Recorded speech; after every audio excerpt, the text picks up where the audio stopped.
Go spin the wheel and see where it lands. Join in the circus, stay for a dance. And right when the war quiets down, strike up the band. Keep marching on, my friends, and do what you can.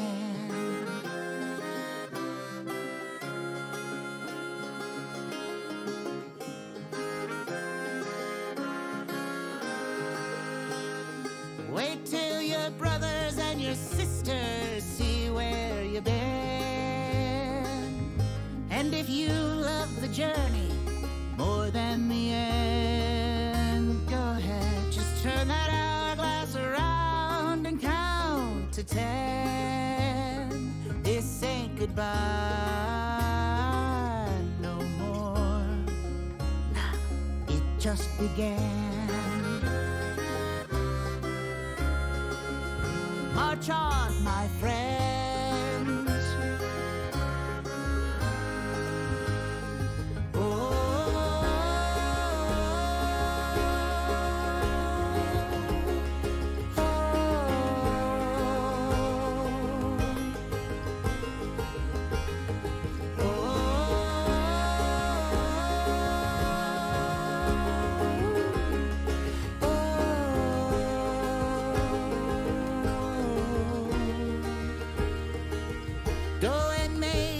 Mistakes, you live and you learn. And where the chips fall, it's not your concern. Like the wind gonna breeze, fires will burn. Just let the gears, my friend. Oh, just let the gears, my friend. Let 'em turn.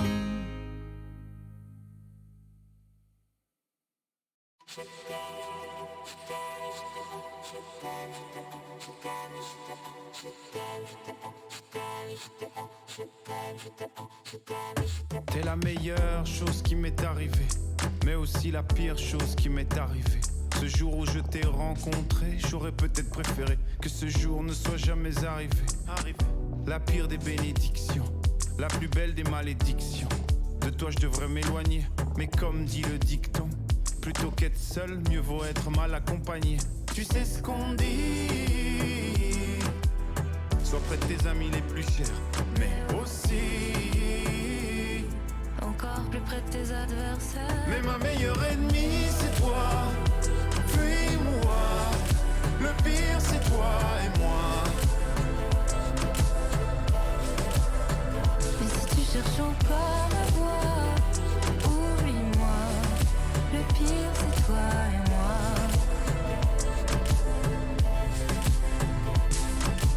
Pourquoi ton prénom me blesse quand il se cache juste ailleurs dans l'espace? C'est quelle émotion, la haine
Hello, hello.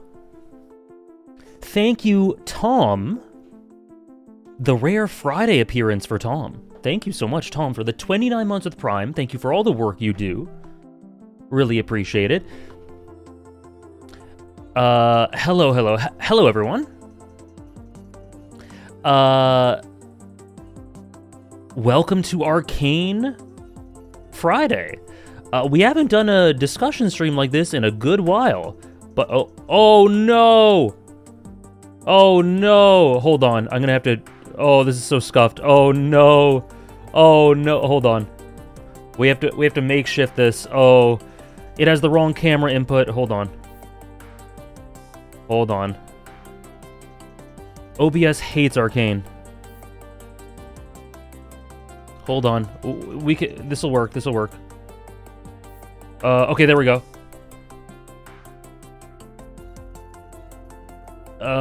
There we go. This is good enough. This is fine. I would have had to restart the whole stream. Either that or have this this wide view.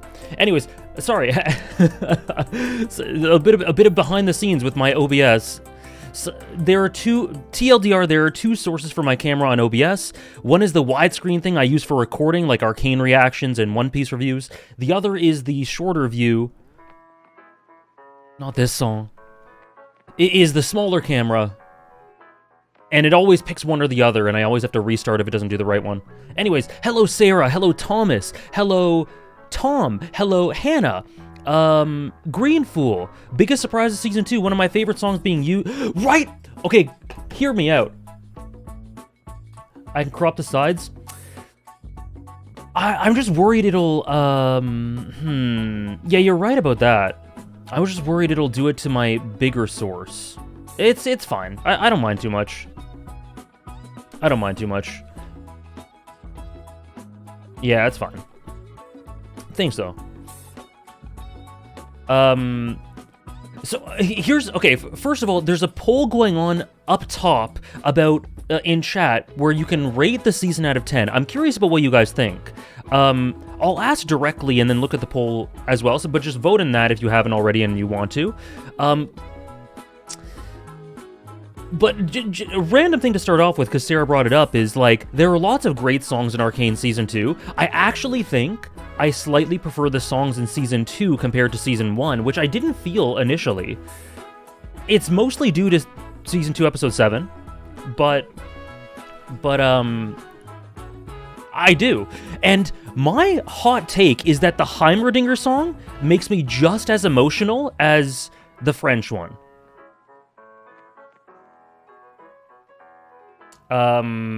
It makes me just as emotional.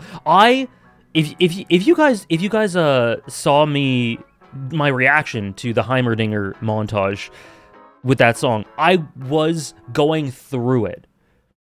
And it makes me just as emotional as the Jinx Echo one. Let's replay this one. But like 2x7 is full of amazing songs. Anyways, let me finish saying hello. Green Fool, Phantom Zero. Good morning to you. The dropped option. Hello, Hannah. Bea. Simba. There is an Arcane stream. There is Simba. Welcome in. Mixed Toast, Jonah, Sunny, Sirius, Mandela, Mamaya, and me cover when? Today. Someone has to donate 5,000 subs and then I'll do it. But only today. That was a joke.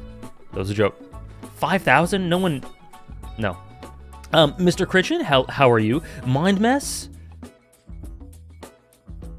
I'm glad you're hyped, Mixed Toast. There's a lot to talk about. Miss Almed? Ego? Welcome in, Ego. Raf? If I said I prefer Season 2 over 1, interesting. We'll talk about it. There's so much to talk about. The thing with Arcane Season 2 is that, like, whether you love it, whether you hate it, whether you're somewhere in between, there are so many things to talk about. There's so many things to discuss. And I think just as in a vacuum, you look at the season and it's just lots of fun to interpret and share thoughts and everything. I I had more of a fun time recording and discussing season 2 than I did with season 1, because I think like it's more challenging. It's more challenging, and it's more. We'll talk about it, but I think it has to do with the approach. Caught up on your watch VODs? Awesome. Hello, Stara. Mandarina? Sarek?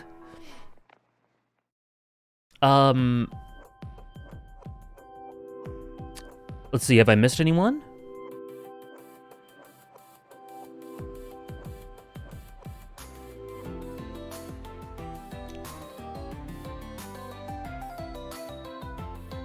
Interactive? Chaos Apple? Welcome in. I'm hearing questions on Discord about whether the VOD will stay up. To my knowledge, Riot aren't too big on copyright striking, so long as one doesn't live stream their reaction to stuff that airs at the same time, but maybe you have more experience. Literally all we're going to have is, like, pictures. We're just going to have pictures in the back. So this is going to stay up, but it'll also go on YouTube. It'll go on my VOD channel. So, let's see the poll. The poll's about to end. So, right now, there's still a little bit of time left, but for the poll, get your votes in if you want to. There is one person who says it's really, really bad, somewhere between a 1 to a 4 out of 10. 3 people say it's a 5 or 6 out of 10. 15 people say it's a 7 or an 8 out of 10. The vast majority say it's a 9 out of 10 flawed masterpiece. And 5 people think it's a 10 out of 10. Not that that means that it's not a flawed masterpiece, but I don't know. Hey, Apiri. Oya. Oya. Welcome in. Oya. Oya. Golds, Elijah. That one person, show yourself? I wonder. Andres, Lolo, Elijah, thank you for the 69 bits. I don't have a huge investment in Arcane as a story. I like it well enough, especially season 1, but it's one of those series that I think has a lot of great ideas, but I don't have emotional investment in anyone other than Silco and Jinx. Very fair. Very fair. I know a couple who feel kind of similarly. So anyways, we haven't done a full discussion stream. Thank you, Elijah, for the 69 bits. Feel free to stick around if you want to talk more about it. I have a sort of bullet point list of discussion points. We are going to share, I have my tier list here. I have an episode tier list. I have an episode tier list. I have a characters tier list. We're going to talk about each of the major characters for at least a couple minutes each. Even ones that are exclusive to Season 1. Just a little bit. But before we do that, I want to sort of speak generally. Ask some questions and get your guys' overall thoughts. So we see the spread. Most seem to at least think the season was good, but the majority think it's quite flawed. I have my reaction. I think Stara mentioned it earlier. I have my reaction series on the show out. It's on my second channel. All 9 episodes are out now. And so my full journey is on there if you're interested, but the TLDR for me is that it's incredibly flawed. It's incredibly flawed.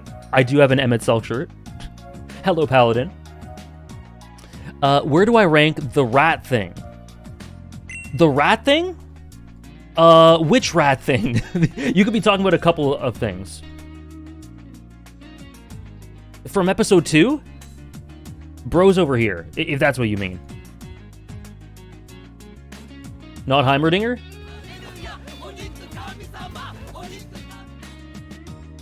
That's the one? Yeah.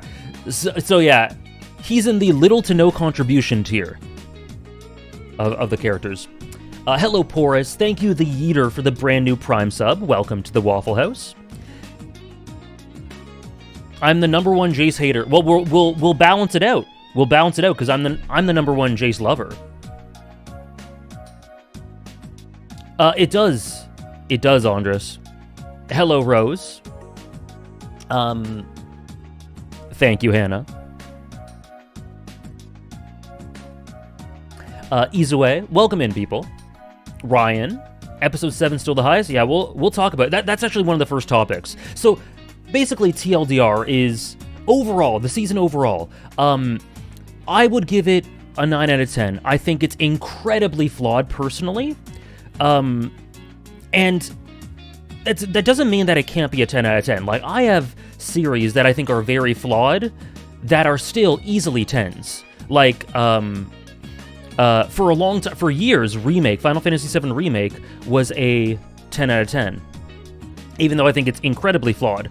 I think Final Fantasy XIV is very flawed, but it's literally my favorite video game. Basically, Persona 3 is a 10 out of 10. I think it's very flawed. 13 Sentinels. You know, I have lots of flawed 10s. So that doesn't mean that it can't be. But there are a couple of flaws in Season 2, specifically, that dragged some character journeys down a bit too much for it to be a 10 out of 10 for me. But I totally get otherwise. So Thomas, who is one of the big Arcane heads in the Discord, and was sharing my thoughts throughout my reactions, says, I do think that it has flaws, and I think that, and things that in a perfect world would be expanded on, but I don't think it detracts enough to put it down to a 9 for me, simply because I love so many of the things it did. Right. So that's the thing. One thing that I think is clear is that this season, regardless of whether you think it's bad or good or whatever, it gets incredibly ambitious. Some would argue too ambitious. Some would say that it loses sight of itself a little bit. But for better or for worse, I think it's way more ambitious in terms of the thematic things it's trying to say and the method through which it presents it. It is really, for me, it was really challenging to sort of get my head around the messages and how it was communicating them. And I don't think it does it perfectly. But regardless, I think that more than almost anything I've seen, it's one of those, specifically Season 2, it's one of those works that really, you get, the more you put into it, the more you get out of it, or the less, depending on how you feel about it. Same when I say about Heaven's Ward, the most significant stepping stone in 14. We'll talk about the episode tier list later, Mandela. The biggest feat and surprise of Season 2 for me was that Jace went from somewhere in my lower top 10 to becoming my second favorite. I'm a certified Jace lover now. We got another one, Jace Nation. What do I think the thematic messages of Season 2 are? So, TLDR...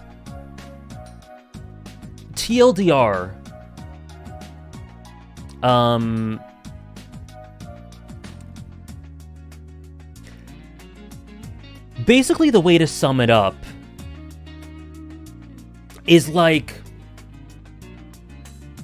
It's hard to sum it up in like a couple sentences because I've explained this in like hour-long discussions. But basically, I think it has to do with the proper... how Revolution needs to keep a firm eye on humanity. And needs to be bold but tempered.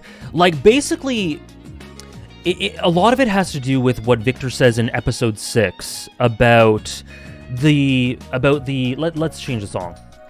About the almost inherent contradiction of humanity. How humanity will always strive for more and for progress and for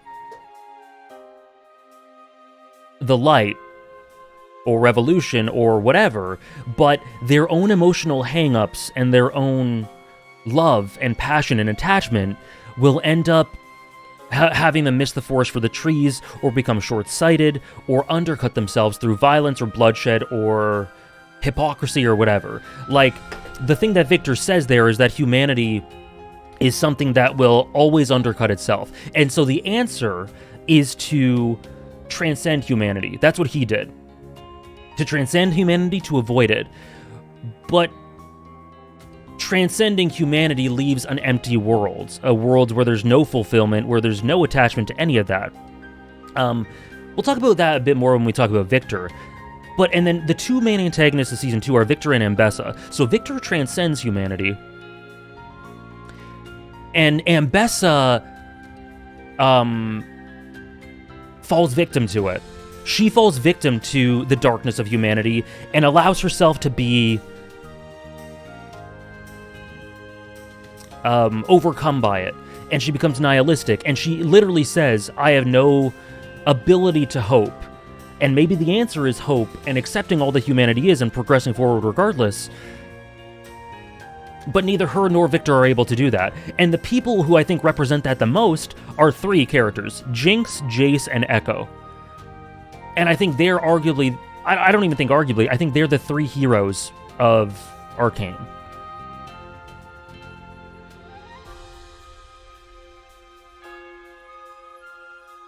I think humanity is immutable? I'm not sure what you're asking. I'm just saying what Arcane is saying.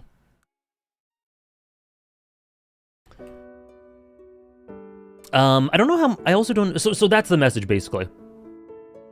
That I see. There are lots of other things attached to it. But I think that is the core thing that flows throughout the season. And Singed is a commentary on that in a really interesting way. Jace really kind of articulates exactly what's going on with that in his last speech to Victor.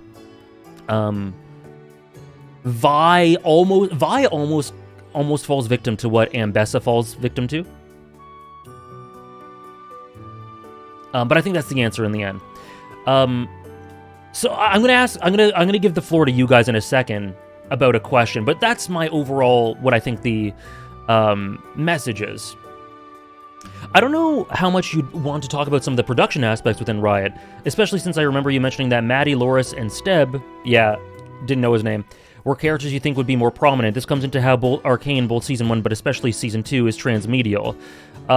Yeah, we can talk about that for sure. We can talk about that for sure, Thomas. Feel free to bring it up, maybe when we're talking more specifically about the characters. So I'll let you guys know the structure for this. I want to generally gauge your guys' opinion, like your score, your thoughts on it. My next question is, what is your least favorite episode in the whole series? And then after that, I'm going to say what's your most favorite episode in the whole series. I have a prediction for each one. But, so we're going to ask about the individual episodes. Then I'm going to ask about biggest criticisms. Then I'm going to ask about biggest positives. And then, like, favorite dynamics. And then we're going to get into the characters and the sort of structure of the season. How long is the stream? No idea. We'll see how it goes. No idea. In Season 2 or both seasons. Overall, what is your least favorite episode in the season? In the series. You can say one for each season if you want. I have a really clear answer for me. How do I feel about Time Mom interactions? We'll talk about that in a second. Because the next question is, what is your favorite episode?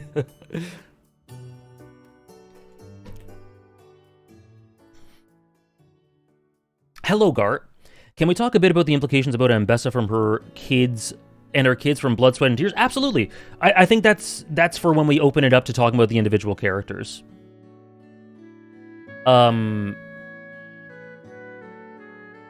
Yeah. And someone asked before, yes, I have seen the Noxus cinematic.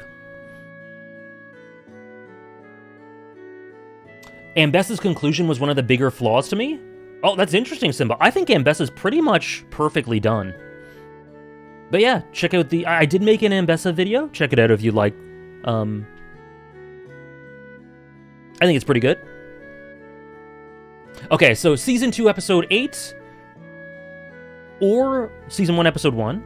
Season 2, Episode 8. 2-8. 2-6 might be my least favorite. 2-8 and 9 are probably my least favorite. Did not stick the landing. 2-8. 2-8. 1-1 is my least favorite, but it's still great. 1-1. I do think Season 1, Episode 1 is the weakest of Season 1.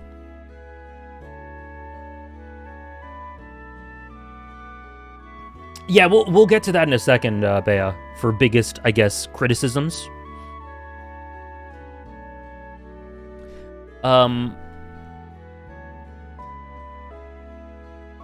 My least favorite is 2x4. Interesting. It represents all my biggest flaws of the season and how much it rushes through the political situation. That's interesting. 2x4 is one of my favorite, probably. It's probably like, I don't know, my 4th or 5th favorite? Well, I guess that's around the middle. 2x2, 2x6. Oh, sorry. Thank you, Sarah. Episode 8 or 3 are least favorites.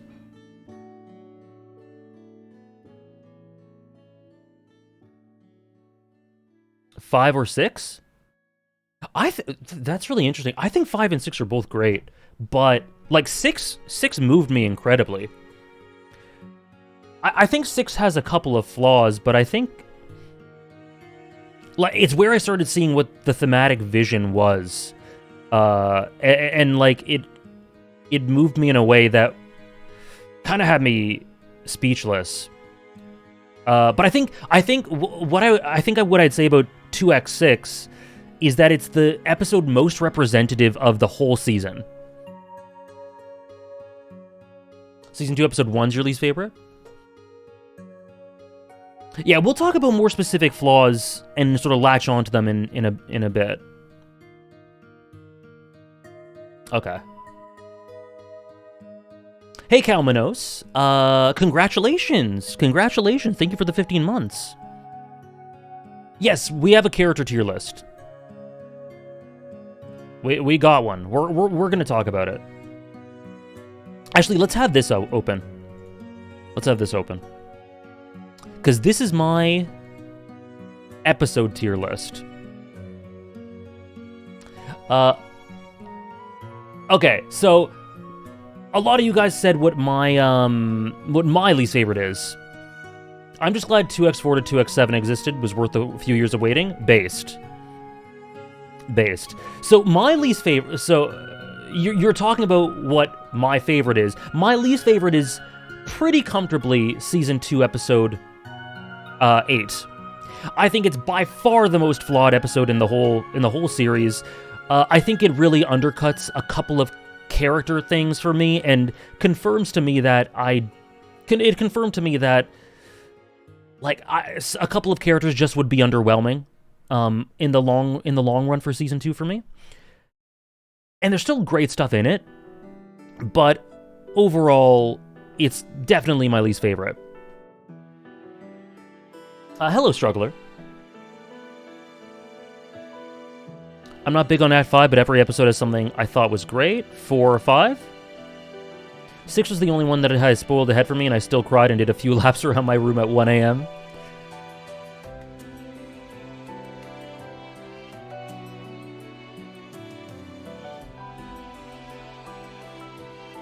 Okay.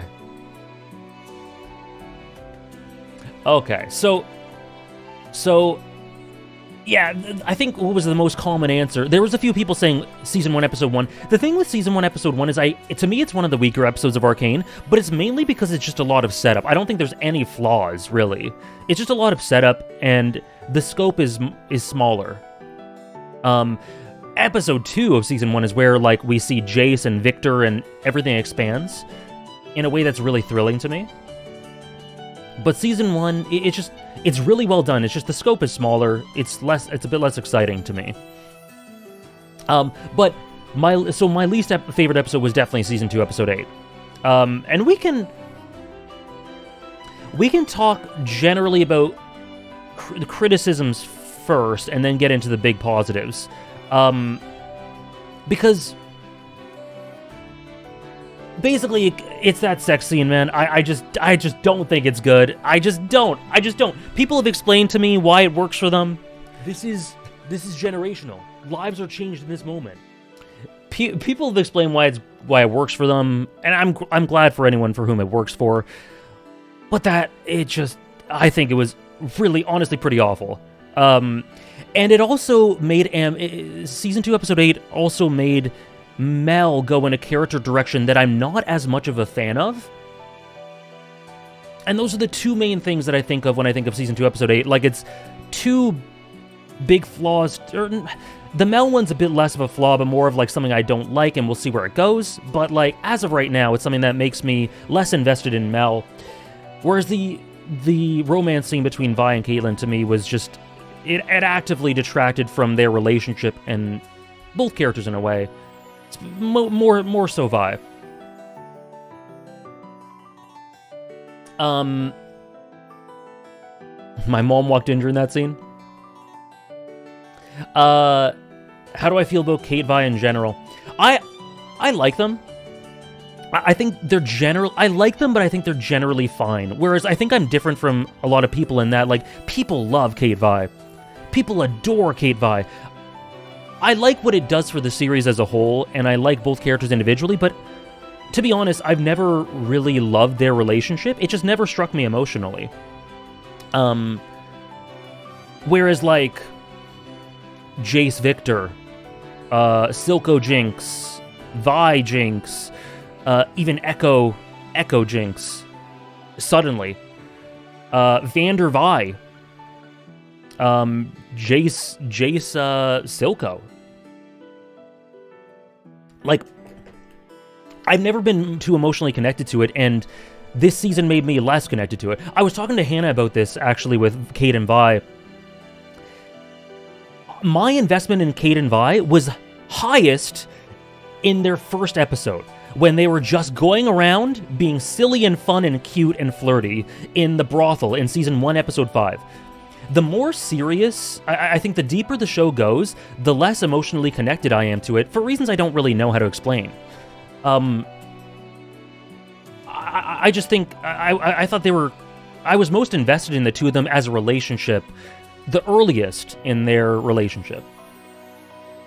I think I've ended up thinking Kate Vi is such an interesting relationship, but Arcane doesn't treat the idea with respect or as much thought as it really needs, especially on Vi's end, and she ends up feeling underdone and underappreciated. The fact that Kate is an enforcer is a representation of the entire opening scene, with police brutality destroying Vi's life, and it really just doesn't get into it in a way it deserves. Yeah, that's... I think that's the thing with... One of the things with Episode 8 that really got to me, that I had a problem with, there's... yes, Bea, but I think that's probably best for when we get into the individual characters.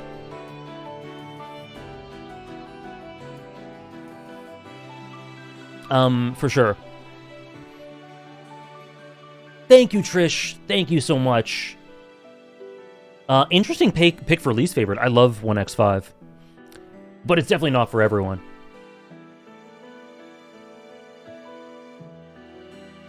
Season 2 could have cooked with Kate Vi. Sorry, let me finish my thought about what Hannah said. That's another thing with 2x8, is that, like, what I think it does well is it really helps you see how remorseful Caitlyn is, while also being very human. Like, she talks about her own sins to Jinx, and she mentions that, like, I made mistakes and whatever, and she's remorseful, and yeah, that's all fine and that's good. But I don't think her and Vi actually properly dig into what it means that she did that and what it means for their relationship in a way that I felt was satisfying. Nor does Vi, I think, reflect enough on what it meant for her to become that in the early part of the season. And I just think it needed a bit more time. Which is a bit of a disappointment. I think it's a nice and normal relationship. Like, I understand why they'd be romantically inclined, and the instant they started to put stress on it, it came out the other end in a compelling and gross way with 2x03. And the rest of the show doesn't do much with that.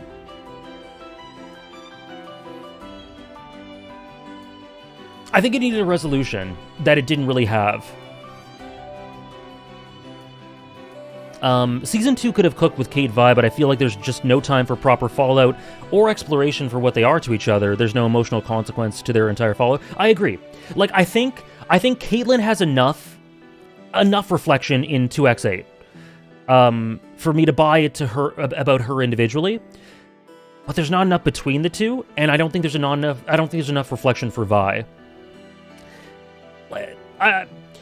If we're talking about criticism for Season 2, I think the main thing... Kate Vi as a relationship just didn't it didn't set sail in the way I wanted. It didn't connect with me. It didn't hit with me in the way I wanted it to. And I think Caitlyn's character got a lot of potential in Season 2, Episode 3 that they just never really explored the ramifications of. And that was a huge disappointment to me. It just kind of... We always knew that Caitlyn was going to come back, right? It's not... I don't think anyone really thought that Caitlyn was going to be Darkseid forever. We knew she'd come back. But it's like... When you think about it, what effect did that have on the narrative? To me, not a ton. Not enough for the return. Not enough of a return for what they established. And that was disappointing. And then just the sex scene is just horrible execution. Horrible execution tonally. I do think it's out of character for Vi. People have explained why it's not. And I get it. There are lots of different ways to interpret it. It's just the way I think of it.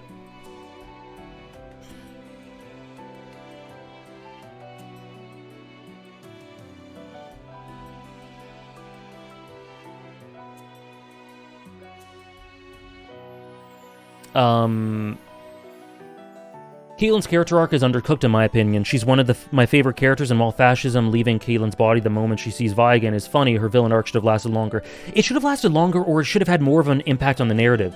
Basically, the lasting thing I take from Caitlyn's corruption arc is what it does for Ambessa. I think it does great things for Ambessa, but it's like, if that's the main thing you take away from it, something's wrong there, you know?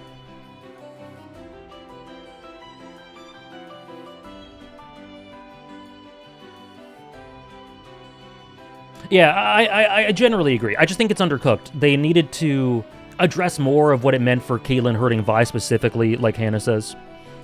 The Enforcer stuff. I like that they immediately worked together upon reuniting, but on a narrative level, we needed more. I like it too. Like, I think it's human. I think it's human for them to collapse into each other in that way. But, like you say, on a narrative level, there need to be more resolution, I think.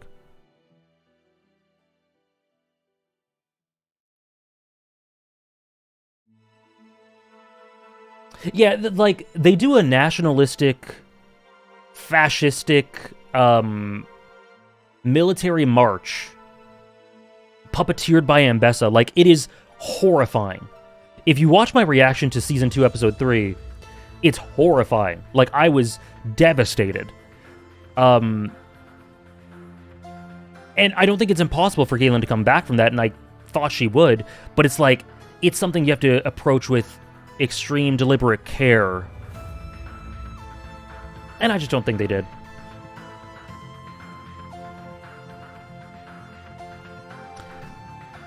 I get why people enjoy the sex scene. I like it while standalone, but first watching the scene all the way through, I was flabbergasted. Yeah, me too. I don't want to belabor this criticism, so I won't spend too much time on it. But I do think it's important to talk about these things and just get everyone's thoughts out there. Because, so, I think regardless of whether you interpret... If you interpret it as Vi not having known that Jinx was going to try to kill herself, or that she was a danger to herself, I could understand not having the same criticisms as I do about Vi. But the tone is just so... The song used, I think, is really, really bad, man. Like, there's horrifying stuff happening everywhere. War is brewing. Jace is gonna fight his soulmate. Victor's amassed an immortal army. Like, war. People are gonna die. And then, I don't have the song on hand, but it's just like... really hot and heavy, upbeat sex scene. I don't know. I didn't like the tone of it.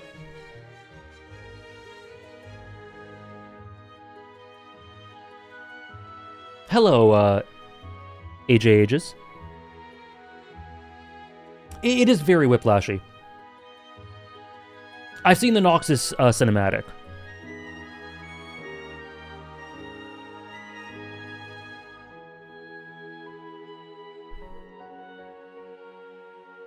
The build-up throughout Season 1 was great, and we have been waiting long for it to blossom in Season 2, but the way it went down made me even less I'm a fan of both characters. The sex scene especially, that was the place where your sister starved herself and visibly broken, but then yeah, that was not it for me. The thing with that is, like, I feel like it's something that could be portrayed as a character flaw or like a dark moment. It could be shown as Vi in this, something with Vi is that her arc is so cyclical. It's monotonous. She goes through the same things over and over again and finds trouble getting out of it. In my opinion, she doesn't get out of it until the very, very end. And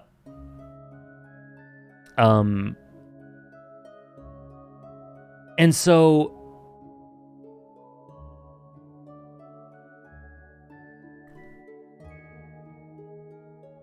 I think it's understandable that she would collapse into Caitlyn the moment her sister's gone, and that I could see her doing this, but then the tone of it should be like, she's coping, she's desperate, this is not a positive thing for her character, because I just straight up don't think it is, and I don't think it's something we associate with Vi, and I don't think the tone is portrayed that way at all. I think it's quite the opposite.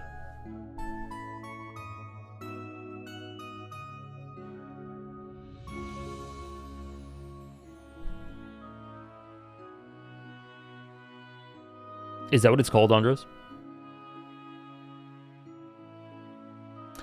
I've sort of viewed it as her not knowing she'd even find Jinx given the situation, and so give into a little temptation she hopes might heal her a little bit, looking more for comfort than resolution. See, but I just fundamentally don't view Vi that way. I don't view her as someone who would not do anything until she's presented with the corpse of Jinx. I don't view her as someone that would stop or who would long-term give up. Like, I buy her doing a romance scene and then the story portraying it as her regressing and then her ultimately looking for her again. I buy her kissing Vi and then maybe quickly going out and searching for Jinx after that. It's just not the Vi we know of. And if it could have been a character change, but then they would have to tonally present it that way.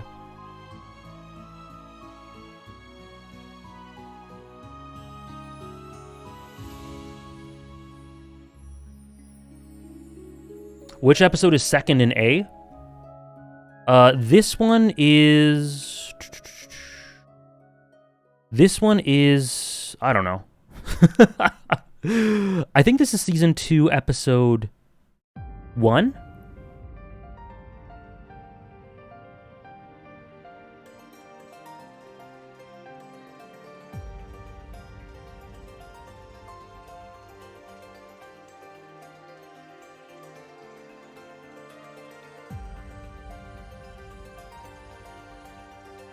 Yeah, I think so.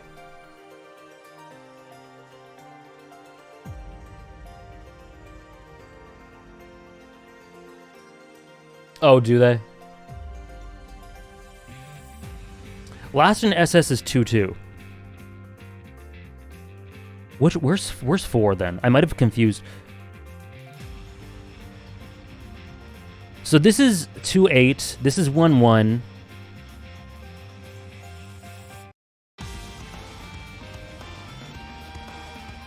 Two X7, 1X3, 1X7, 1X9.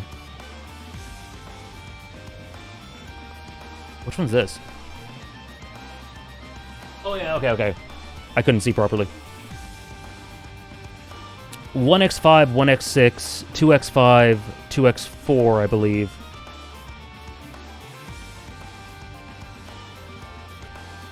One X2,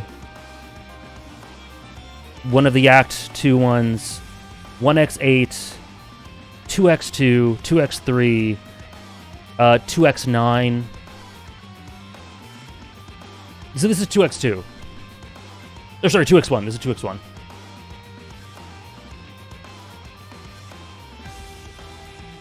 It's not from 2X1. Okay, yeah. It's meant to be 2X1.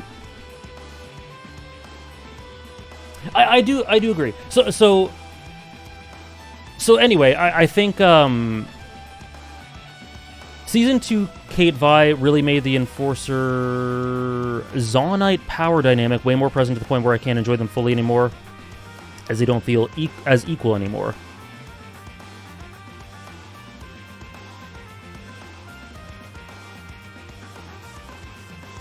By them, do you mean Caitlyn and Vi?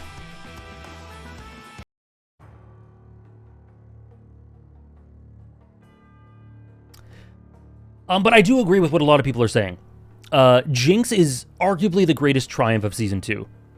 I think they're... Well, okay, let me just get into my other main criticism before we get into the big positives, which is Mel. Like, the general direction for Mel... I think they had an endpoint that they wanted to get to, and that was that, like, Mel is better than Ambessa because she is a fox and a wolf, and she has hope.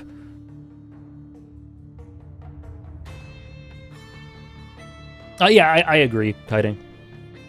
But the thing is, I don't like... One of my favorite things about Mel is that she wielded power throughout Season 1 in a way that was very, I guess, very substantial and very smart. And made huge impacts and had wielded huge influences and led to genuine change and progression. But she didn't do it in a way that Ambessa viewed as the way forward. Like, Ambessa is viewed as the antithesis. And so part of what I loved about Mel is that she was able to do all this in a really subtle way, maneuvering politics, doing it in her way. And then I felt like giving her all these magic powers, we'll see the payoff, maybe it leads to something great, but as it is in Season 1 and 2 in a vacuum, it just made her diluted for me and made her less interesting, because part of the draw of her was how she was able to enact this influence and have this change within the limits of these structures and all this red tape that was viewed to be insurmountable. But she was able to enact influence within it, and I thought that was just really cool. But her turning into this genuine super magical fighter, I get the symbolism, she's a fox and a wolf, I get it, but like that just seems like a simple answer. I like the idea that maybe you don't have to be a wolf. Maybe that's part of the answer. Maybe she doesn't have to be a wolf, or at least not in that way. Maybe Ambessa was wrong, you know? But anyway, so that's my thought on that. The payoff didn't need this build-up.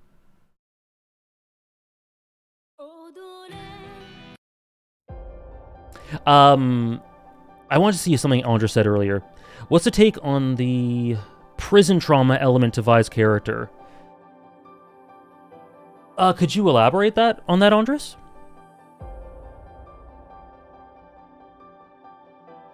What's the take on recontextualizing Mel and Jace's survival as her using her magic? I'm neither here nor there on it. It's fine either way for me. Yeah, what I think is clear is Black Rose is not fleshed out. It leaves you with a lot of questions. Mel is literally heading back to Noxus on a boat to take her mother's place at the end of the season. So they're gonna, and whatever's next in the series, they're gonna expand upon it. We can't treat Mel and Black Rose as done. We can't treat it as done. We can't be conclusive about it. Especially Black Rose. I feel like if being sidelined and powerless for most of the season deconstructed the power she once had and made her see the power she had inside, not using power she had learned against Ambessa, but instead using the skill she's always cultivated. Yeah, I agree with that. I like the way it manifested in the end, and the symbolism between her and Caitlyn defeating Ambessa. But the material effects it had on her character just never really stuck with me and made me miss kind of what her draw was.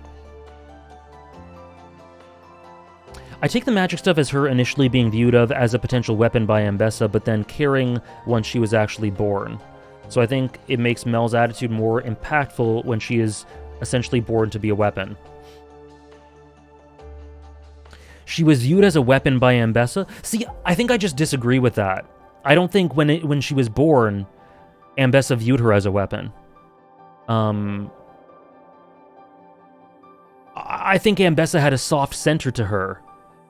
And a warmth and a care and compassion, and that's the reason she became who she was, that she never, I guess, let go of. So I think you could see Black Rose as viewing her as a weapon, but I don't think Ambessa did from the start.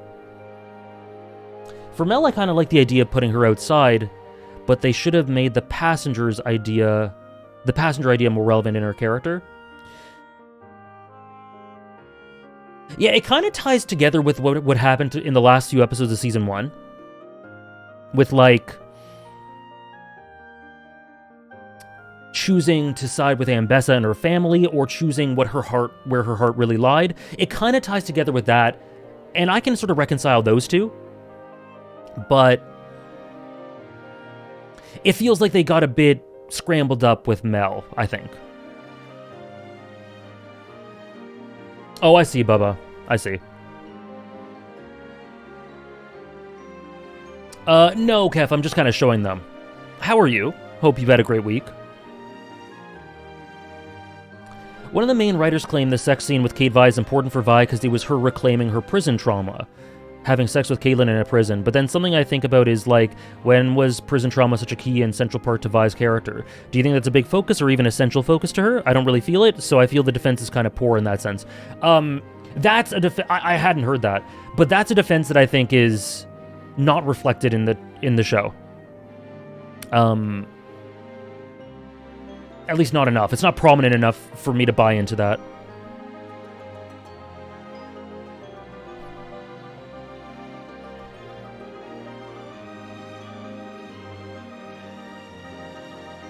Ambessa created her in order to have a weapon. Mel? Ambessa created Mel in order to have a weapon? Is Jay still my favorite character? Yes. He's the greatest.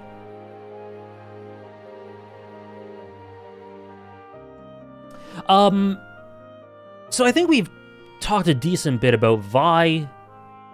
I straight up don't see Ambessa that way. To be clear, sorry. That goes, like, fundamentally against how I view Ambessa and what the show gives us about Ambessa.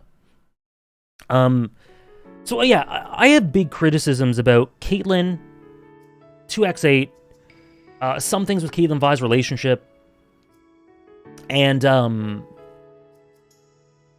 then Mel as well.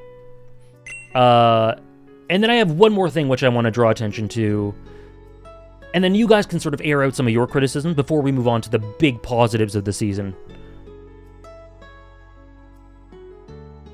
It's kind of wild how little it's brought to attention. Vi was very much abused in prison and didn't receive a trial or anything, and she self-harms in prison by punching the walls, true. And I think the sex scene, the wall is also punched up, so she's dealing with it with self-harm, and I think it could have been gotten more into. Yeah, like, honestly, what Andres says, when he brought that up, I hadn't heard that from the creators. That's a great idea. But I think it has to be tackled, and I almost called Hannah Caitlyn. Like Hannah said, it's something that could have been really interesting. Lots of parallels to her own experiences, and her trying to supersede the vulnerability she felt that are associated with prison in that moment. A moment of power, a moment of passion. Like, if it's portrayed that way, that could have been amazing. It could have been amazing. It would have been, I think, part of a big self-destructive character flaw, potentially. But that shit's juicy as hell. Like, that's awesome stuff. But they just made it hot and heavy. It's finally happening. Hell yeah. Let's go. And it's just too bad. I'm still a big Kate enjoyer. I still like Caitlyn a lot. It's just like the season ended up for Caitlyn, given the potential I think I had for her in the first 3 episodes, she should have been a couple tiers higher, you know?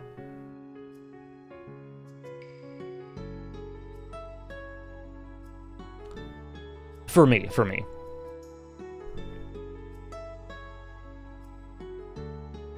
Oh, yeah, I do think that generally the show needed more runtime, for sure. The final episode I would have loved to be, like, movie length. I think so too, Greenfool. I think they're probably thinking long-term. Like, if we're allocating time, Mel will get stuff later. Yeah, we were just talking about that, Kev. It's... To me, at best, it feels like that.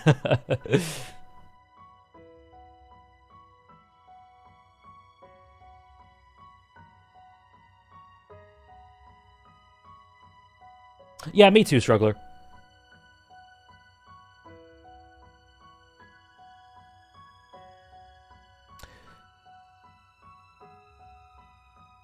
What do I think about Jace trying to kill Victor? We can get into that in a bit.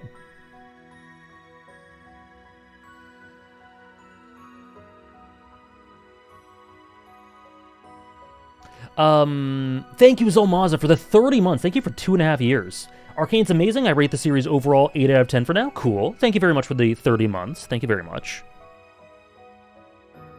Yeah, we were talking about that earlier, Kev. I'm pretty much the same. Like, I like Kate and Vi as a relationship, but I think the more it went on and the deeper, I guess the more exposure I got, the less invested I was.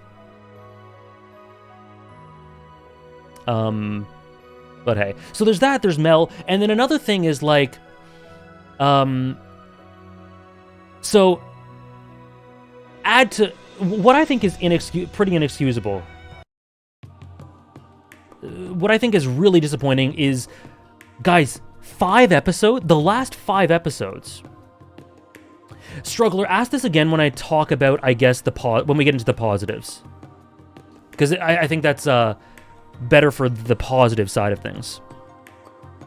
So the last positive, which I think, the last negative that I want to talk about, which I think connects to a bigger overall negative or criticism. The last 5 episodes, Savika does not speak. She does not speak. How? Savika is such a rad character. Savika is so cool, man. She is the biggest representation of Zon and the Undercity, I think, in Season 2. She has awesome dynamics with Silco and Jinx, and I think she's very reflective of Mel in a really interesting way.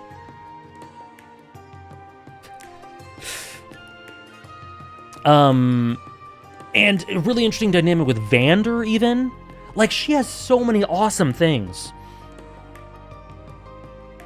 And the thing is, she hardly speaks, she's hardly on screen. And when she is, she's awesome. Like, it's crazy. That's how good a character she is. Savika does not speak a word for the last 5 episodes. I know, Jonah, I saw that. And yet, whenever she's in there, it's really good. Because, like, there's one thing where Jace goes, I hope you guys all join me. I hope you guys all join me, but if you want to leave, I get it. Just save yourselves, but if you would, I would love you guys to fight with me. And Savika leaves. Savika leaves, and it's like, hell yeah, Queen, leave. These people have oppressed you for ages, and blah, blah, blah. It's the Piltover Zon dynamic. It's like, of course, it's very understandable that Savika would not want to help them. But then I thought to myself, and I'm like, you see me do it live. I'm just like, well, this is kind of on a larger scale of what she told people in Zon. So maybe she'll come around and be like, you know what? Maybe we should try to live, and then we can tackle these issues later. Because that's the kind of logic I gave to the people in Zon, just on a smaller scale. Forget your petty squabbles. Let's just fight the bigger enemy and survive for now. And that's essentially what Jace was saying on a larger scale. Of course, it's harder to get past a lot of these struggles with that, but, like, it's the same core logic. So I'm like, maybe Savika will realize that and come back, maybe with Jinx's help, maybe with Echo's help, and she did. And so I really like that decision. She leaves and then she comes back. It's very human. It's very Savika. And there was something else as well. There was something else that that's escaping my mind at the moment. Basically, Savika's hardly in it, and when she's in it, it's really good and really interesting. But man, she doesn't speak. Yes, I agree, Struggler.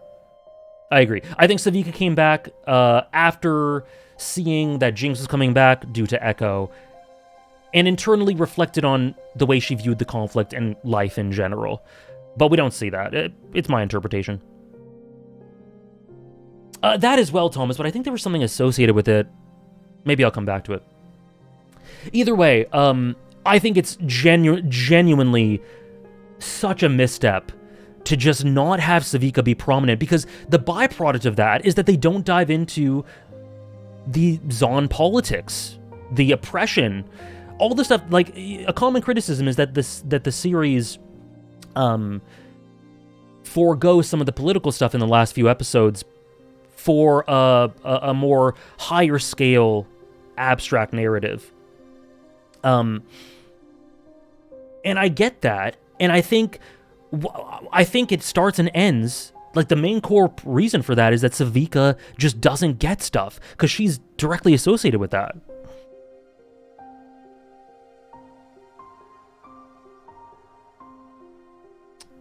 She did a lot, but it was cut. I think so too, Andres. Echo rallying the Undercity would have been great. Echo actually convincing Jinx would have been great. And then more Savika stuff, because I think it would really flesh out and enrich the things that we really have to fill in the gaps for, that we don't really know about.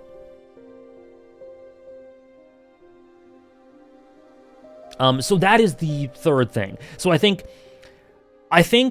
a big criticism of the series that I somewhat agree with is that it doesn't go deep enough into the core issues that it tackles politically. And some parts of the arguments I disagree with, but some I really see and agree with. And I think it's a combination. To me, it's a combination of them just dismissing Savika and making Mel less embedded in the politics. So they, in one fell swoop, through two character decisions, they get rid of deeply investing in the politics of Topside and Zon. And I think that's the core problem. I think it's character-based.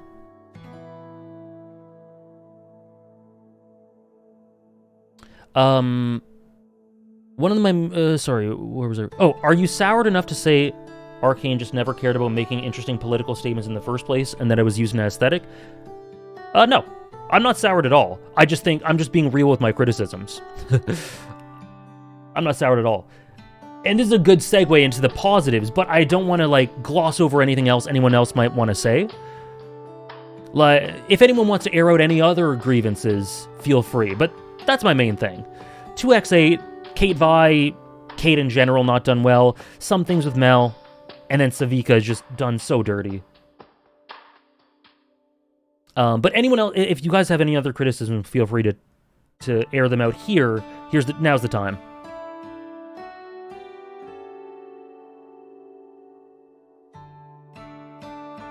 Yeah, like, there's a difference between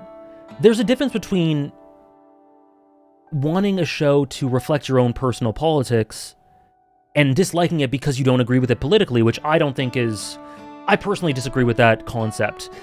And there's a difference between that and just don't thinking it explored it adequately given the foundation it set. Huck! Why do you hate Huck? What's wrong with Huck?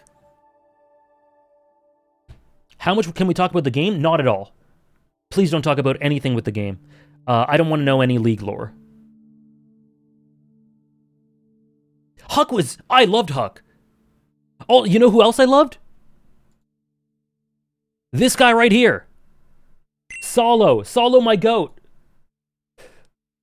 I was so pleased with what this guy got.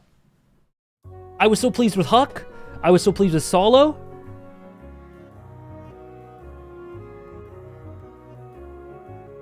Actually, my MVP, Based. That's my guy. Pathetic little twink, that's him.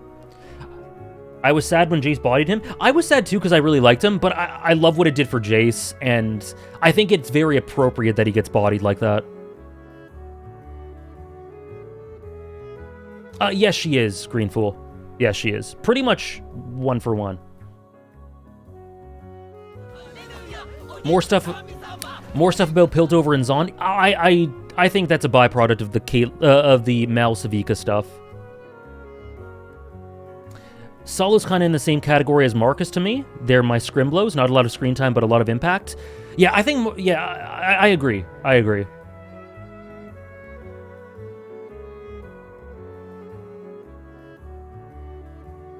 I personally would switch Vi and Caitlyn on this list. No one's going to have the same list as me, right? I don't see Ambessa here. Right here? Right here.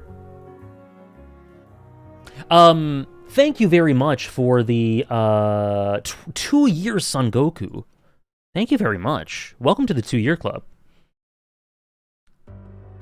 Tom says, sorry, I really appreciate, what am I reading? Sorry, I just got so, I got so sidetracked. Savika or Caitlyn in the last 5 episodes? Caitlyn? And thank you again, Son Goku. I really appreciate that. Jonah, let me know what thing you wanted me to say a nice thing about. Tom says, I feel like all the major issues in this season basically stem from them just not having enough time to work with, and I don't know how it happened, considering this was apparently the plan all along. But the breakneck pace made it hard to love even this season's best moments until a lot of rewatches. So, for a long time, I agreed with the pace being too breakneck. And then I rewatched it with my parents, and I actually think the pacing for the first 7 episodes is pretty much... I have no problems with it. I think it's too quick in 8 and 9. And I think they needed more time for resolution, for sure. For me, I don't have as much of a problem with the pacing for the first 7 episodes. I did at first, and I'm like, this is a bit much. But on reflection, I don't have a problem with it. But the last 2, I think, the last 2 definitely did. But I totally, because like I relate. I was right there with you, Tom, in feeling that way. It's just in a rewatch. I think it was just like I took a lot of information all at once. It was very overwhelming. Every episode was so full of stuff that I felt like it was coming at me too quick. But on reflection, I don't think that was a pacing thing for me, at least.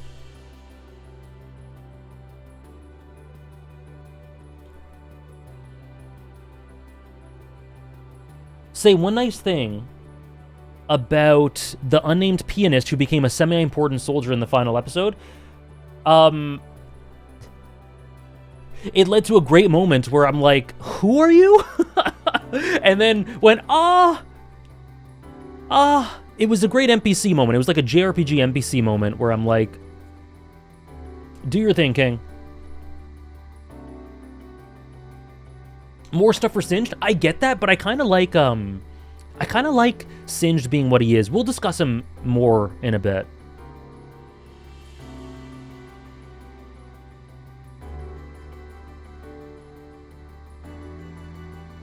I get that, Greenfool. I get that for sure. It's okay, Jonah. We got there in the end.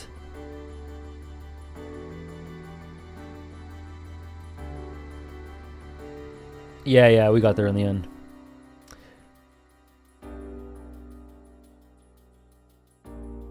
Echo's amazing. I love Echo.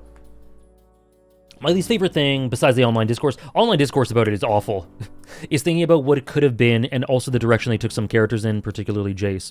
I'm interested to hear your issues about Jace, because to me, this season was...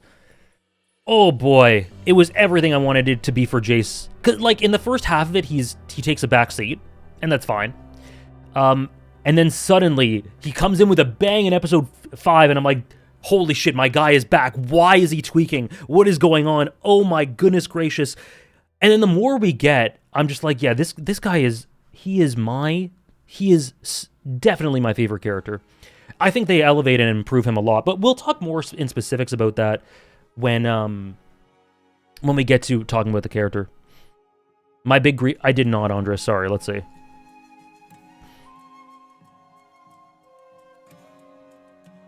Oh no, I guess you didn't put it in chat.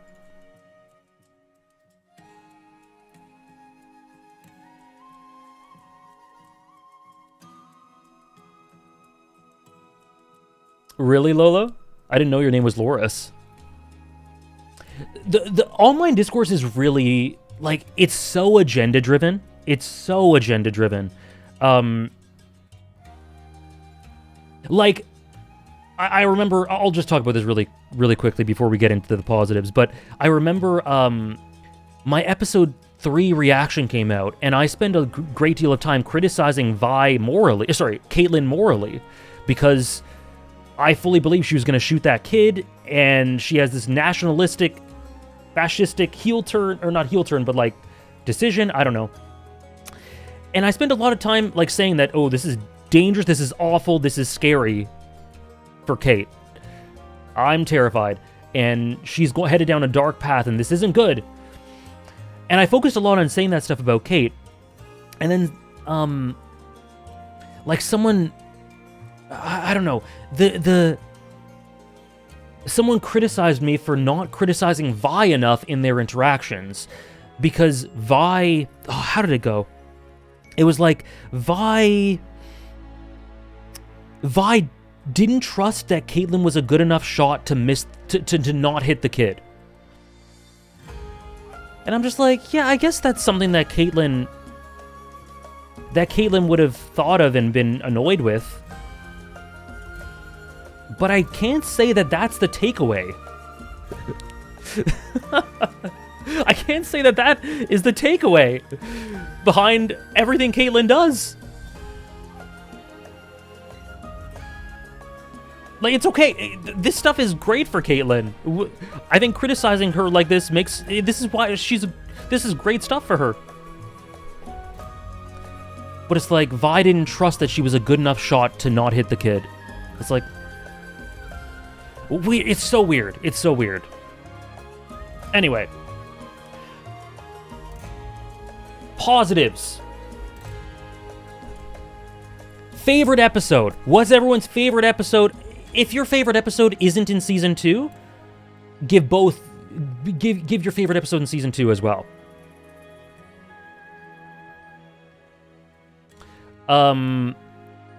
So, you can see my favorite. If you can see my reaction to it, I cried the whole episode. That is my favorite, but 1x9... I should put them on the same tier. 1x9 is very, very close. They're my two favorites. Yeah, it seems like that's the popular one. 2x7, 1x9 seems like the popular one. Nice, Kef. Nice, that's cool. 1x3 is amazing. Wait. Oh, wait, that's the wrong one. This is the wrong one. Yeah, there we go. Yeah, my bad. 1x9 or 1x3, 2x7, 2x9. Nice. Oh, man. Okay. Now that we're getting into the positives, I guess, let me just do a list of stuff that I love that this season does. One thing I wasn't expecting was for Vander to get recontextualized really good character stuff. And for Silco as well. I think both of their characters, Vander more so, but both of their characters, I think, get lots of really great stuff retroactively in a really, really cool way. I think Jace gets amazing stuff. Victor, Echo, Jinx. I think Isha's a great character. The visuals get better.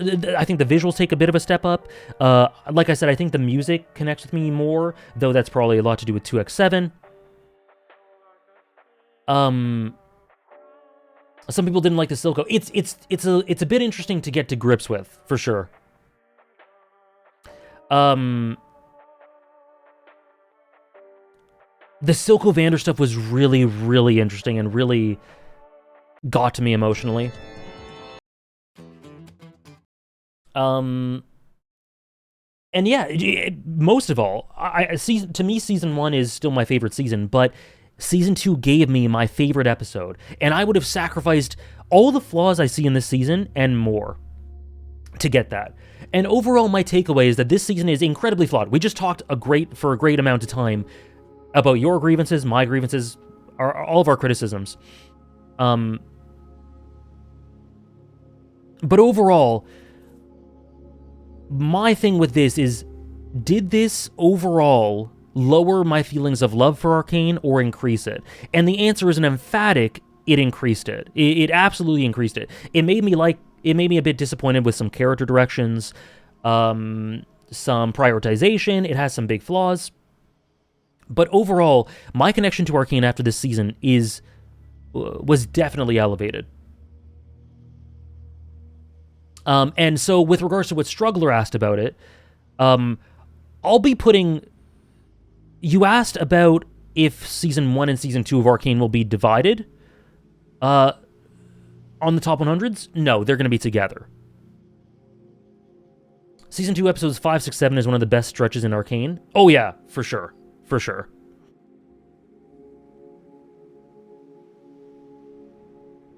Silco wasn't really elevated or his main dynamics. Okay, yeah. So we'll talk about that as well then.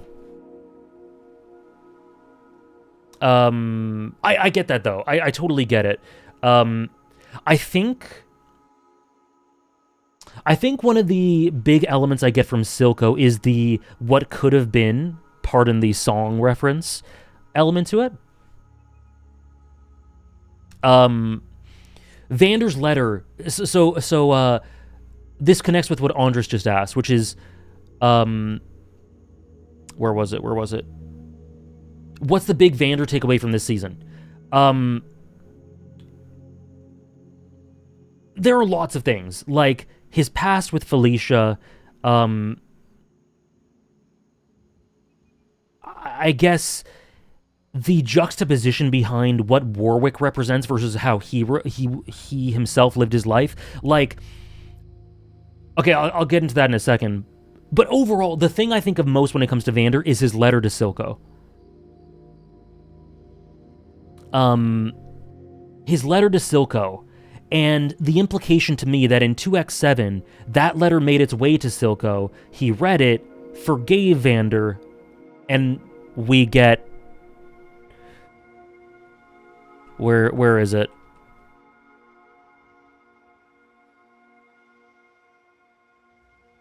We get this.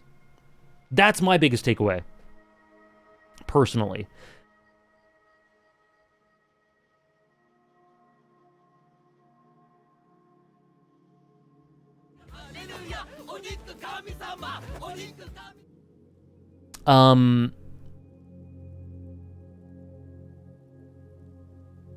There's no chance he would ever listen to it, and then he did in 2X7. Yeah.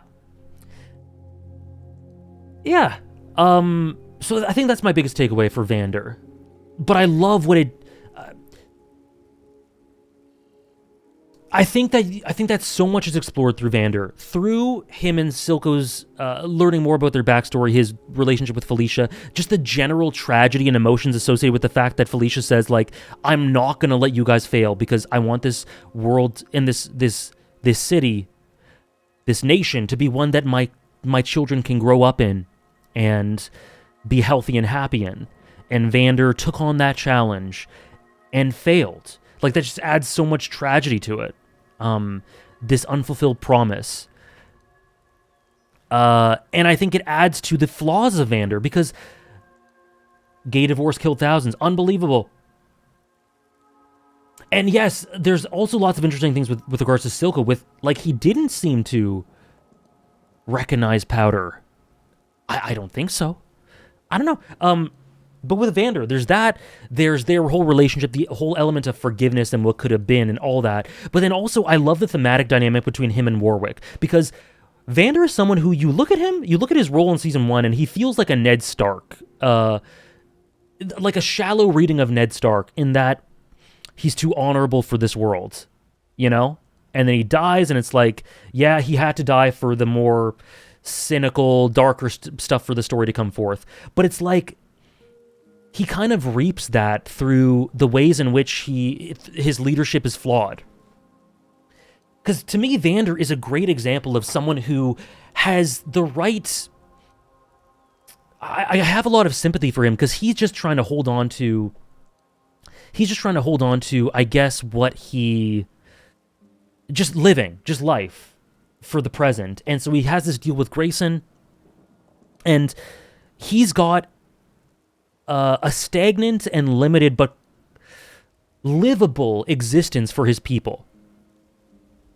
But the ceiling's so low, and obviously they want more for that, but Vander has no idea of how to get them there. He just knows how to live one day to the next. He doesn't have a long-term vision, or a methodology to get to that vision. And so, for Savika, for Vi, and a lot of their frustrations with Vander was that he was a man of inaction in that way. And so what I love about Warwick is he is literally the inverse. All he can do is act. All he can do is act and act violently and cause bloodshed and war that Vander absolutely opposed. He's the diametric opposite of Vander.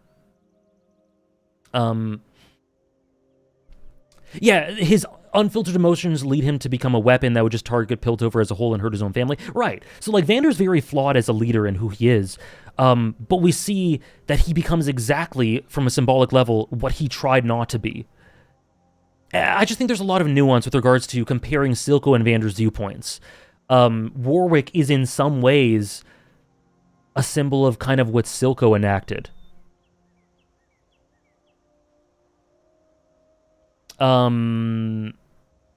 I get that, Andres.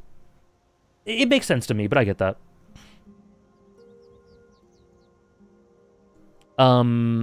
Thor's in Vinland, more flawed than Thor's.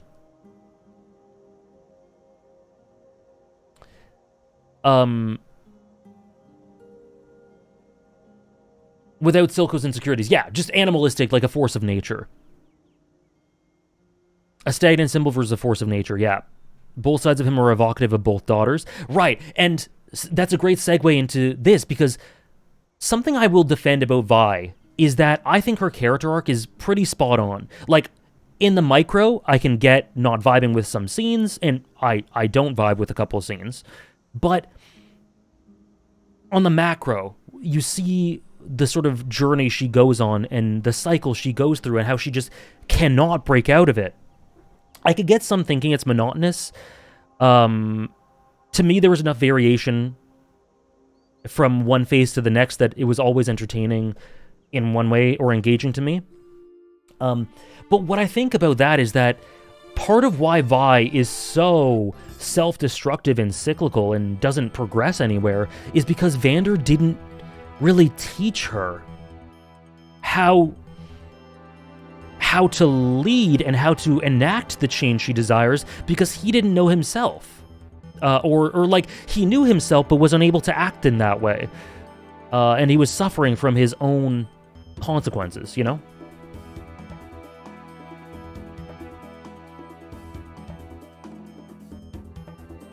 That's interesting, Andres, because to me it did all of that.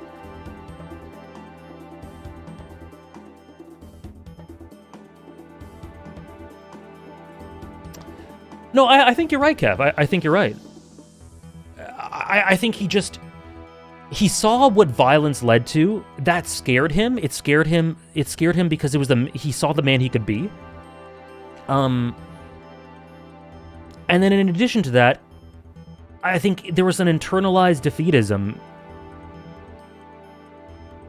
as like, we won't be able to get that equality, or if we do, the cost will outweigh the benefit.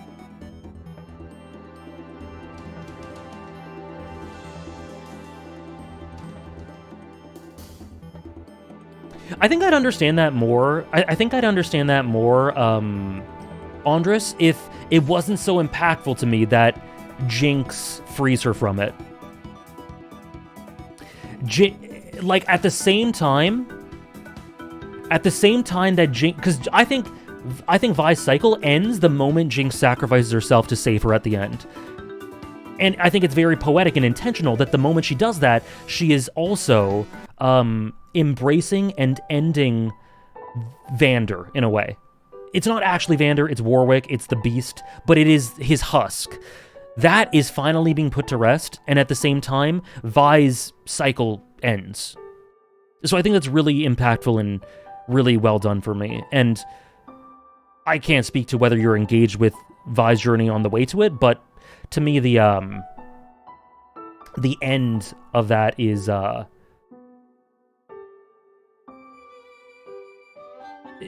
incredibly gratifying. Thank you, Dr. Potato Man. Sorry, this was 6 minutes ago.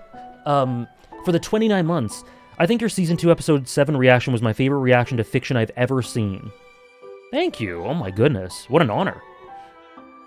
I really appreciate that. I'm so glad you enjoyed it. And the One Piece fan letter. Thank you for almost 30.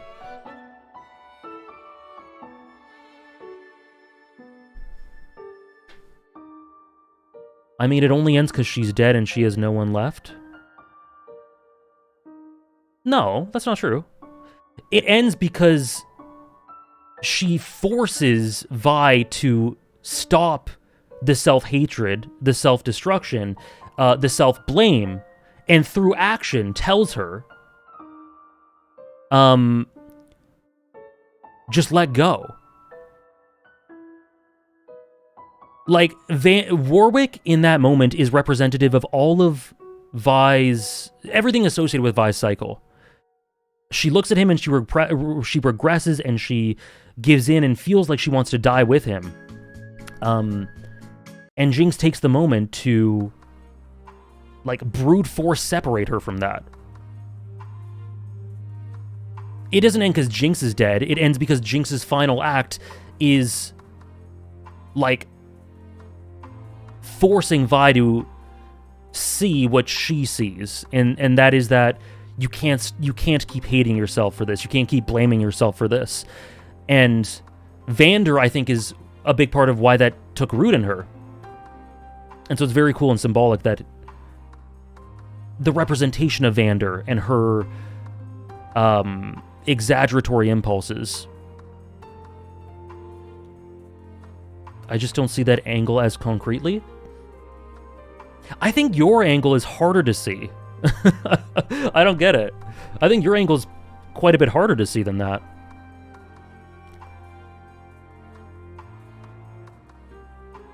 Has this reaction series...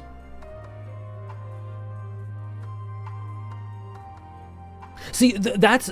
I get that, Mandela. I don't see how Vi would really get out of the cycle as this time Jinx died because of her. It has another regret to her pile. See, that's a minor problem I have at the end with it, because I think Jinx lives. Like, I'm certain Jinx lives. Which is why I think Caitlyn should have told her. That's I think an issue with, like, the literal last scene. So I just find that to be a weird inconsistency in a bunch of ways with the last scene.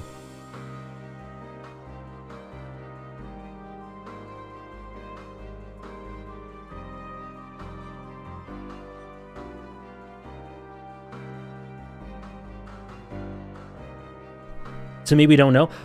I just don't see any reason why they would show that airship and Caitlyn looking through the vents and whatever if she didn't. And the thing is, Caitlyn isn't sure either. Yeah, I get that. She doesn't want to give her hope. But for all this stuff to sort of land with finality and in a concrete way, I think they kind of need to.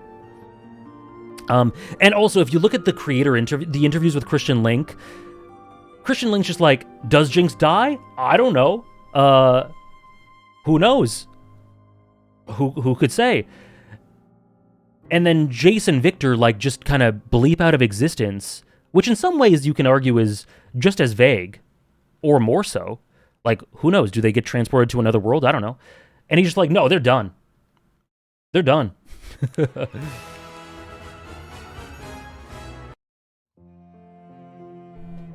I felt like Vi might know that Jinx is alive. I don't think we see much of that, but it would make sense given what I think they're going for.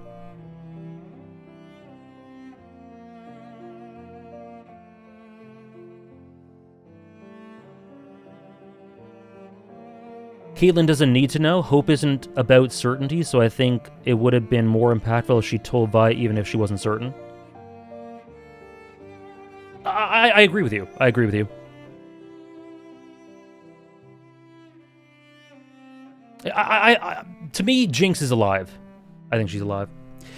Sorry, Mixed Toast asks, has this reaction series taught you anything or changed your approach or given you new insights on how you want to make YouTube and content? I can't say it has. It's just more of the same.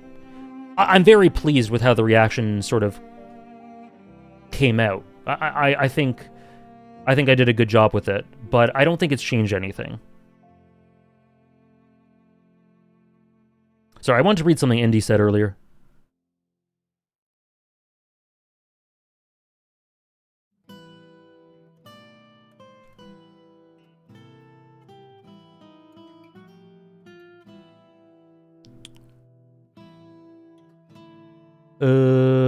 Where is it?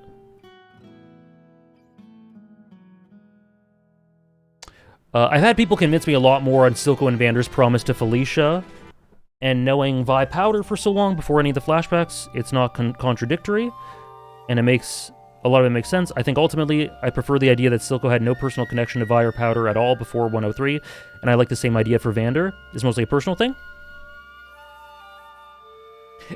I've seen that discussion too. It's like, do you prefer them having known each other? Do you prefer the spontaneity of it? I think they're positives for each one. But I think ultimately, I really love the spontaneity of prior to Season 2 stuff, but I also really like the promise and the regret associated with that.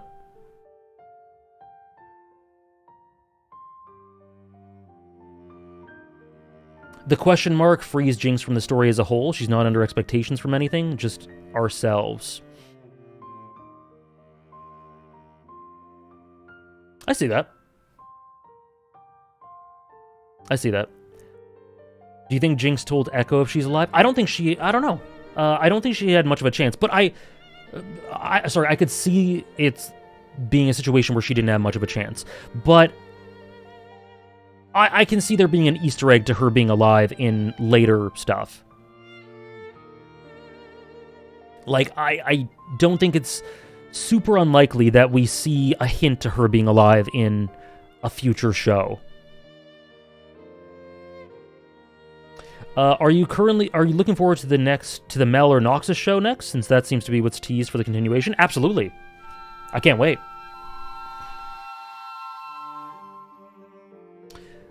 Probably not, Indy.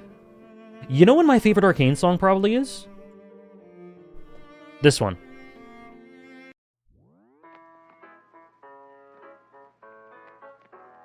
I think this is my favorite Arcane song. This one destroys me. Like, there was a period where I was just listening to this song on repeat, like, crying to myself. This song kills me. I love every single song in Season 2, in Episode 7. But this one, man, oh.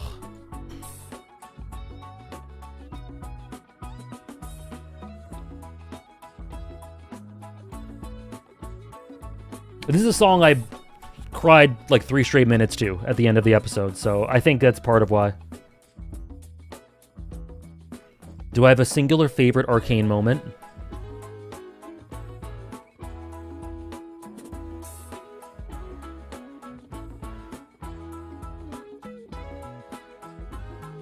A favorite singular moment.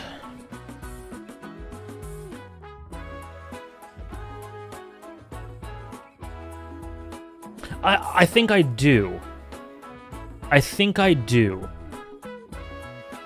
Oh, it's very on the nose, Mandela. It's very on the nose, but very beautiful. I think it's really well. It's really good. I think I do have a favorite Arcane moment. And I think it's a weird one, but I kind of alluded to it. Jason Silco Peace Treaty is really good, but it's not my favorite. It's a weird one, but I actually think my favorite moment is the Heimerdinger song montage.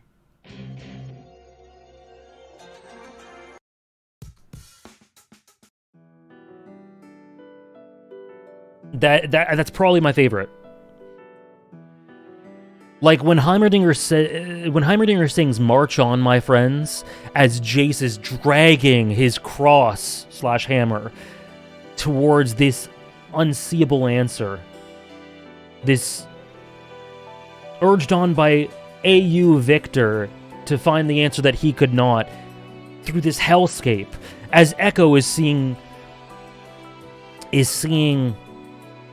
the symbol of all of his wishes and dreams that he, with like not a single doubt in his mind, he's going to reject.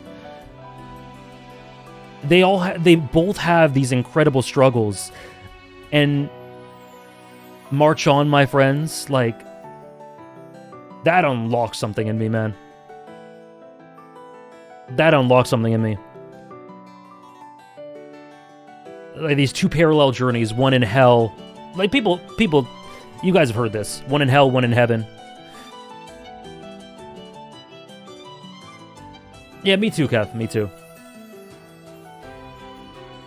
So that's probably my favorite. Top 5 still frames and shots of the entire show. I'm a big fan of Victor's imagery after first curing Huck. Shots. Probably this one. Either one of these two. One of these two. Honestly, this one might be one as well. Forgiveness. Might be this one as well. Either of these two. I love this shot too. I'll say, where is it? Oh, where is it? This is a where is it? This is really great. This is a contender too. And the one in the search for great we failed to do good, that shot.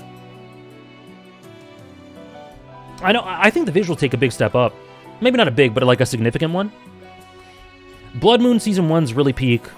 I also love, I don't have it with me here, but the shot of Ambessa in Season 2, Episode 6, looking at Rictus's body. That shit is crazy to me. Jinx on the Chair is great too.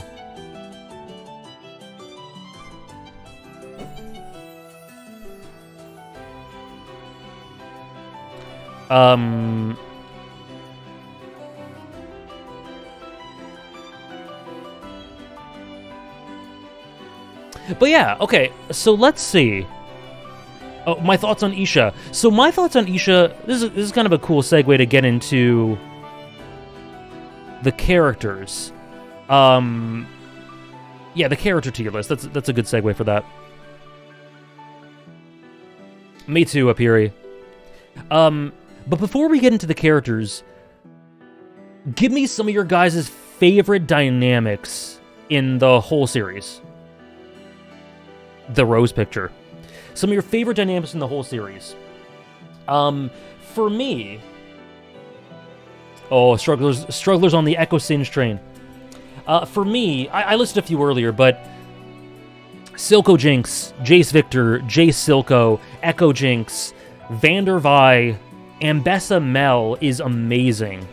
Honestly, Victor Ambessa Silco is a great one. Victor Ambessa Silco.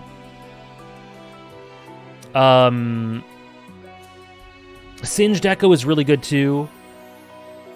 Heimerdinger Echo, or like Heimerdinger and his whole thing with Jace and Victor and Echo and Singed is really cool. Jinx Echo, Jinx Silco, Jinx Vi, Ambessa Mel, Jinx Isha. Jinx Isha's great.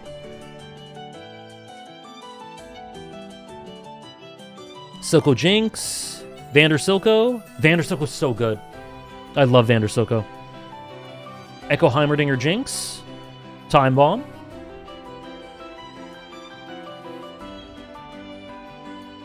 Nice. Jace Victor, Silco Jinx, Vi Vander.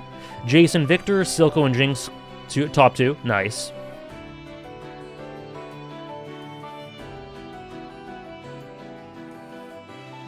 Ambessa and Singed. I haven't thought of those two in tandem much. But that's a cool one. Singed Victor. Singed Victor's really interesting. Silco Savica. It's not one of my absolute favorites, but I think it's really good too. Specifically, like, seeing the ways that Savica grieves Silco, overcompensates, has to deal with the fact that she is just never a number one. She's this perpetual number two. Which then changes at the end, of course, but... and like her sort of her intermingled envy and jealousy, but also admiration for those who can be number one, who can be that symbol. For Vander, specifically Silco the most, but Vander, and then I think Silco and Jinx as well.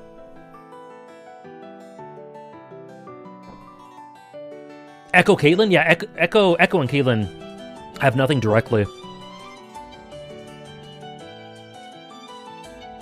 Mel and Jason Season 1. Caitlyn and Jace.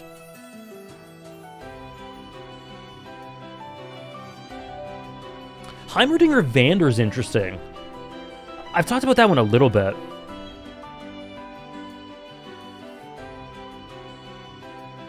Oh yeah, Silco with the Vander statue, like Indy says, is a really, really cool, a really awesome frame. I wouldn't be able to narrow it down to 5, but those are a bunch of my favorites. Echo Vander has some subtextual stuff? Yeah, Echo Vander's awesome. Because I think that what's interesting is that Echo and Caitlyn have a really interesting dichotomy.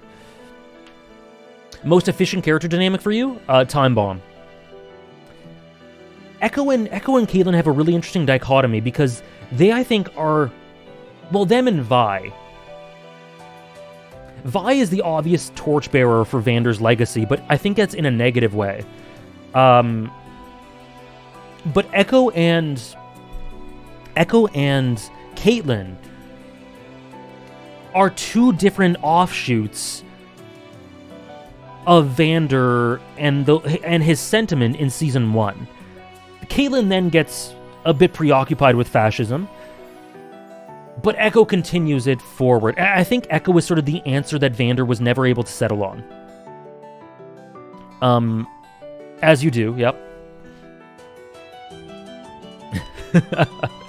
And I think there's a lot of cool nuances to that.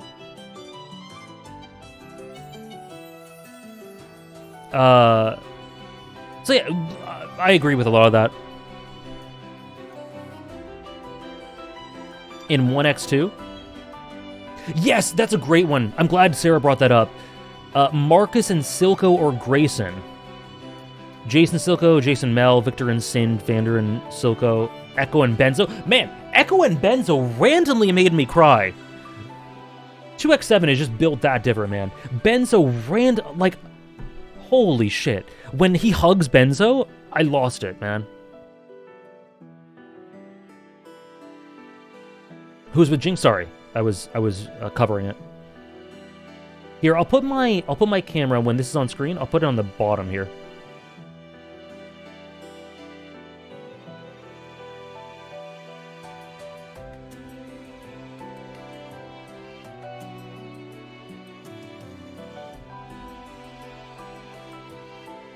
Silco and one of Victor's final lines mirror each other, with Silco calling Jinx perfect and Victor saying there's no prize to perfection.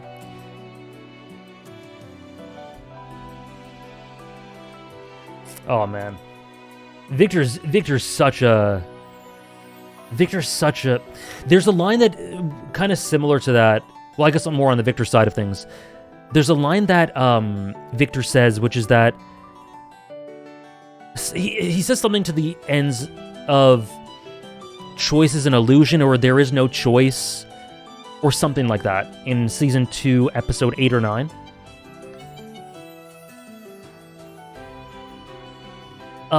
Which just harkens back to the idea of that he says to Jace, I think in 2x8, which is there is always a choice. Sorry, in 1x8, when talking about using hex tech for militarization. But sorry, just finishing what Sarah said, I also wanted to mention that one of the coolest things about Caitlyn is this sort of dynamic with her, Grayson, Marcus, and her mom. And how she interacts with them. There's a very specific moment where she looks up at Caitlyn's statue, and it's so clearly a parallel to Marcus looking up at Grayson. Sorry, she looks up at Cassandra's statue, and it's clearly a parallel to Marcus looking up to Grayson's statue and being like, would she be proud of me? And the answer is no. But God, the Cassandra, the Marcus, Grayson, Caitlyn thing, and how Caitlyn, in her mind, had a sort of tug of war with those two, and then how Cassandra gets added to it in Season 2 is really awesome. Yes, I do, Zart. And sorry, where was Ziggurat? I missed your redeem. Sorry, your Tier 3 for 23 months. Thank you so much for almost 2 years and the Tier 3, Ziggurat. I hope you're still here. Let me know if you're still in chat. If not, I have to message you. So sorry, I was in the middle of some crazy discussion thing. But I really, really appreciate it so much. Thank you for the Tier 3.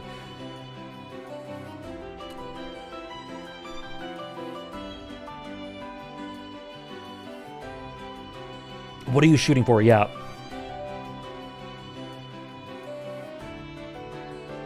That's awesome, Sarah. Okay, sorry, Indy has a specific question to me about Echo. I 100% agree with you that he's Arcane's bona fide hero, but essentially all the Arcane characters have their tragic flaws. Would you say that Echo's is the way that he only sticks to helping his own community and Undercity and the Firelights, rather than the Undercity or system at large? Hence him going, I gave up on this city, I didn't think it could be like this. Yes and no. So I think that, because if you look at what a tragic flaw is, let me just make sure I'm thinking of the right definition for it. So yeah, in classically Greek terms, Season 1 is my favorite, but I still love Season 2. In classically Greek terms, a tragic flaw is a thing that brings about a character's destruction. Like, it's an element of their soul, of their being, that they cannot let go of or change about themselves, that classically in Greek terms leads them to a downfall. Obviously that doesn't happen. Tragically Greek, that's a deep cut, Tom. Obviously that doesn't happen, and the thing with Echo is that he is left forlorn at the end without Jinx. So maybe it is.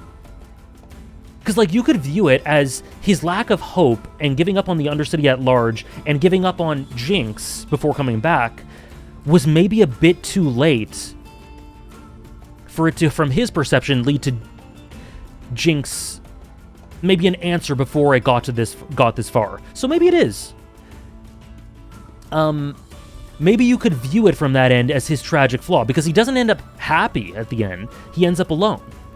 And maybe if he came to this realization sooner, he would have been able to. But then I think at the same time, you can also look at it as something he processed through and came out the other side with hope, nonetheless. It depends on how you view it. I think there are two ways to look at it.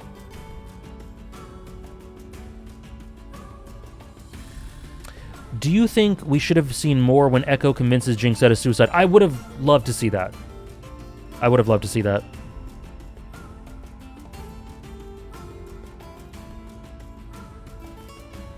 Silco and Victor are an amazing dynamic. And with regards to what Victor says to Jinx in Season 2, Episode 8, about sort of missing the forest for the trees, both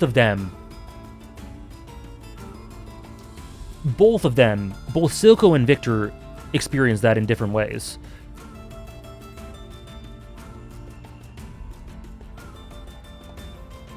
So yeah, also what Struggler said, like, part of having hope for the Undercity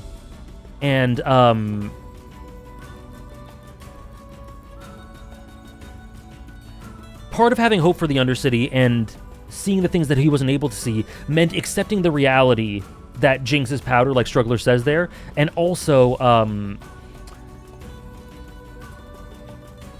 I guess the thesis of Season 2, which is that sometimes, actually all the time, things are never all rosy. You can never have a perfect world. You can never have an idealized world. He literally sees an idealized world, but there is a wrinkle to it, and it's not perfect. It's not his world. Vi's dead, all that sort of thing. And the thing is, he sort of rejects the things about the state of the world and reality and humanity that are uncomfortable to him, that don't align with the way he views the world, that I think is probably due to his isolation, the isolation he experienced through becoming a leader.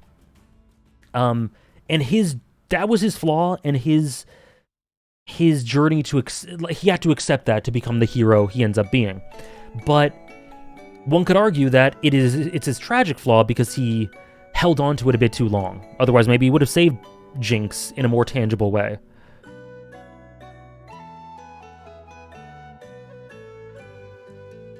Thoughts on the sins of the parent and trauma of the child, overarching theme with a lot of the characters? I don't know. I don't know how to talk about that, I guess, generally.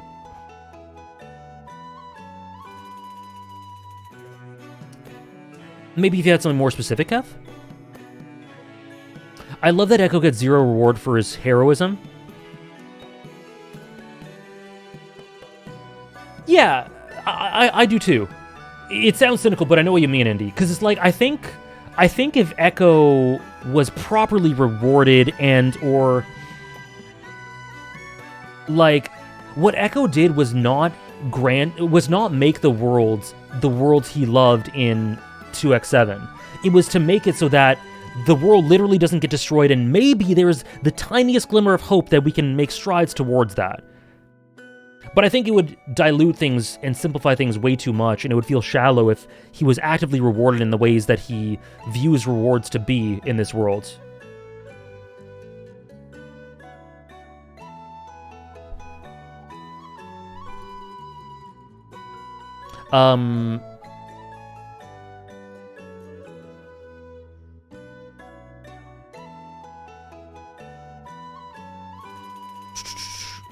So I find the idea of him burning powder, essentially burning away his childhood in order to fully pick up the mantle of the leader of the Undercity.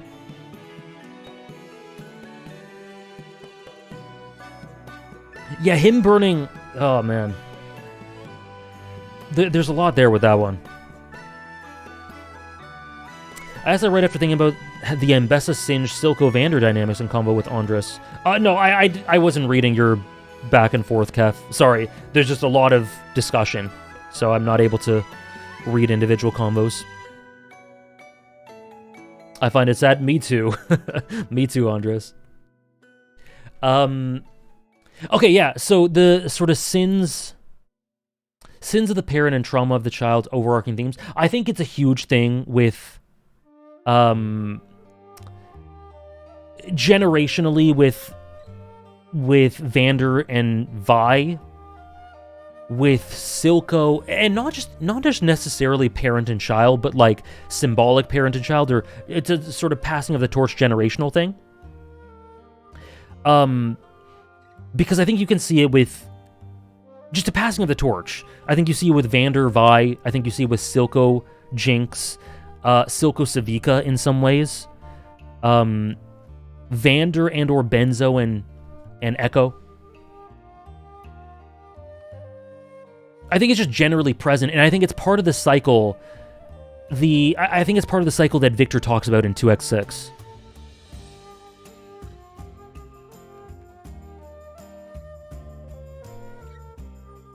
Do I know who Schnee is? He's that Arcane video person, right? Mage, Victor, and Jace. True, yeah. I think I maybe watched one of his videos. I don't remember which one. But I think I've watched one, maybe two.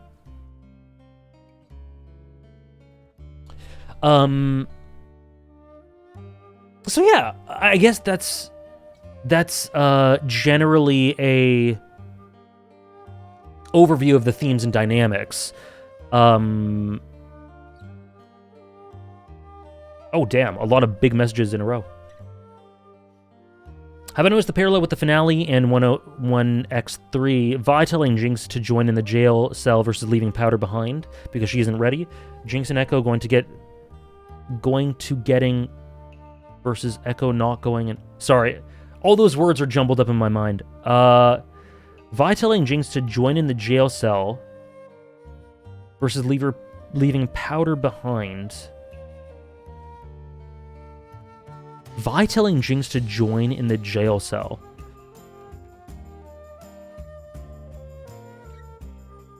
Sorry, I'm not sure which scenes you're referring to, Eternal. Oh, that's in 2X8. Okay, yeah, that's not the finale.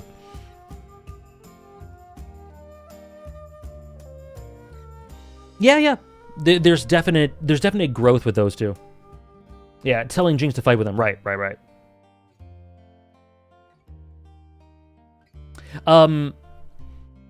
Ambessa Singed is probably my favorite Ambessa dynamic, both pretty ruthless and maniacal in their actions for their longing for lost love. I like how, like Ambessa basically manipulates the upper city to develop stronger weaponry, while Singed makes the most of his Undercity's revolution sentiments to test Warwick. I love that kind of dualistic, uncaring, almost scientific eye. It's interesting because the uncaring element is cool because both do everything they do for love. And it manifests in a way that feels scientific, uncaring, but it juxtaposes the core reason why they're doing it in the first place. I find that really fascinating. Not really, Mandela.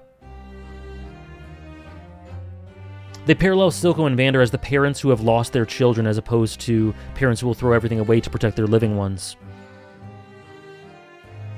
Yeah, they do. They do. Something I've grown to love is that Silco in Season 1 puffs himself up so much to accomplish his goals that people see him as the ultimate enemy rather than Piltover's oppression of Zahn. That's very clear in 1X8, I believe. Whichever episode it is that has that might be 1X7, that has the scene with the council, the Zahn Council, where it's like, everyone's like, Silco, we have problems everywhere. You're so clearly all in on Jinx. Are you going to address this stuff? We need to fight back against Zahn, blah, blah, blah. And his, I guess, his failures of leadership from their perception diverts their attention from the core problems. And what does he do to accentuate that? He makes himself even more of a fearsome focal point. Like, it diverts it even more. He's undoubtedly morally decayed, but 2X7 makes it really clear to the viewer that Silco was literally just a symptom, if that makes sense. Oh, for sure. For sure, without a doubt.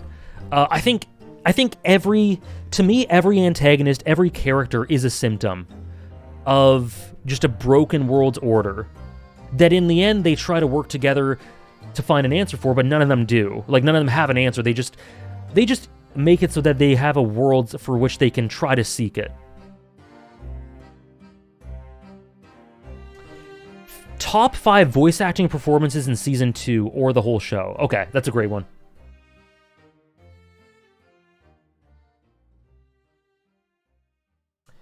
We talked about it earlier, Guster. I have a lot to say about Vizark. Or role or whatever. And I think outside of like micro moments, it's really quite well done and really indicative of Vander and his sort of failings as a leader and a father. Or rather, like, a leader. More so a leader. I think it's really good. You can go back earlier in the VOD to check what I said about that. You can also check out my reactions where I discuss those ad nauseum. Like, I talk about it a lot. Specifically, my discussion in the final episode. I did find the way Singe talked about Vander to Ambessa to be quite interesting. He seemed to kind of care about him in a way.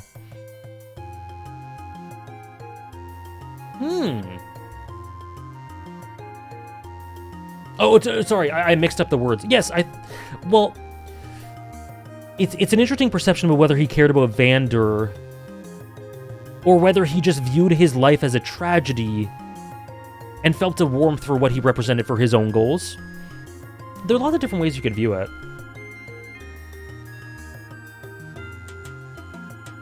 It is, Indy. It is.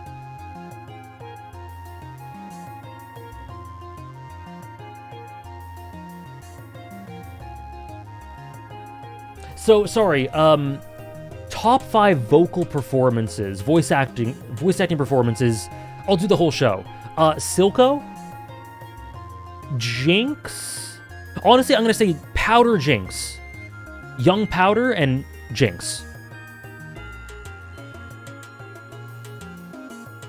I gotta say the way that Victor's approached the voice acting for Victor when he kind of awakens from his Hextech coffin is really well done. Like the lack of affect, but there's still like a weird soul to it at the same time. Like there's a lack of affect and emotion, but there's something inside there that shows that there's some feeling in there, but it's just so buried. You know what I mean? I'll say Victor. I gotta say Jace, just because the heart and soul in that character, I just love it. I just love him. Also, if I didn't mention it earlier, Bea was kind of talking about it earlier, but Victor will be... I do consider Victor an Antag, and he may be a consideration for the top 100 Antags. We'll see. We'll see if you think he's high enough. Oh, me too, Indy. I didn't... That line... By the way, you guys can still fill out the form if you want to. It'll still be there for weeks and weeks. But there's a form where you can, just for fun, guess where certain characters will go. There's been 30 responses so far for the top 100. Still lots of time. Lots of people have put Victor in there. But no, what Raph says, the way he voices, I didn't ask for this. Oh my god.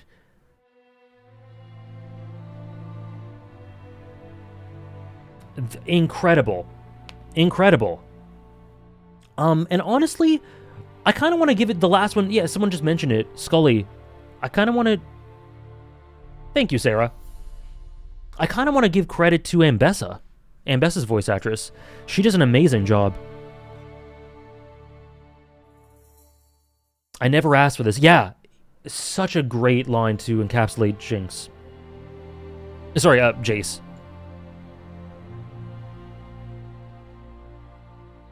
Okay. So I think what we'll do is we'll go through the tiers, and then when we get up to the more notable characters, we can talk about them more individually. Something I changed is that Grayson was in just good here, but I put her up to very good. There's definitely a sort of ranking to this. So these are the characters, and feel free to speak up for any of them, that I feel... I wouldn't call any of these characters bad, but they just don't really have an impact. They're not meant to be anything more than aesthetics or window dressing in terms of their contribution. Speech is cool. Speech is fun. Maddie's truly the character of all time. See, people think she's bad. People think Maddie's bad.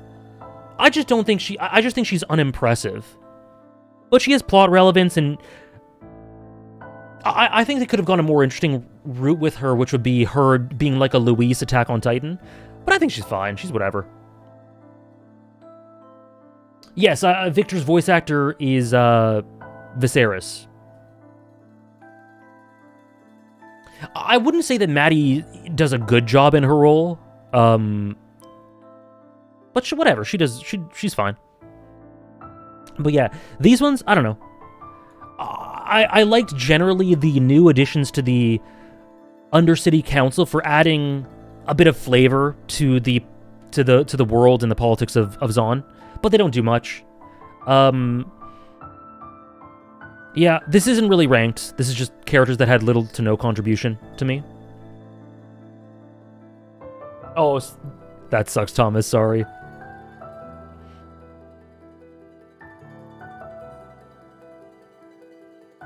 It would have been interesting if Maddie had more screen time because I would have loved trying to piece what was genuine and what was a facade. That's true. Like, I think Maddie could have, if there was more time and Maddie had that, because she has a line that's interesting, which is like, I don't remember, I'm paraphrasing, but something along the lines of like, I appreciated your affection. Like, I do think there was parts of her that did feel did appreciate Caitlyn. And I wonder if she's quite she could have, with her role, she could have been quite a lonely person and appreciated that. Your warmth, right? Your warmth. And what's funny to me is that I don't actually think Caitlyn gave her warmth. I think that to Caitlyn she was an outlet. I don't think that she genuinely felt warmth towards Maddie, and that's an interesting nuance too. So I think there are a lot of interesting directions that Maddie could have gone if she was a more major character. But as it is, she just is what it is.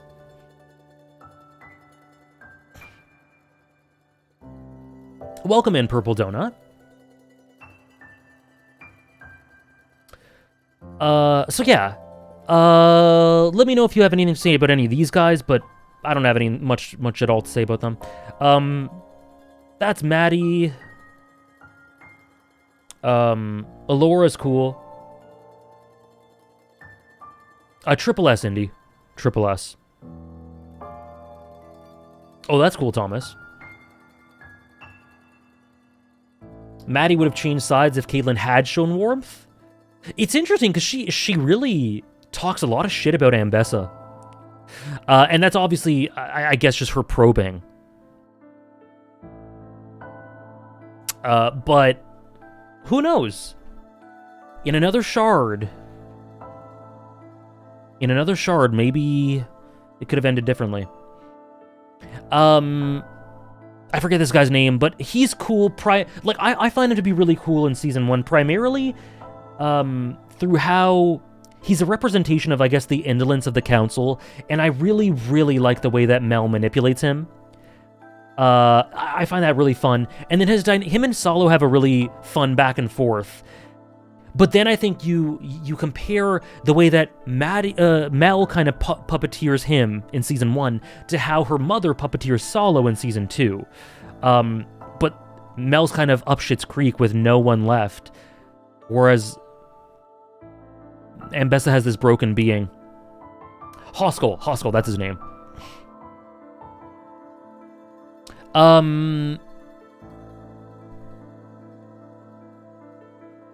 And yeah, the rest here are all generally play their roles pretty well. I like what Rictus shows. I think Rictus is primarily there to characterize Ambessa, but I think he does a good job. I like Caitlyn's father. Loris is there's a lot of cool subtextual things with Loris. Thomas has put an essay out there about Loris and what he contributes. Oh yeah, Raph? That's funny. That's funny. Thank you, Sarah. Loris is cool because I think, how much have we talked about Echo already? We talked about him a little bit, but we'll get to him properly as we go up the tier list. Yeah, we'll get there for sure. Welcome in, Tofu Sauce.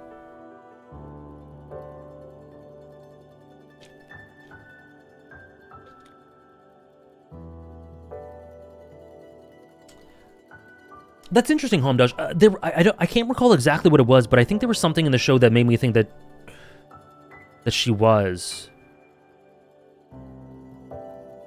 I don't know. Sorry. So Loris is subtextually really, really cool, and I think is a representation of, I guess, a lot of things to do with Vi and her cycle, and the constant looming presence of the idea of what Vander represents for her, as well as being an interesting moral compass. Because the thing with Loris is that he is complicit in the gassing, right? I've also seen a lot of people sort of excuse the gassing as like, or maybe not excuse, but sort of justify it a little bit, as in it didn't hurt many people and it drove people out, to make it seem like like people have the idea that the gassing is something that is basically justifiable on Caitlyn's path to solving her problem, I guess. I don't view it that way. But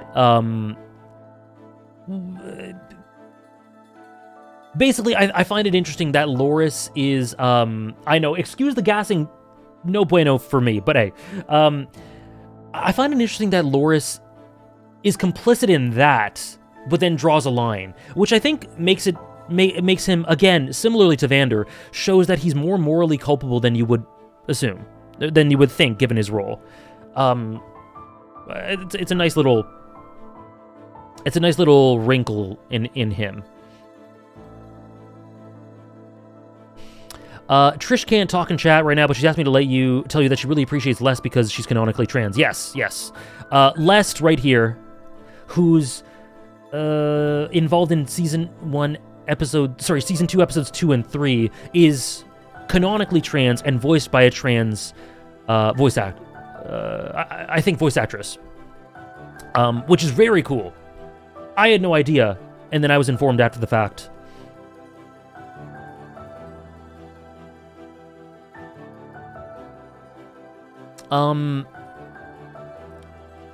Deckard has a very functional role. I appreciate Deckard for his role in season 1. He's kind of sacrificed to show a lot of things about Silco and Shimmer and, I guess, the ambition of the Undercity. One of my favorite things in Arcane is the subtextual, indirect ways that they show the ambition of the Undercity through Shimmer, through addictions to it, and then through how Victor wields and manipulates that through his congregation or whatever you want to call it. Because essentially, a lot of the people who are hooked on this are not... Like, the thematic thing here is not that they're hooked on the substance as much as the power it grants them, because they're so bereft of it after being oppressed their whole life. So they get hooked on Shimmer, then they get kind of hooked on the divinity that Victor grants them. You like it, Indy? You like it? The way Loris first offered Vi alcohol and they got to get shit-faced together, which is something Vi never got to do with Vander, who is a bartender. Yeah. So yeah, I just generally think there's a lot of interesting notes about Loris.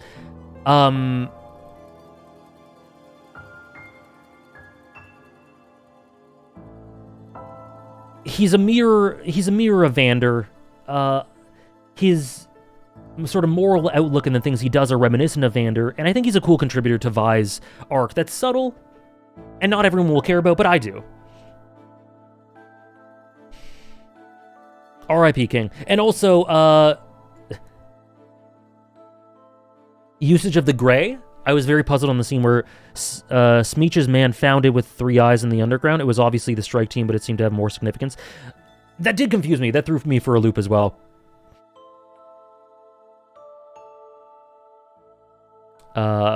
It definitely threw me for a loop as well. I didn't really know what they were going with it, and then I went, oh. His character's wasted potential? I don't think so.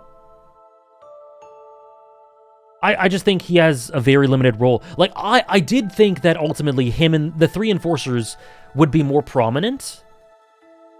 But pretty quickly you end up going like, okay, they're just going to be these minor influences in the background. And given that, I was fine with them.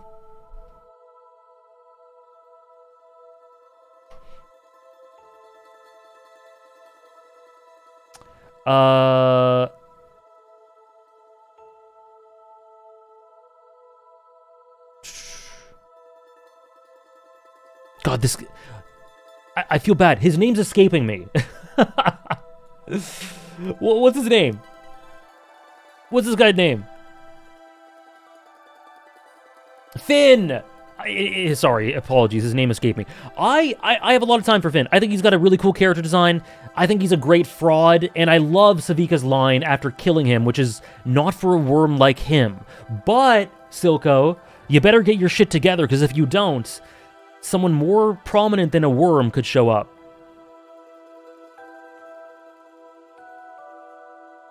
Chill? We do have a better one in the Discord. Oh, I didn't realize I wrecked it, Homdosh, but I'm so glad you enjoyed it.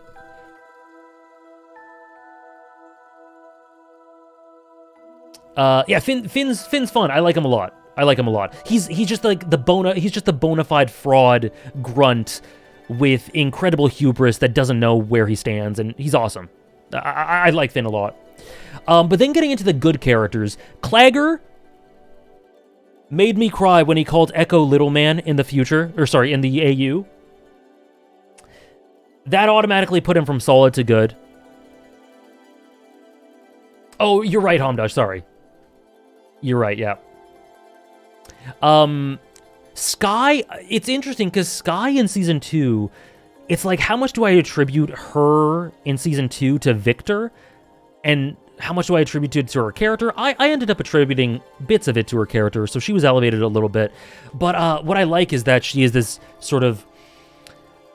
Something I like about Victor's path and everything is that he really doesn't... He doesn't properly value Sky until it's far too late. Similar to Silco about certain things, similar to stuff we were talking about with Vander,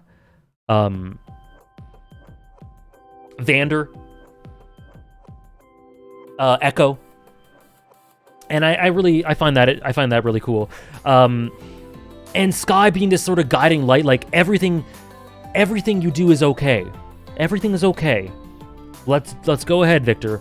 And a cool nuance with Victor is that his internal self, like externally, he's very robotic, he's lacking affect, but internally, I think he's very human, and he's guided by Sky within. So I think that shows a cool juxtaposition internally versus externally about how he justifies some of the things he does, or like how he views some of the things he does. I'm glad, Mandela.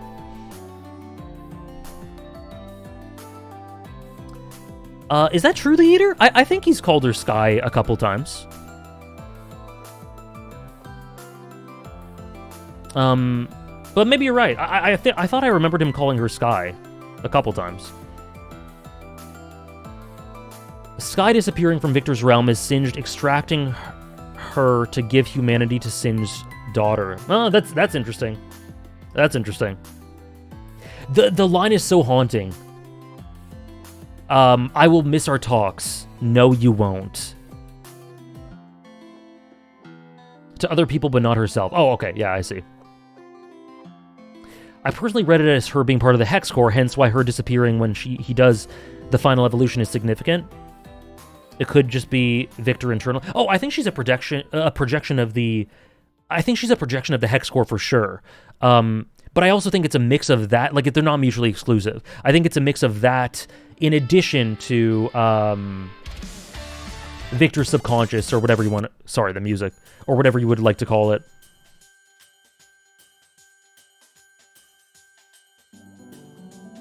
What I said, Struggler, was essentially that, something I love about Victor and Sky's dynamic is that he really didn't start properly appreciating her in compensation until she was gone, which, if you view Echo from the I should have done this earlier and maybe things would have been better perspective, like the regrets and sentiment he might have,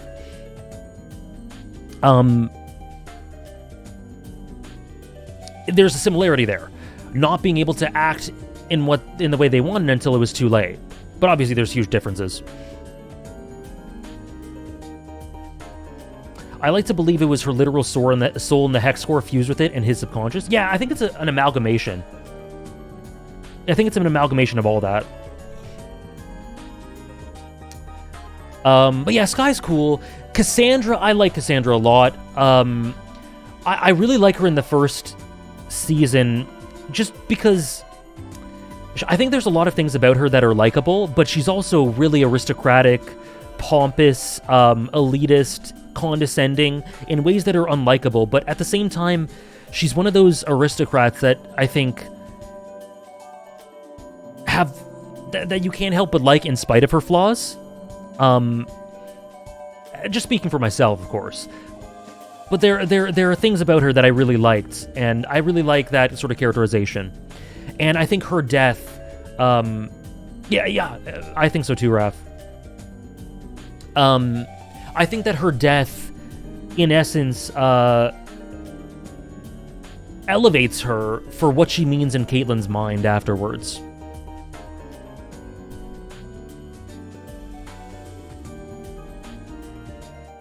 Can you consider the Hextech or the Arcane a character? I think so. I'm interested for when we get higher up this, because I don't know if Andres is still here. I'm not sure if Andres is still here. But I'm interested in what Andres feels about Jinx and Ambessa, because he said something that made me curious about that. And I'm curious specifically on what Tom wanted to say about Jace, but we'll get there. We'll get there soon.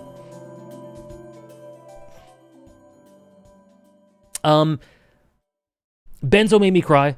Huck, I think, is just a great tool of a character. Very human, very down to ground level and mundane. In a similar way to Solo, but Solo's a bit more bold for me. Disposable, yeah.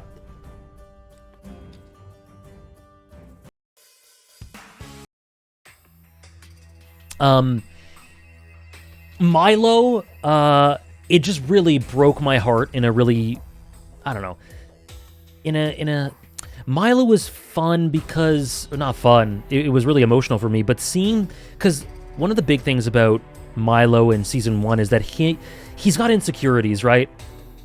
He's got big insecurities about his role and usefulness for the group, and he wants to seem more authoritative and take charge and impressive to Vi. Like, I think he clearly wants to prop himself up and be useful to the group, right? And because Powder gets preferential treatment, he's very envious of that and lashes out at her a lot. So the two are always at odds. But what really broke me in 2X7 was seeing them just being friends. All of that's gone. You'd imagine that Vi's death helped the two of them come together and connect and just become friends as Powder helps him to hit on the waitress, right? That made me really emotional. The jealous middle sibling, absolutely. Thank you now for the 19-month streak. Thank you very much. Happy Friday to you. Thanks again to this community for being so wholesome, fun, and helping me and others enjoy stories much more deeply. Hope you're doing fabulous. You as well. Thank you so much. I agree, Mr. Critchin. The way Kate goes to the one place where she didn't fight or argue with her mom as a way to show that she wishes she'd been there with her more, but at the same time her ideals and Cassandra's were quite different. Yeah, it's a sort of element of like, would that have Caitlyn says that to herself, but you imagine, would that really have changed anything? I don't know that it would have, but it tortures her regardless.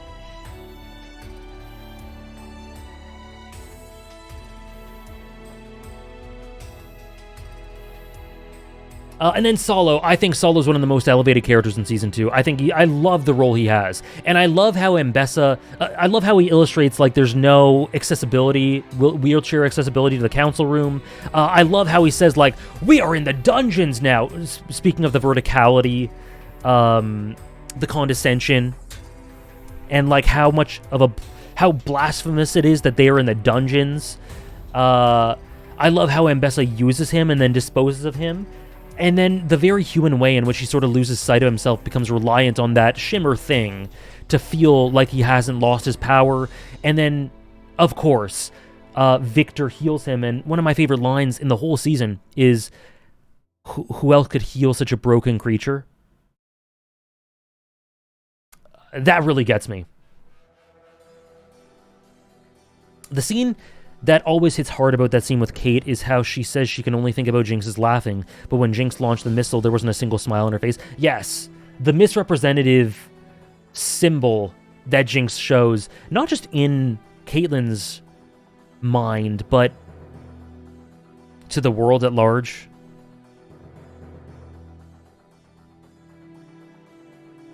He relies on the Undercity's drugs when he becomes disabled, but he judges people from down there for doing it in way more disparate situations. Yeah, it's great. It's really good. It's really good. I'm a big fan of Solo.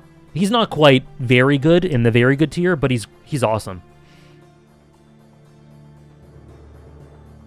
Maybe she laughed when he kidnapped her in the shower. I could definitely see that. It's so good and seemingly benevolent of Victor at first sight. I was so sympathetic to his cause because he really went off the deep end. What's interesting, we could... Just a precursor to Victor is that I've had some people ask me, like, why were you initially so suspicious of Victor? Because the things he did, none of it really had materially negative effects. But it's all about the tone, right? It's all about the tone and the lack of humanity. I think Arcane is fundamentally a very human story that touts the importance of humanity, even in Season 1. And Victor was very clearly starting to stray from that. He was becoming robotic, he was losing himself in the science of it all, and they became this sort of hive mind that would all die if Victor died, and that's just, like, it's unnatural, it feels artificial. And so it's a lot to do with the, you were not suspicious of him? Because nothing bad really happens. It seems utopic. But a genuine utopia in Arcane is too good to be true. So that element of too good to be true, avoiding humanity, all that sort of thing, sort of clued me into it. But yeah,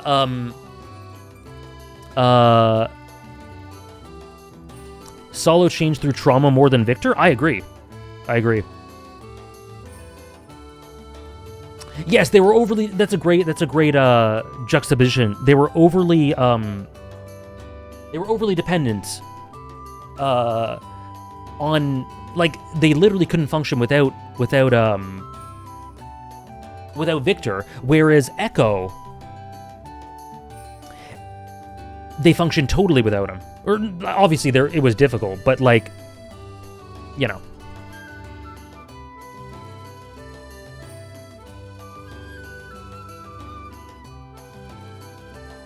That's funny, Jonah. Yeah, like, it's funny. It's interesting, because at the end of Act 5, like, I saw a lot of people say, that's the one time during my watch that I was caught up, I think, at the end of Act 5. And I saw lots of people like, Jace is the bad one. And while he was definitely unhinged, to me, it was just like, it was so clear that it was an unhinged, desperate act with a sight of a good future rather than Jace genuinely being bad. Like, just because of the tonal indicators and the thematic indicators of humanity. But yeah, Grayson's awesome.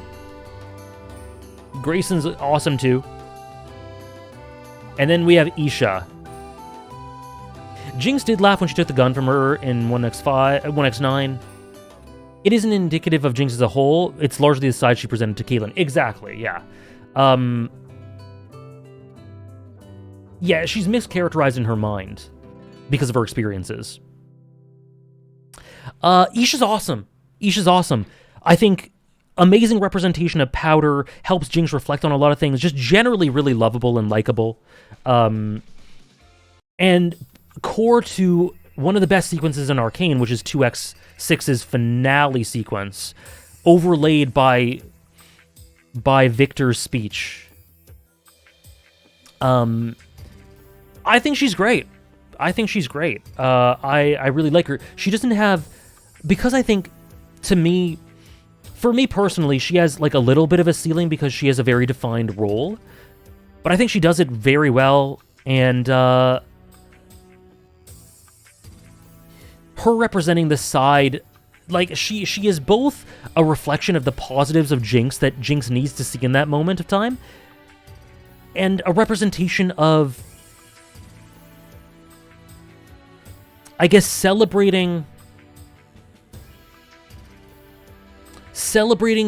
having this new lease on life rather than lamenting ends of things. which I think is part of Jinx's turnaround in episode 9 that we don't see, unfortunately. And also having Jinx reconcile with the powder inside her. I think it's very poignant how Arcane shows Utopia as either achieved through artificial and unnatural means, Victor's commune, or as an idealized version that reality hit you, however, can't stay in. Right, yeah, it just doesn't exist. It just doesn't exist. And so when you see it, it's like, something's off here, you know? I think Season 2 could have been shorter. You're the first person I think I've seen who says that, Ibsabius. I would have liked it to be longer, at least the finale to be about half hour longer. Rated character dynamic, Isha Jinx, probably double S.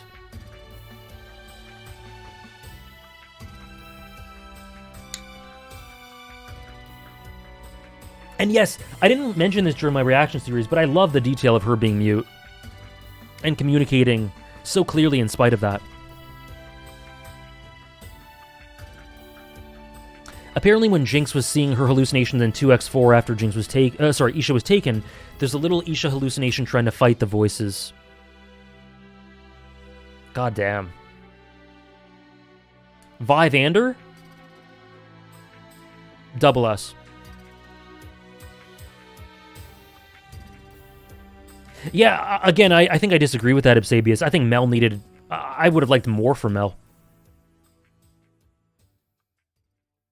Isha, Warwick, Vander. Isha has these moments where she cares so much for Warwick / Vander.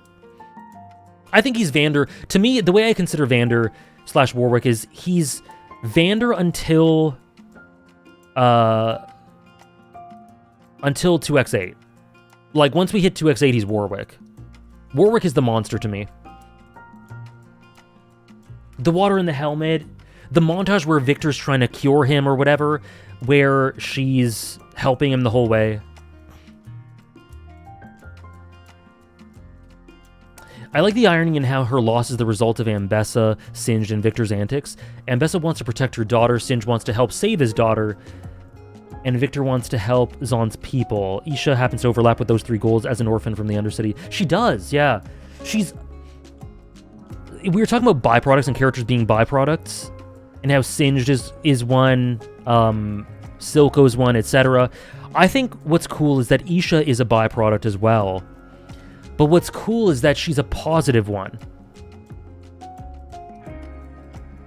Like, she is the result of all sorts of pain, and yet she comes out the other end of it as a positive byproduct and shows that there is, despite everything, humanity's awful, this society's awful, this world is horrible, but there is something worth salvaging. And I really love that. I think we already talked about Savika. We talked about Savika a lot already. I think we talked about Caitlyn a lot already. Caitlyn, I projected her to go up higher, and then she kind of went back down. Still a very good character. Still, I guess, top 12-ish, 11, 12.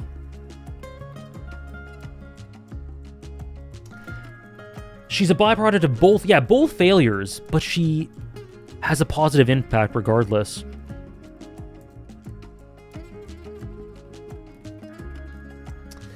Isha fouls Ambessa's thoughts on the glory of sacrifice. It's honorable for the one who died, but leaves those behind with unimaginable pain. That's interesting.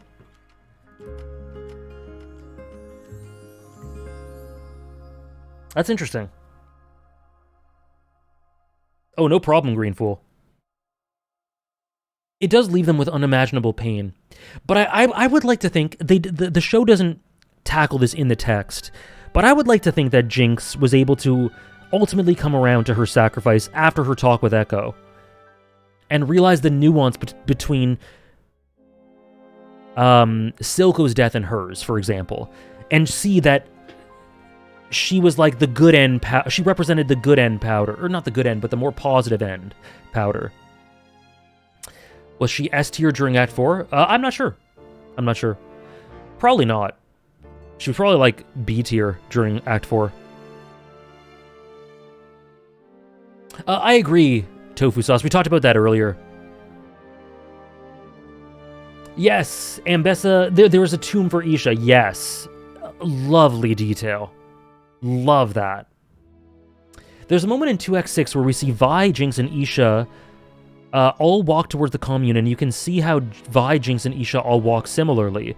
So Jinx sort of still emulating Vi, Isha in turn emulating Jinx, and Vi, she emulates Vander while also being present here, walking in his animalistic form.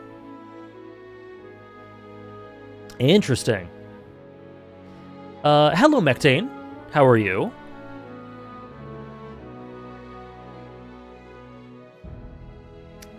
Thanks, Thomas. That's really cool.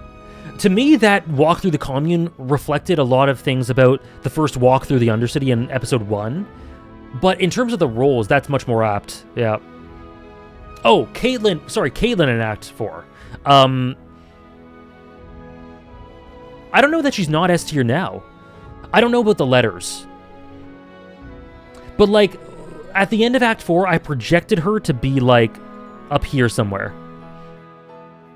Because of how promising it was. And then it just didn't end up panning out that way.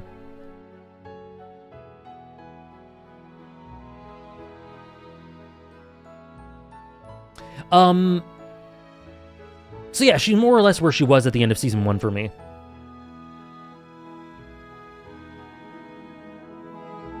Oh yeah, okay, and then Singed. I skipped past him because I feel like some people might have things to say about Singed. Singed is really awesome, and I saw some people say that they wanted him to have more things, more stuff, more material. Personally, I'm really a fan of the minimalistic way they use him. And what I like is that I feel like I don't fully understand him. I don't think you're meant to get everything about Singed. He acts in ways that are confusing and weird at times. He says that he drops banger lines that are so indicative of the whole series. Like, the idea that no one in power got it through innocent means. The fact that he ends up being the most successful of the antitheses in the series. But then you're also left with the thought that maybe one day he would come to regret what he did. Maybe one day he'll see that his daughter is actually just a husk.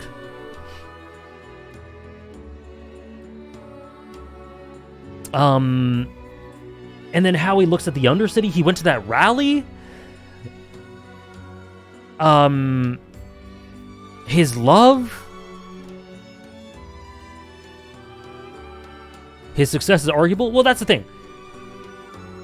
What he did is he resurrected his daughter. That's a success. But is the sentiment of it successful?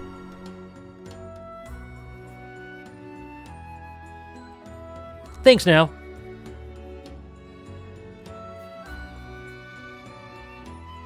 The mutation must survive, right. That is the line that I take away from Singed the most. Struggler wrote a really great sort of dissection of the Echo Singed parallel in the Discord that can be sort of linked, that can be found in the Discord. I don't know if you have a link to it, but I was mentioned in the Arcane. Like, you can just scroll up a bit and you'll find it. It's really cool. Because, like, if you look at the thematics, Echo is arguably the biggest advocate or thesis in characterization terms. Maybe Jace. I don't know. Maybe Jinx. But Echo is one of them. And Singed is, I think, probably the biggest antithesis.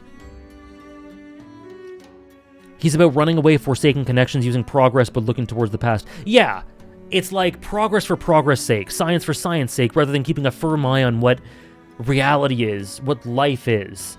Forsaking connections, forging anti-human ones. Thank you, Sleepy Lion, for the 15 months. I really appreciate it. Exactly. We don't know if the daughter's the same, if she's hollow, if she's a husk, if the magic will be gone eventually. And given Arcane's universe and what it has to say about those sort of things, you would imagine that it isn't all it's cracked up to be. So the immediate end to his character feels successful in objective, factual terms at that moment. But what does it lead to is the question. And that's really interesting. And I don't know, just generally, I think he's a really solid character. I really enjoyed his presence. I think he's awesome. But not quite to the level of the ones above him, but still really good. It's her essence, exactly, yeah. Oh yeah, I purposely ask people not to tell me about League Mectane, League lore, but from what I can, Mectania, but what I can tell is it's extremely extensive. Even people making the mistake of looking at progress for progress are usually just too far in the future, but Singe doesn't even care about it. He only wants to get the past back.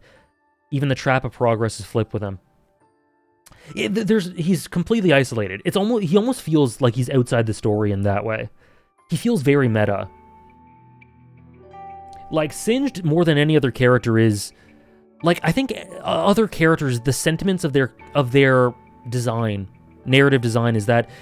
Okay, they have a thesis in some way. They're aligned with the themes of the story in some way. Like Ambessa has this pure warmth, and the reason she loses sight of herself and her dreams is because of her compassion and fear of losing that which she cares about, those connections. Victor has the heart. You know, you can see where they came from. But Singed antithesis everything.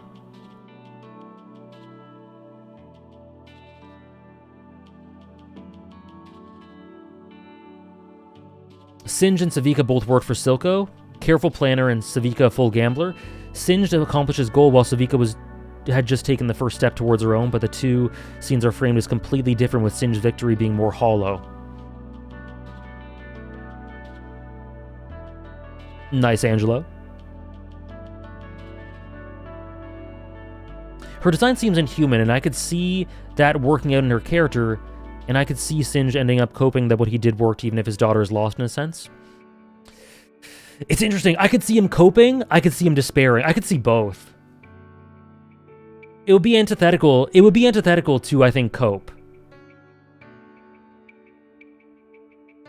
He's really interesting.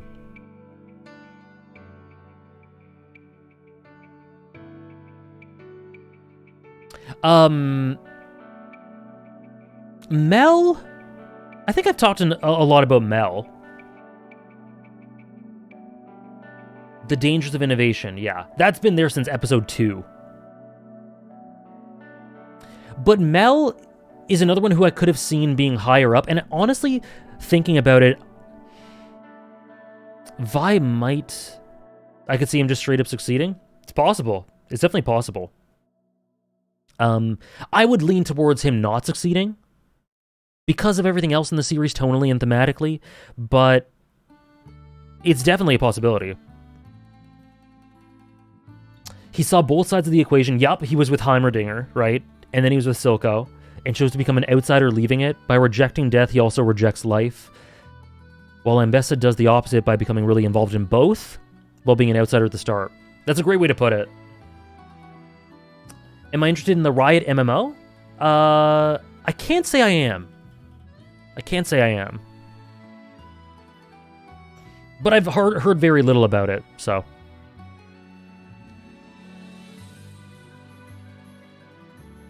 So yeah, Singe is awesome. Singe is awesome. I don't think he would go any much higher than this for me, but he's really good. Yeah, he's unaffected by the narrative. He feels like he's outside it to me, Kef.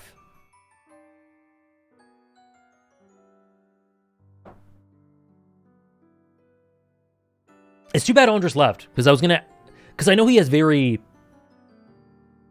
very extensive thoughts on this season, so I was curious about his take on Singed and a couple others. So yeah, I think we talked about Mel a decent amount already. Nothing. I don't have. He was just side questing. You're right. I love that. The end of every episode just being a little morsel.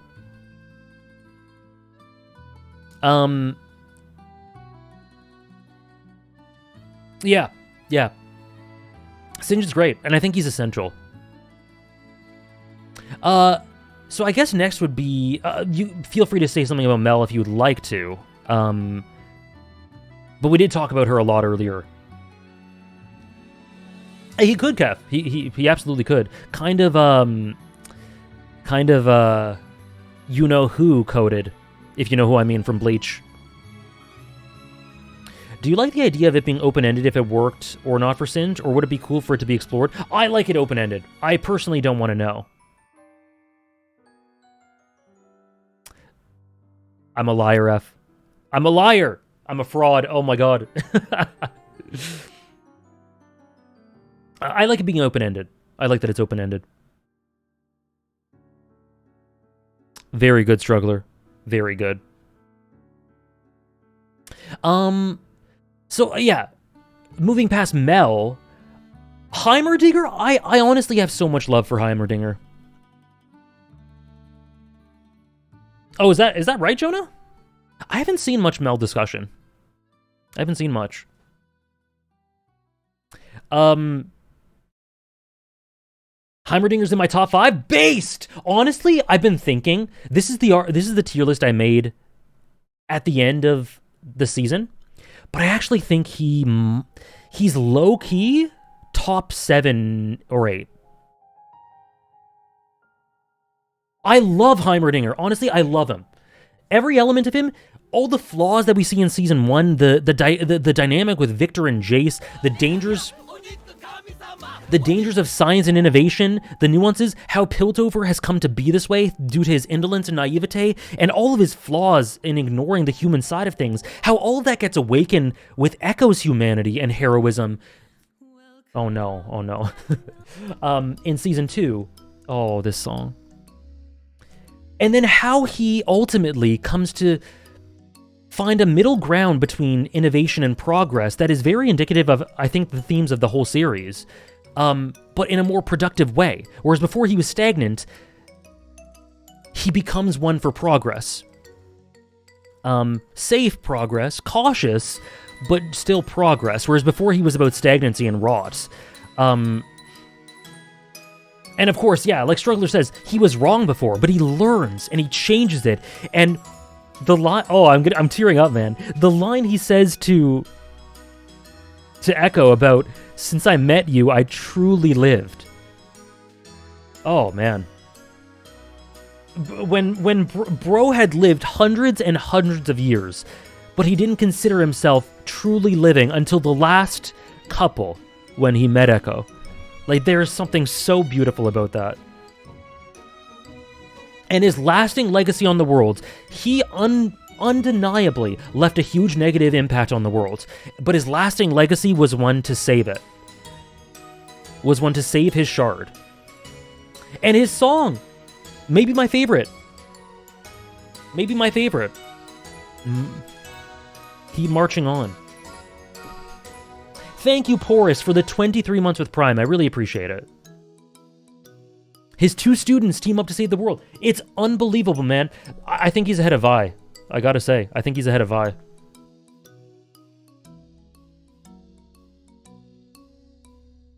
He's got, arguably, like, he's got one of the best arcs in the series. He straight up does. He's one of the best executed characters. I don't think there's a single flaw. And it all comes together so beautifully, and it reminds me a lot of FF14. I won't spoil, but he reminds me a lot of 14. Heimerdinger's quote of Stanwyck Pedidley, "Everything he built either exploded, melted, or toppled over, and yet here he stands." Stanwyck set his personal ambitions aside and focused on something far more important, our future. He realized nothing he could accomplish could compare to the contributions of his students. It's so good, man. Heimerdinger's amazing.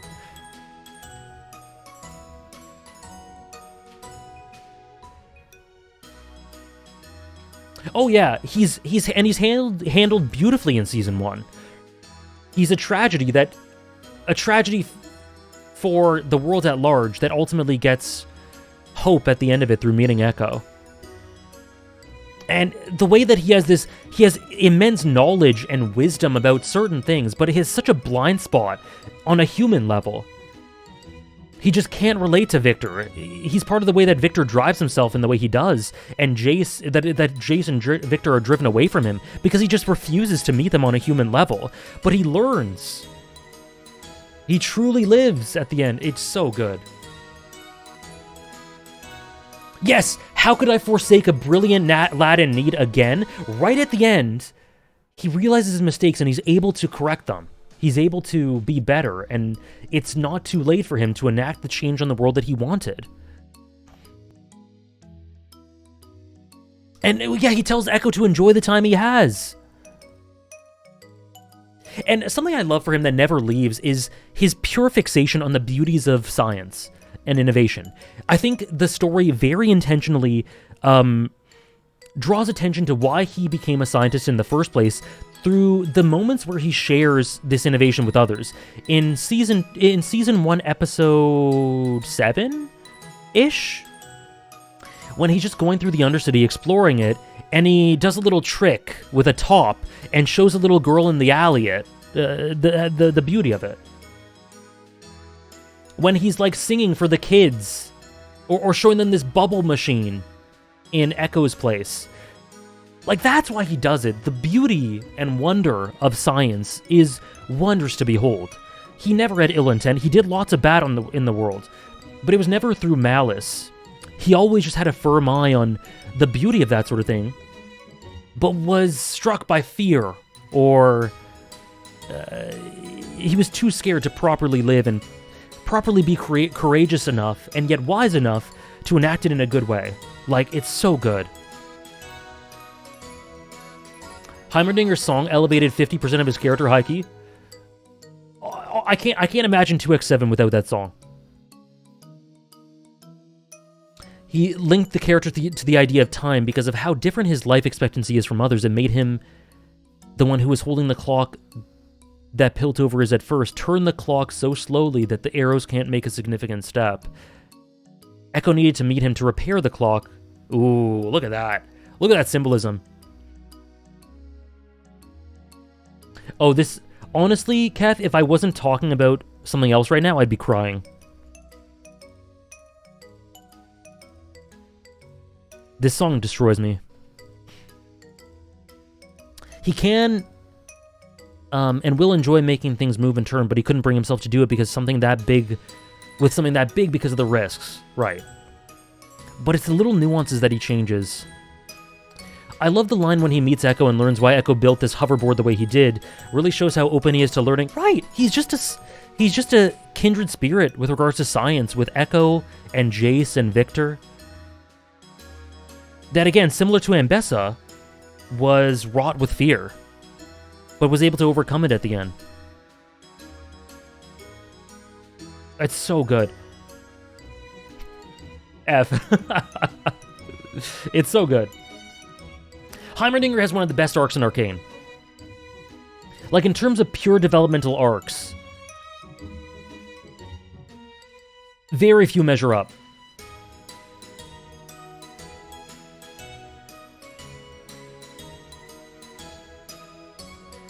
I think we talked a lot about Vander as well. Let me know if you want to add anything to Vander. But yeah, we can still keep talking about Heimerdinger a little bit, because he's... Oh, God. He's so good. He wasn't made for leadership. I feel like he's become one because of his experience, but it became the brakes that stopped him. He's kind of more of a Savika. Or, like, I think he would be best functioning as in an advisory role, you know? But we talked a lot about Vander as well. This season just unexpectedly added so much to him. I don't know that I have much to add aside, because we talked a lot about him already as well.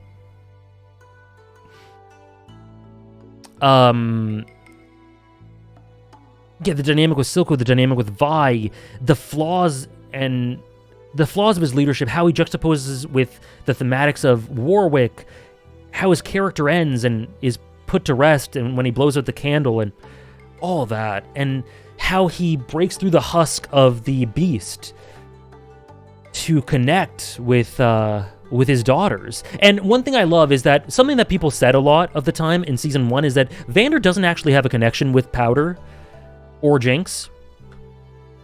But this season really defied that, right?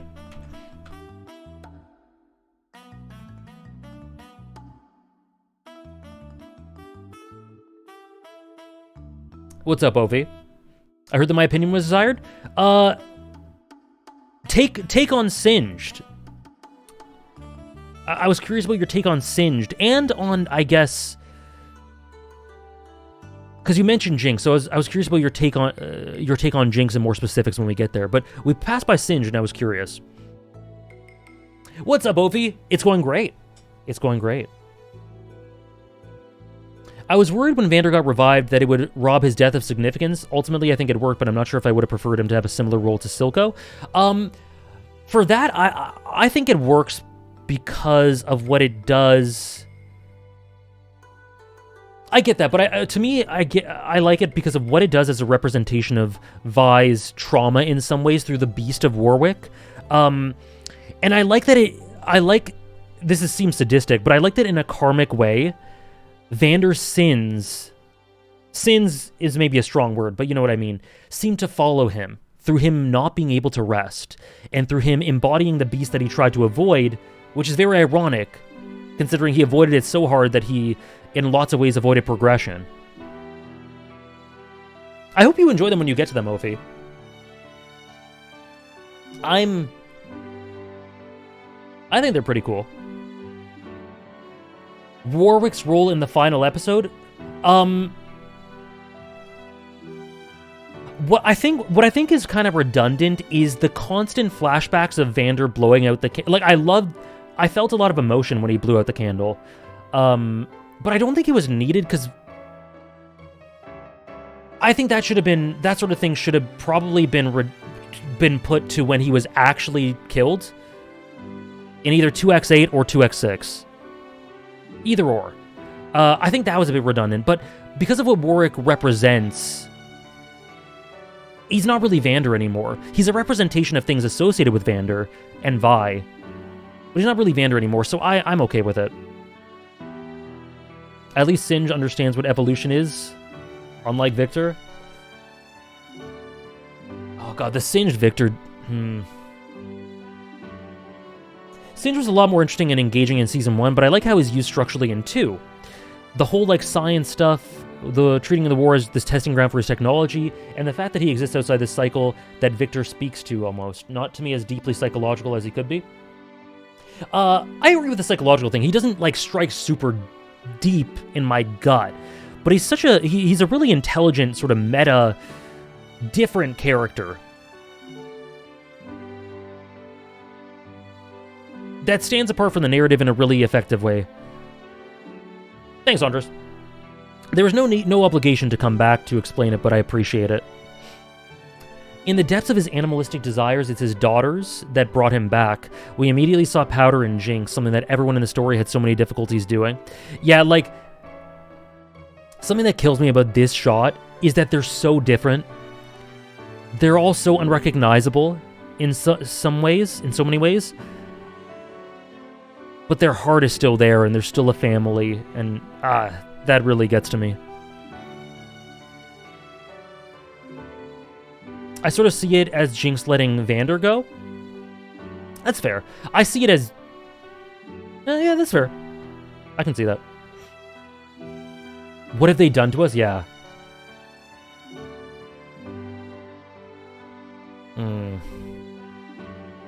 Vander's awesome. Ambessa, I'm not going to say anything because I have a whole video on Ambessa. Well, I'll say a couple of quick things about Ambessa. No, we should talk about Ambessa a little bit. I won't say nothing, but I'll limit myself a bit because there's a full video about her.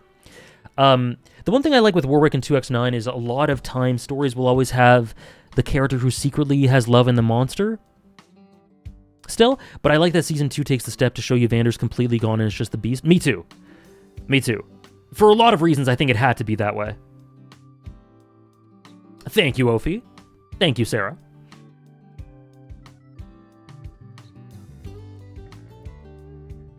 I agree.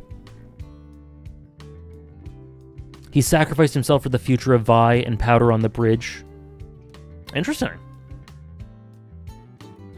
I know, Mixed Toast. I won't go as in-depth as I would otherwise. I'm not going to spend a lot of time on Ambessa, but I do think it's a disservice to not touch on her a little bit. One thing that I'll say that I love about Ambessa is the Silco dynamic. Like, it really clicked for me when you see her talking to Mel about the fact that she just cannot let go. It doesn't matter. Like, it doesn't matter taking vengeance. It's deeper than that, because these people hold a sword above your heads, so that threatens to cut your head. That threatens to cut you down from above the moment you raise your head too high. That is so symbolic, and then she goes on to talk about how it contradicts the idea that on the battlefield, the meritocratic battlefield thing, doing whatever seeking victory on the battlefield through merit and through doing whatever you need to seek freedom and seek victory, that's core to their principles. It just reminds me a lot about what Silco said about power to Deckard. Power comes to those who will do anything to get it. It's very similar to the Noxian principles that she talks about there, and the fact that Black Rose threatened to completely cut that from the ground beneath them, and that she can't abide by that, and they need to have a path. They need to have a path to cut through all the societal hierarchies, all the politics, all the red tape that just leads to freedom. We do not lament a warrior's death, we avenge it. Ambessa is such a sad character.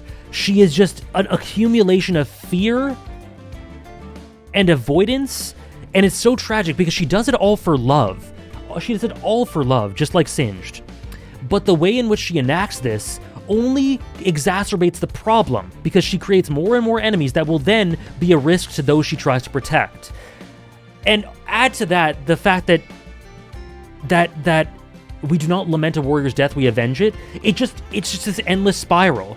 When will it end? It can't, because she's too, and she says this literally, she's too weak to be able to see the hope.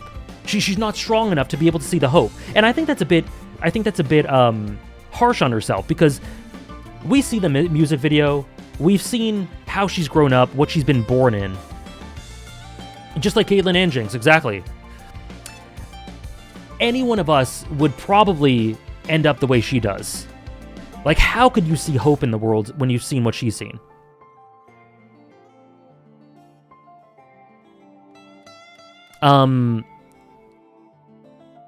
But she cannot hope. She can't bring it in herself to hope. And what's interesting to me is that I put out my reaction to episode 4, I believe it was, and I really take Ambessa's words there at face value. Like, I think she's telling the truth. When she says that maybe you, Caitlyn, will have the hope that I could not. That Mel clearly could have, that she does not. And lots of people think that's manipulation. Pure manipulation from her. I don't believe so at all. Maybe it's partly manipulation, but it's truthful. It puts the whole picture of her character together. That she's not strong enough to believe and hope and forgive. Oh my god. She's a mirror of Vander and Vi. At her core, she has the same fear. It's about keeping the family safe, and they can't allow themselves to be vulnerable. Because of that, they gotta be the pillars that hold them together. Right. Vander avoided more conflict to avoid loss, and Ambessa only knew conflict and used it to reach the same goal. Vi was trying to navigate between those two ideas growing up. True. That's really cool, Struggler.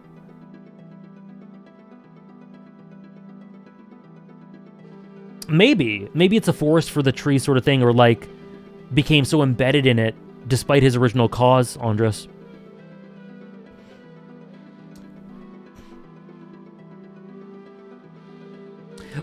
What's the take on Ambessa's lines about different laws and rules of combat? I feel like there could be a lot of cooking there.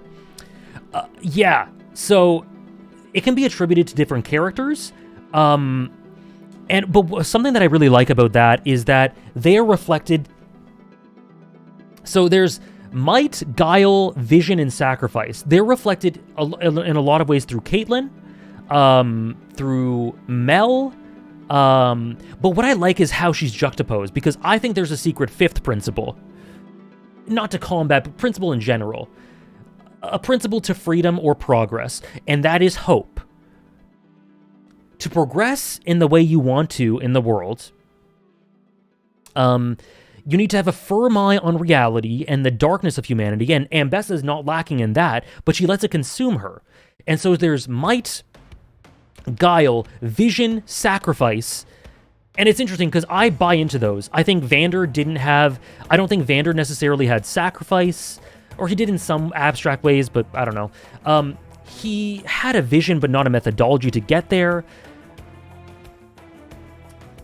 You could see the characters who fail and see what they lacked. And I think there's a fifth one, and I think that's hope, or love, or whatever you want to call it. And what's cool is that you could argue that the reason, what I like is that, you know, I have my grievances with the way that Mel's presented and Caitlin's presented, but I love that they antithesize Ambessa, because Ambessa has all those principles. They do too, you could argue, when it adds up together. But Mel provides the hope that's missing. Like, maybe you could argue Caitlin matches up kind of with Ambessa with regards to the four principles, but Mel adds the last one, and that is hope. And that's why they're able to defeat her. And I also love the subtextual idea that maybe Ambessa was jealous of Mel. Did Mel go down? No. Mel got elevated a little bit. But I wish that she was elevated more. But I really love the idea that Ambessa was a little jealous of Mel's ability to forgive and hope. Like, I love that idea. That is so cool to me. Like, what the hell? I raised this girl as my own. I love her. I taught her everything I knew. I sacrificed so much for her, and she has the one thing I lack. Like, oof.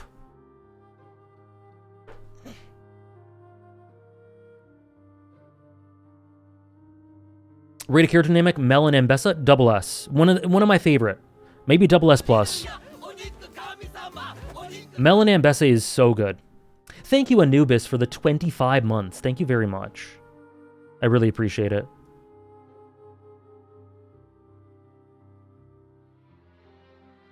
Let me just quickly, Oh god, you can't see me. What a scuff stream. Let me just quickly check something.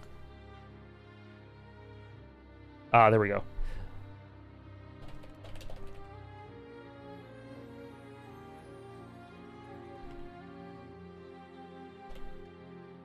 One sec.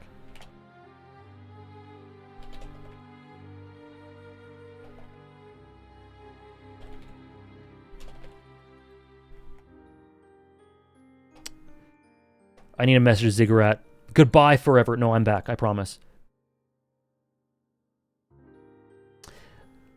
I like Mel this season too, but she's handled in a bizarre way. Yeah, it's like, it's a weird thing with Mel where it's like they're clearly leading to something. Her story's not done, but it's also like some of the execution is a little iffy. It's like, huh.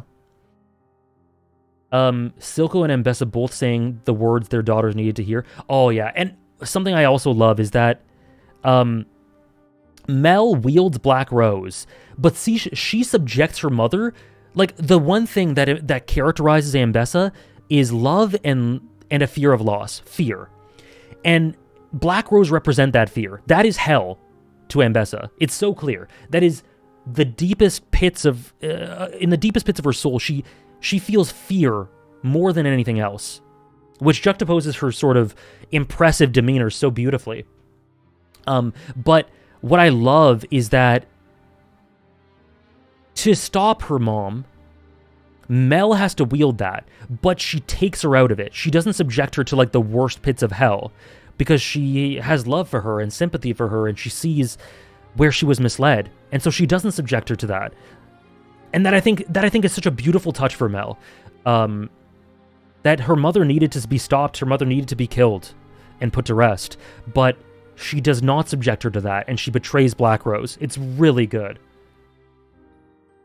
Top 5 Arcane music video scenes. The end of 1x7. What Could Have Been. Spin the Wheel. The end of 1x6.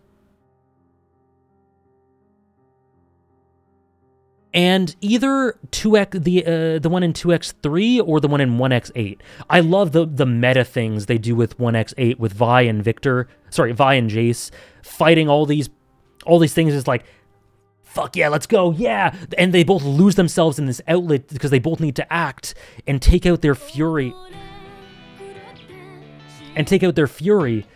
But then it all just drops dead. The music gets cut when Jace kills the kid. So good.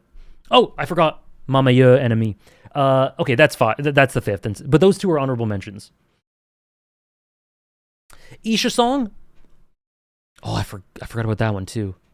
That one probably replaces... That one's in the top 5. Okay, let's do a top 5. Isha Song, Mama Ye Enemy, Spin the Wheel, the end of 1x9, and then 1x7 is my top 5. You can add 1x6, 2x3, a couple others to the honorable mentions. Yeah, I talked a lot about that earlier, Kev. I kind of agree. And like people explain that away with like, oh, now she's the fox and the wolf because she can fight now. And it's like, yeah, but that feels like they needed to get to an endpoint and they didn't think too much about the path to that endpoint. And I don't think that the answer was having to be a wolf. Ambessa is shown to be wrong. Like, Ambessa is shown to be misled. So I have issues with that.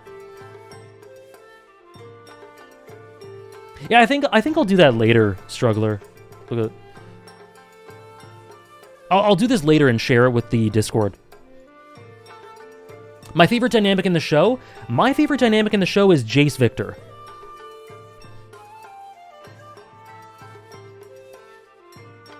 Ophi, you're doing a loophole. You're doing a loophole. That's a top 5, not a bottom 5.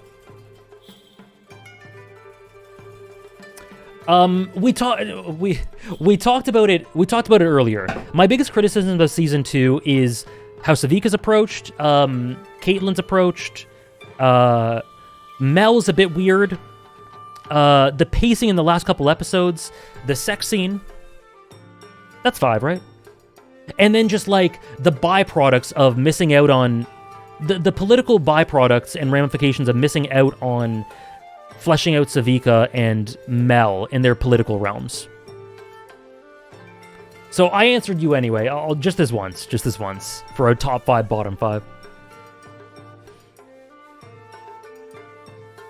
It is. Oh yeah, the music video in 2x2 is really good. That one's the lyrics are so funny though. I'm already dead inside, sucker. Like, huh? Do you guys think Jinx is dead inside? Do you guys think Jinx is dead inside? I think she might be.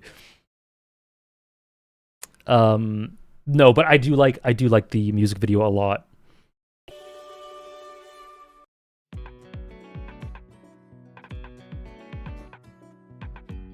I hate every female character except Jinx. Look at Ambessa!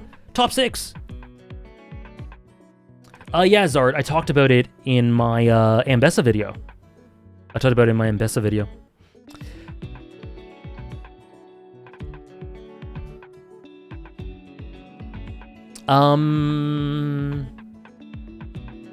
Yeah. Ambessa's peak. Ambessa's amazing. And then Echo. We talked a lot about Echo too. I don't know, man. Echo's a character that I think he's almost the hardest to discuss because it's like, what do you say? What do you say about this man? About this hero? Everything is like kind of so everything's so beautifully expressed about him through presentation that it's like, what do you even say? He's the hero, he's the closest thing to a paragon while still being human and flawed in some ways. He gives up a literal utopia, a literal best case scenario, realistically, because it wasn't his world, for the sake of those suffering in his world that he lost hope in.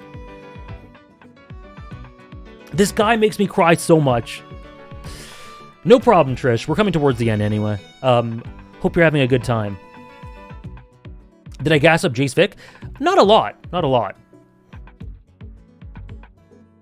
Whatever you were busy with, I hope it went well, Trish. And enjoy your lurk. Also, that is a great meme.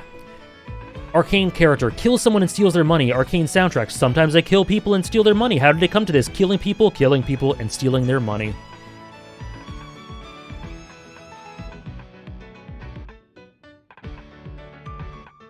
I don't think so, Kev. I've never had an issue with that. It does have a lot of depth, but it's like a lot of unexplainable, like things that are hard to express for me. Like, Echo is the most, like, I see him and I smile character in the world, man. Okay, hold on. We need to play some songs. Hold on.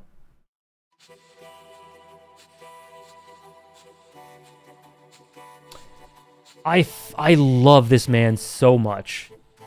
Sometimes I'm like, is 5th on the low end? It might be.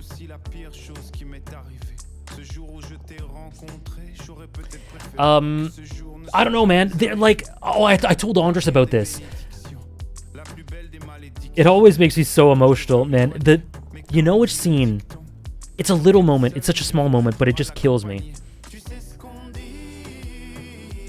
Love or hate Arcane Season 2? Love. Love, Ophi. Love. It's all about love. Love it. Is it flawed? Yup. Tons of problems. Still love it. Is Echo a protag? I wouldn't call him a protag in Arcane. I don't think he has enough screen time to be a primary protag. He's a protag, but not like a primary protag.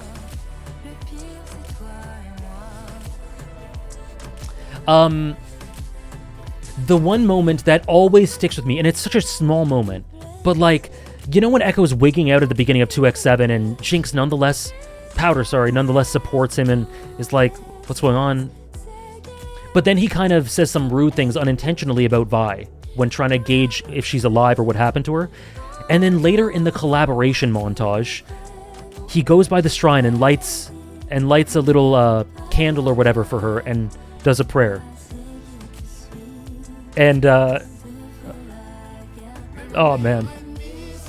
And then Powder just looks at him with such love and appreciation in her face as he just does this silent prayer for Vi and for her memory. He's just,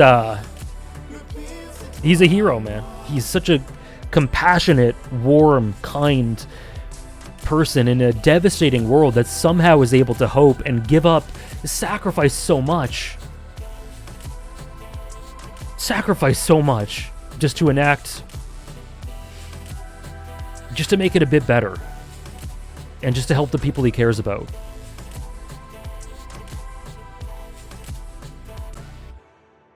How would I rank AU Powder separate from Jinx in this tier list, Andres? One of the things that a lot of my favorite characters have in common with regards to what OK Champ says, he repairs it, is that something that a series can do that'll make me fall in love with a character is make me proud of them. Haikyuu does this, Bleach does this, Arcane does this with Echo. I'm so proud of him. Like, I just love him so much, man. Okay, you know what? Just talking about him. Unfortunately, he can't be on the top 100.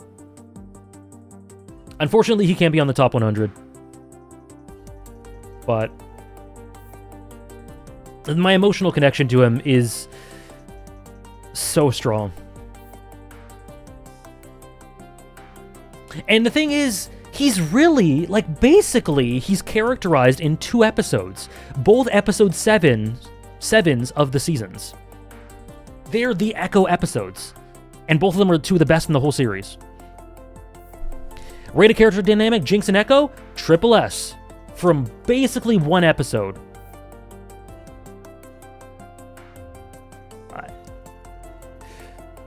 I guess, Ophi. No worries at all, Tofu. I think the scene where Echo fights Victor is super thematically deep. There's too much to talk about, but the big thing's about how he repeats the same moment always imperfectly, but still progressing. Yes, I love that. Yes, he keeps doing the same thing over. He gets hit. He gets hit. He still fights to redo it. It keeps progressing forward no matter what. And it's so human to contrast the army. Top 5 characters that make me proud: Hinata Shoyo, Echo, Ichigo Kurosaki, Graha Tia, and Sid FF14. Naruto,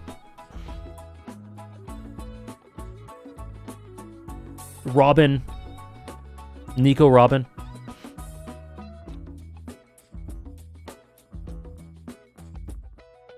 Oh, I think we'll be done by the time you get back, Ophi, but have a good time. Thank you so much for joining. I know, Trish. You know, I'm going to be showing my mom Final Fantasy XIV. She's currently working through FF10, like the gameplay movie for FF10, and I'm going to have to Spark Notes her ARR. I'm going to have to Spark Notes ARR for her, just be like, this happens. And then I'm going to have to skim her through Heavensward and Stormblood, and then we're going to do post-Stormblood and Dawn. And hopefully she loves it. But she knows Graha's voice actor, I forget his name, but he's really famous now. And I'm like, he's in 14. And she's like, I want to see that. I said, okay, let's do it. Jonathan Bailey. Please update us on the 14 mom updates. Will do. It's still going to be a while because she's still watching FF10. But I will. Oh, I know, Andres. I know. I'll do my best.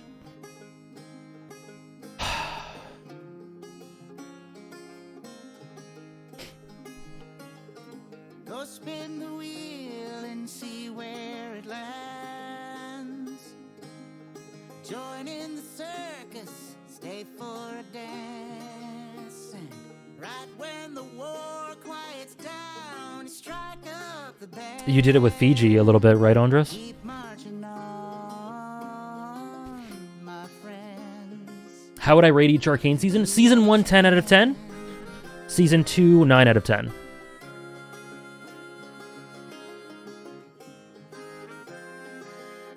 Top 5 Season 2 tearjerker moments? All of 2x7. Like, every moment in 2x7. That can count for like 3, I guess. And then... Oh man, this song makes me so emotional. Victor and Jace's final scene. I just want my partner back. And, he's your father too. March on, my friends. I'm so emotional, man.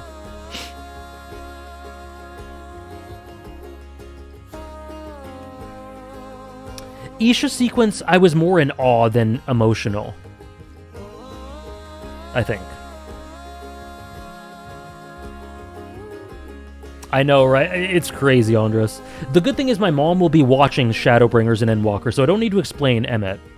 Go and make some mistakes. You live and you learn. And where the chips fall, it's not your concern. And then we have the final confrontation, I guess, between Jace and Victor, being the final confrontation of the season, right? Just let the gears, How would I rate the Arcane acts? my In order?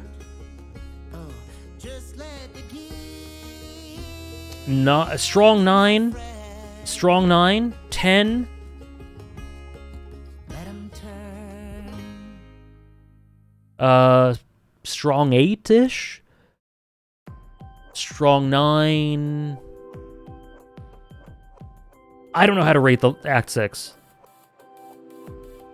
Just like a gameplay movie on YouTube, Andres. I don't know how to rate Act 6. 15 out of 10? then like a 7 out of 10 episode, and then like a strong 8, light 9 out of 10 episode. It's hard. Act 3 is the best act. Act 3 is the best act. Act 5 is my second favorite. But something I love about Victor, since we've gone past him now, is that the way his disability and aversion to weakness comes into it. I had almost forgotten it, but the moment the moment it sort of clicks for Jace, the reason why he does all these things, this aversion to weakness, this fear of vulnerability, and what really killed me is that in this Hextech realm or whatever, Victor is like, in the outside, Echo does something, and then Victor's almighty divine form, it gets a cut through it, and you see his human eye, and Victor immediately cowers and tries to hide it. And then Jace sees that, and he realizes what's going on, and the way it all clicks with his aversion to weakness and vulnerability and all of that, it's just like, holy shit, like, it all clicked for me, what his character means, why he does this. I knew it already, but like, that was an element that I hadn't thought of enough until that moment, and then it's just, you see the full picture, and you go, my god, this is just a broken human who couldn't accept himself and accept these things as beautiful, and see himself as beautiful as Jay saw him, for example. And what I think the distinction and the important thing, no strong feelings either way, Andres. It recontextualizes that scene where Jace asks him to come on stage and Victor refuses to one of his most important moments, and that's really cool. Yes, it does. I didn't even think about that, Struggler, but you're cooking. You're absolutely cooking. Forgetting how it feels to walk in a difficult but meaningful path. Yeah. That's so cool. That's so cool. But I think that the important distinction is not that those aren't unfortunate vulnerabilities and things that you're unlucky about, but that you don't have any less worth as a result of it. That's the sentiment and the most important thing. And that Victor and that Jace embraces all of that. And Jace comes into this because he's like, you're anti-life. You're condemning the world. Jace even forgets about the fact that the world's in grave danger. At the end of the day, he just wants Victor to realize that he's loved. To realize that he's worth something, and to see the beauty that he sees in him. The world doesn't matter in that moment. Hunter x Hunter Knucklecore. The ideals don't matter in that moment.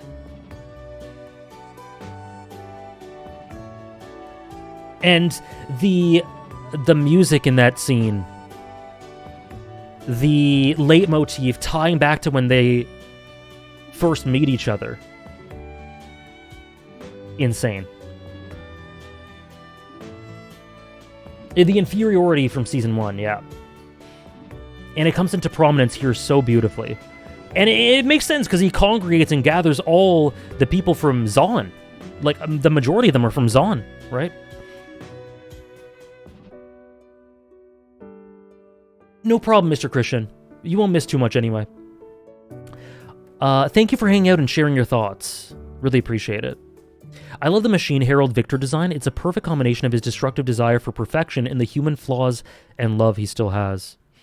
Oh, and with regards to that,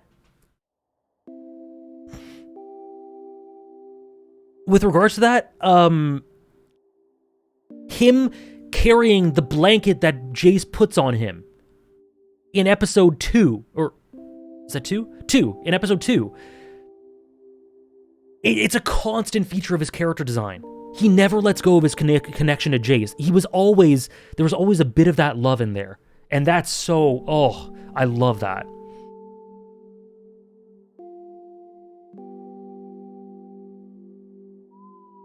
I don't really disagree with the sentiment, but the finale making Victor's chronic bronchitis and disability as the imperfections you should accept rubs me very wrong. I disagree that that's what the finale's saying. I don't think it's, oh, you should accept these. It is, yeah, that shit sucks ass, but that doesn't make you worth any less as a person. It doesn't make you any less beautiful as a person. And it's valid for you to feel like you're unlucky and unfortunate because you absolutely are. I wasn't born with chronic bronchitis or a bum leg or anything like that. I don't need a cane. So I'm way luckier than you, and that's life, and that life sucks ass. And that isn't something you need to accept. But what's important is to not diminish your own worth, or to view these things as something that you should hide away from the world because it makes you inferior. Because it doesn't. It makes your life harder than it is for other people. And there's no need to accept it as, oh, that's just life. But it doesn't make your worth any less.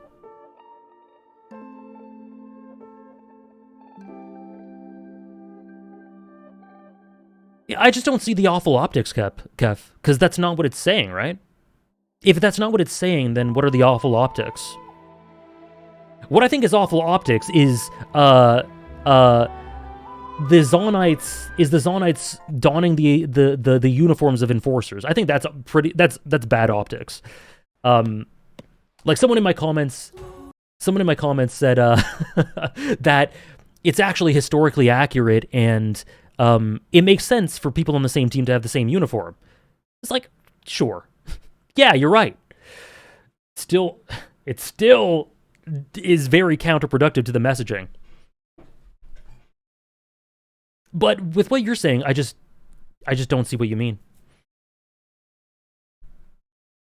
I don't think Jace's speech is what convinces Victor, because Victor doesn't stop assimilating Jace. It has to be his future self warning him that the hive mind will be boring and not what he really wanted. I think it's a combination of both. I just love the idea and sentiment that not being able to see the beauty in yourself and being reminded of it from someone who sees you every day and the way you can only get that from their perspective, seeing the beauty in yourself when you can only see a lack of self-worth and can't be kind to yourself. Like, something about that and the way it's presented is really beautiful to me.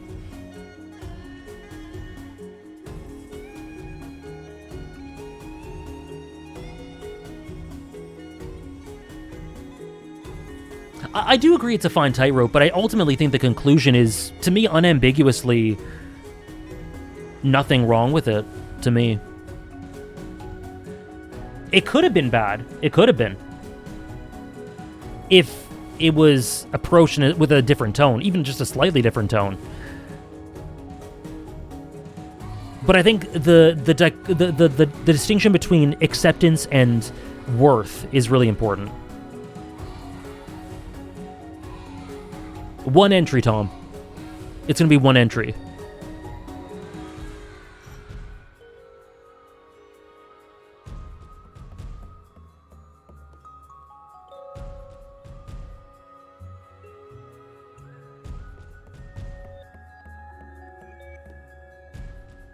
Oh, that's interesting, Mixed Toast.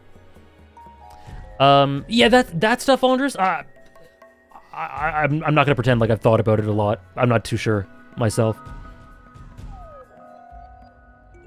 Let me know of him losing Sky, because as he flies, he's above it and doesn't need to look up at it. He had his head in the clouds before losing touch with reality, but at the end, he just is disconnected. Sky. Sky felt too high for him as a disabled, sick, and nerdy guy, and fusing with Hextech made him feel worthy, but he dreamed too high as a result. That's interesting, Struggler. Okay, you know what? No, I'm just kidding.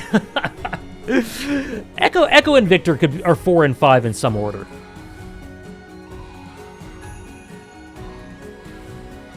Arcane is combined as well, Dave. Yes. Hello. That's super cool. That's so cool, Struggler. And Thomas with the names.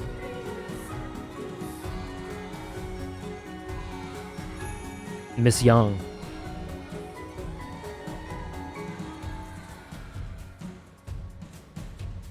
Goddamn. Yeah, we talked about that earlier, Zekin. That contrast between there being no choice, which he says here, to there is always a choice. Refuting Jace's appeal to humans' potential for peace.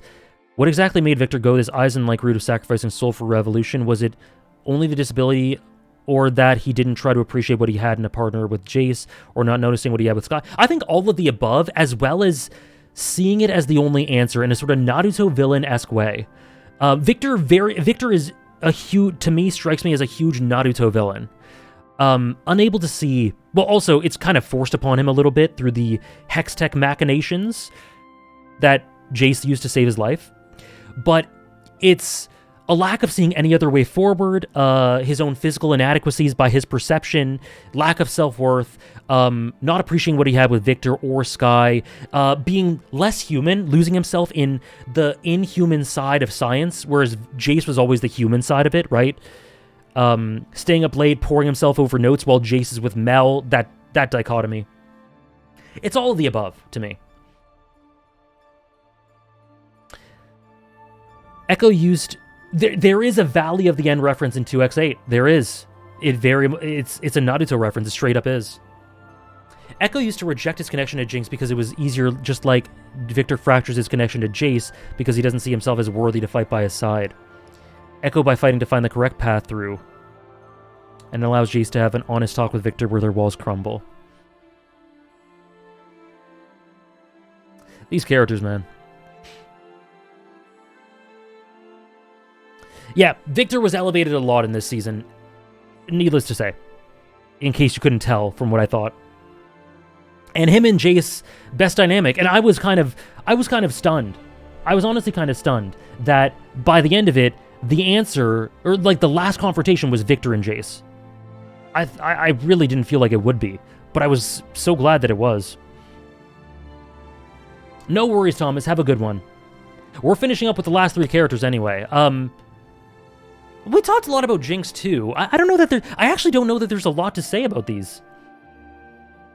About these three, outside of like wondering, because I know a couple in chat said that they had some grievances with Jace's direction, whereas I thought it was just pretty much perfect. So feel free to share your thoughts on any of that. But like Jinx, I think, is arguably the greatest triumph of season 2. Arguably the main character. Like if you're thinking of one main character of Arcane, I think it's Jinx.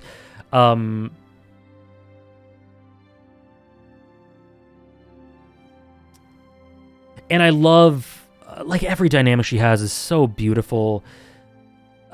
I would have liked to see her and Echoes talk, but that's no fault of her character. The way AU Jinx informs current Jinx.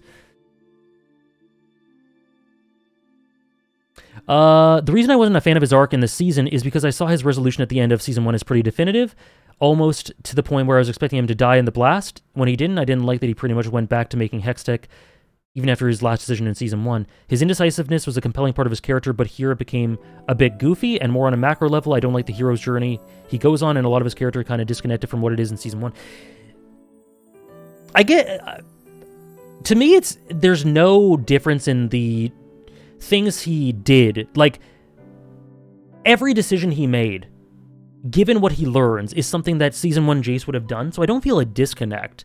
But I get why you do, because essentially he goes through something drastic, incredibly drastic, life-changing, and then he has to change the way he views the world and views his own identity in it. So he takes drastic steps for sure.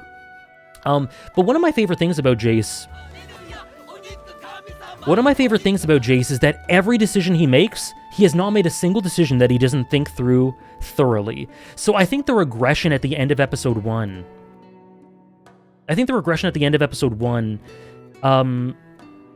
really fits with the character he is. I think he feels trapped and feels no other thing. Like, he doesn't see a direction for him.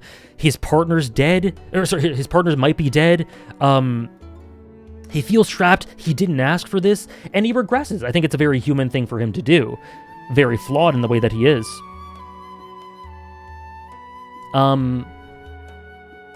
So I buy that. And then I just think it's incredibly admirable that he essentially invalidates his reason for living for a great deal of his life. For a great deal of his life. Because it's what's right. He was about to kill himself if he couldn't pursue Hextech. Then he realized what it would do to the world, and it's painful for him, but no doubts about it, it has to be destroyed at any cost. He'll kill his partner. He'll kill himself trying to do it. He will do anything because he sees the terror that it wreaks.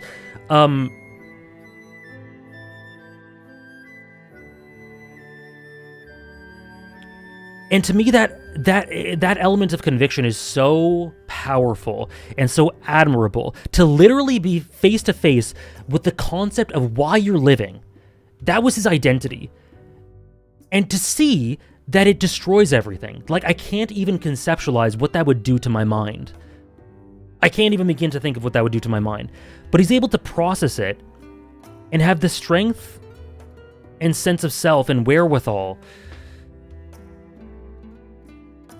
to realize that that is wrong. The things that he's been dedicating his life to is wrong. His partner, who he loves more than anyone else in the world, is doing something that needs to be stopped at any cost, including his own life. Like,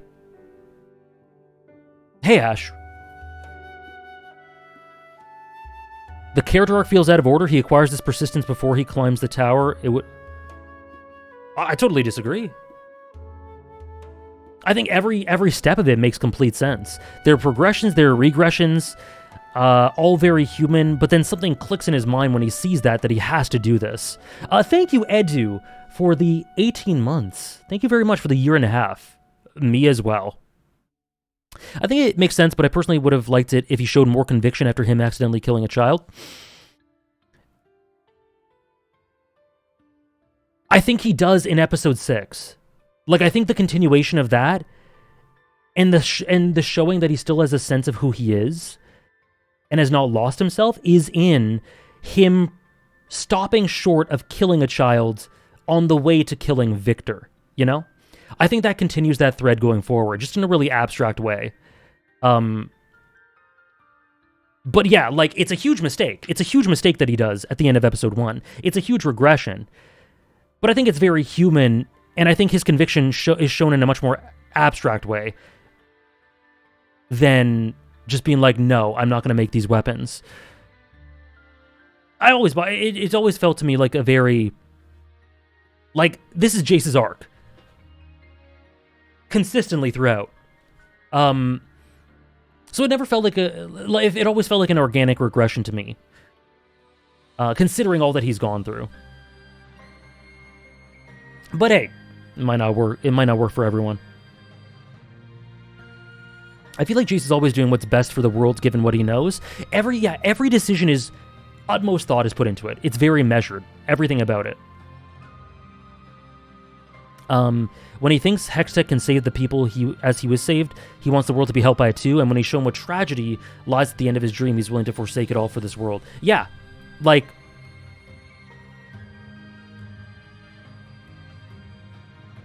and there's just a lot of what sells Jace for me in this season as well is scattered images. Him in this hellscape, dragging his goddamn hammer. Him, like, let me show it.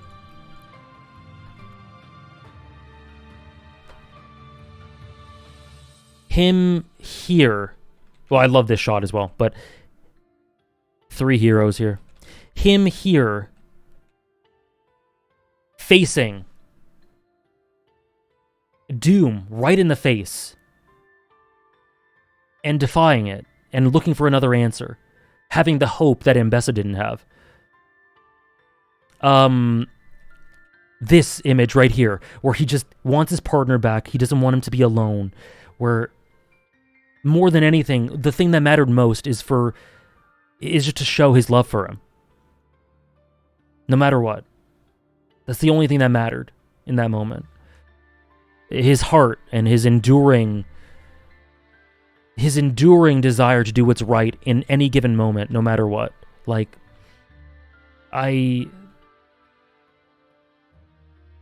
he's so flawed and human. He has a lot of the character elements that Echo has, but in a much more flawed way, with a lot more peaks and valleys. And I think complexity in the journey. And it just really strikes me.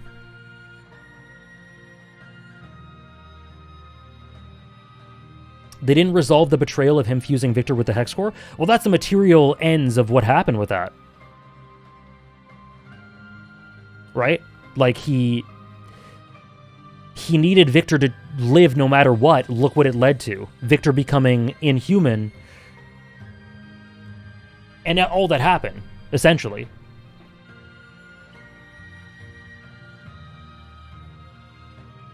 With Jace, it felt egregious since I feel so much of his story didn't get resolved as they have to zero in his relationship with Victor and Hextech. I feel that way with, like, Mel, to an extent, and Savika. But I think Jace comes back in at the perfect time. I can't agree with that personally. I think it's completely resolved.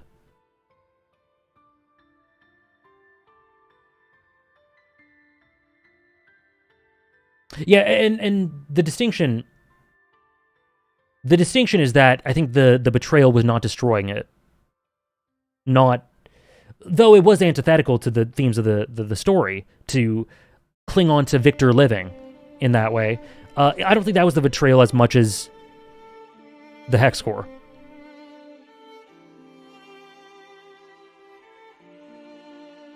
I feel like they should have... I'm not sure exactly what you mean, the Eater. I feel like they should have mirroring all the other betrayal apology plots. I don't know exactly what you mean, but I definitely wouldn't want every character journey to be reflecting each other. I think that would be too monotonous.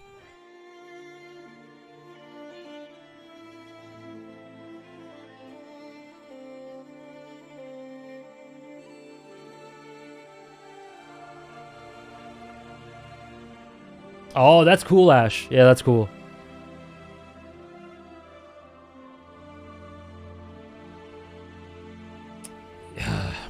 Jace really acts out of love so much for Victor. I don't know about the others, but I see their relationship as very romantic. In a similar way to Naruto Sasuke. Sasuke was trying to push away Naruto by straying from the light, like how Victor pushes away Jace by straying from humanity. I love the three main relationships in the season: Echo Jinx, Kate Vi, Jace, and Vic. I personally view it as... By the end, I view it as romantic. But I think it's meant to be... Like, I could see it as everything, you know? I could see it as everything, including romantic.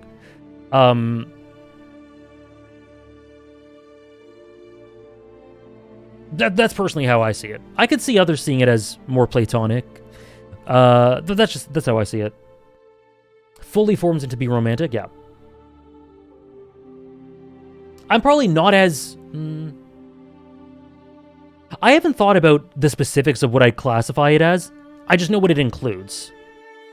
And they're soulmates. That's the main classification.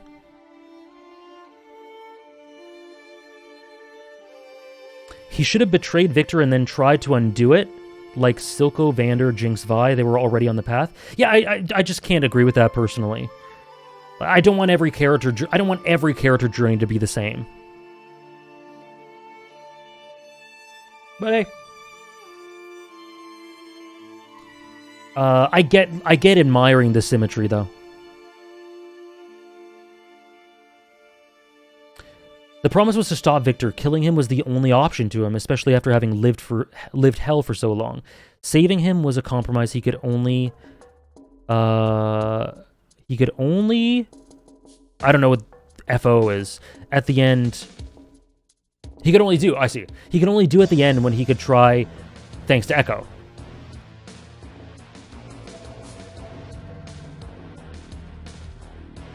Yeah.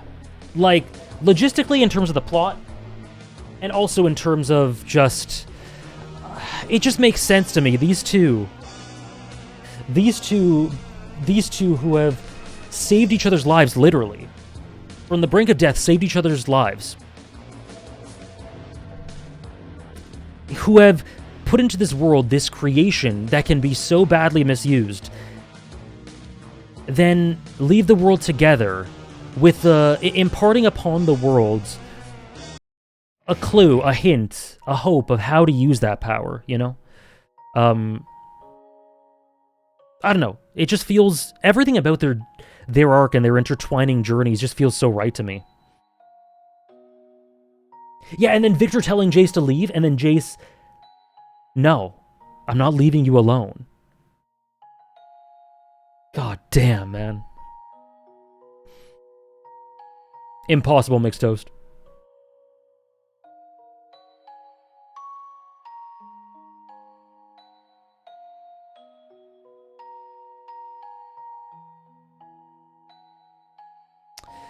Jace needing to climb from the deepest pits of Zon. The river when he drank was the same one Victor used to play with his boat. Yes, yep. To the top of Piltover, just like Victor did. He went through, geographically, the same journey. And that's a cool little thing, too. He could never, obviously, he can never see this exact same perspective, and he can never experience the same things, and he can't empathize that way with Victor. But, yeah. There's something beautiful about that symmetry. While his leg was broken too, true. Yeah. Victor's leg, Jace, the leg, like, it's very intentional.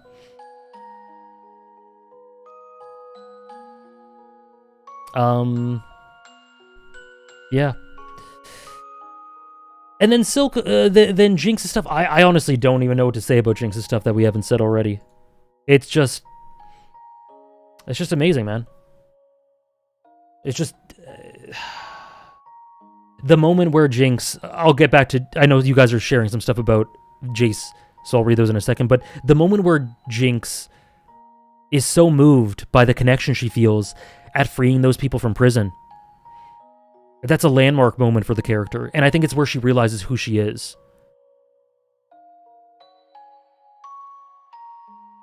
Jason Victor very much transcends all kind of general monikers you could assign to their relationship. They're all the above and more. In that way, it's very Meadow M. Komugi to me. Me too. Trish said Naruto Sasuke, Meadow M. Komugi. They're soulmates. I see them as romantically inclined, but it's not so simple. In the end, they decide to spend their last moments together because all that Jace wanted was to have Victor at his side again. I totally agree.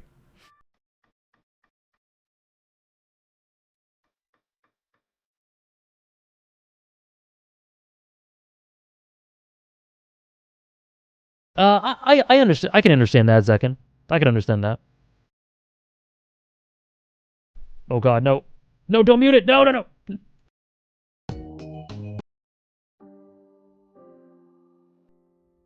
Powder Jinx always tried to express who she is, but it never fit with the homes she was in. Powder couldn't fit with Vi, Jinx couldn't fit with Silco, then she couldn't fit with Isha. She had to let it go and make her own home after that. Far from the bonds she always tried to keep by changing, while expressing herself. Echo, after finally not trying to make her fit in a box, could see her as who she is, and it allowed her to be herself. But those bonds remained, and she became free by living. Oh, God.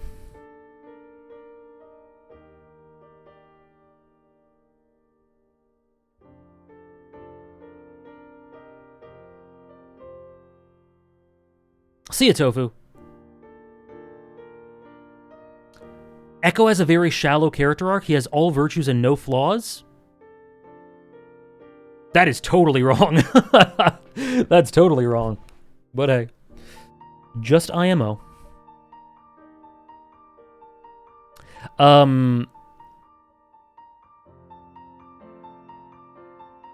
Echo tells you his flaws. Name a flaw and how he overcame it. He wasn't able to believe in Jinx. Gave himself up to believing that she was gone. Wasn't able to confront the reality that Jinx and Powder were the same person. Gave up faith in the Undercity on a grand macro scale. And because of all of that, was arguably too late in addressing the core problem.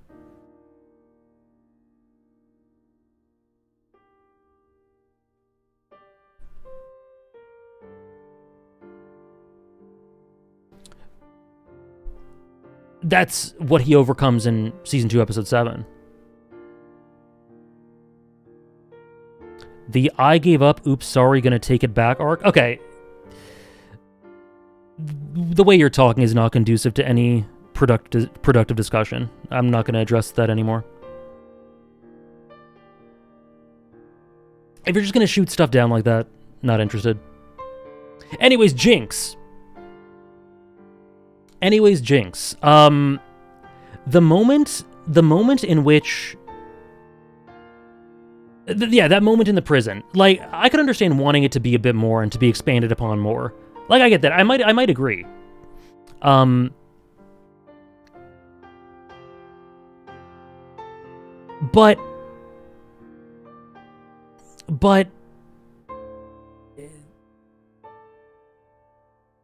okay, the Eater, you say he has no flaws, I say he has flaws. I list like 5 flaws. You just say, oh yeah, whatever, that's nothing. Like, that's not how you discuss things with people.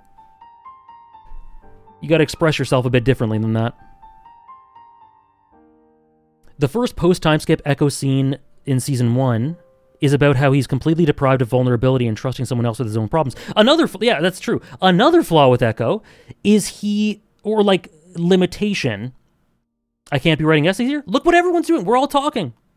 Or you could just be nicer, you know? You could just be nicer. You could be more respectful. You don't need to write an essay to be respectful. One of the first things we see about Echo after he removes his mask is that he is so clearly on his own, sheltered, unable to depend on other people, and as a result, has secluded himself and is unable to lean on other people, which is why Vi being the first person he can really fully trust, you can tell. There's this whole back and forth, I talk about it in my Season 1, Episode 7 reaction and discussion, that he's just so not used to being vulnerable. He has this hardened outer shell that he can't embrace vulnerability. He can't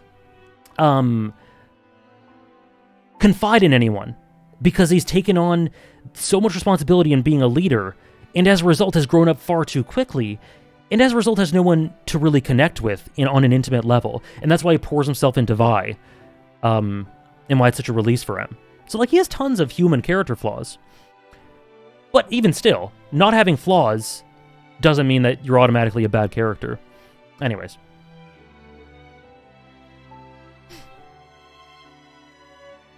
And yeah, I think it's very appropriate that he reaches Jinx where, with Echo, you just have to imagine it. The stuff I said, the like 5 or 6 flaws I listed out before, he literally says them all in Season 2, Episode 7. Anyway, if anyone has any concluding thoughts on, I guess, Silco or Jinx, I don't really know what to aim at with Jinx, but with Silco, I find his conversation in Episode 8 to be really cool. And ultimately, I conclude... I was a bit iffy on it at first, but I ultimately concluded that it was really okay. It was really interesting. It was okay and really interesting way for Jinx's perception of him to shift. From what we might have assumed. Like, he essentially tells her knowing when to walk away. And ultimately, the TLDR is missing the forest for the trees and realizing that on the path to trying to get everything, if it led to a situation in which it was an ultimatum for the 2 things he cared most of in the world, there was a mistake there. There was something there that was a bit of a problem.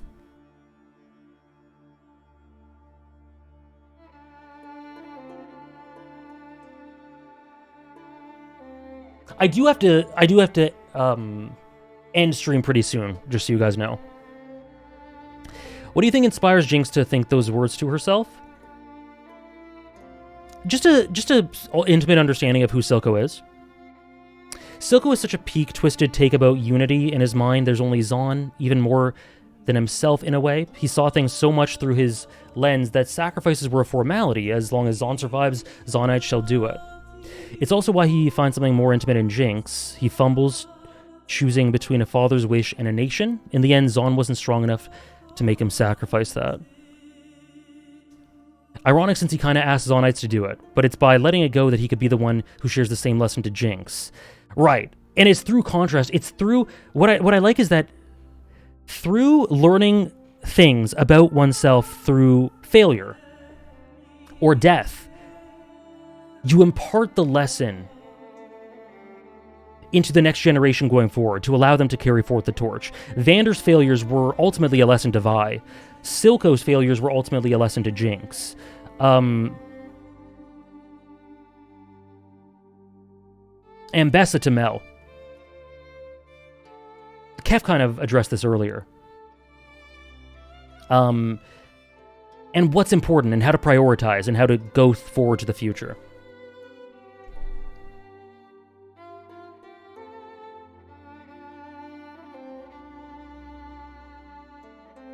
And I think that's essentially the coalescing of that and the crystallization of that is what I take away from Silco and that speech. And the fact that he was able to forgive him in one shard and what it led to. And that potential is so sad, but also so hopeful. That's somewhere out there.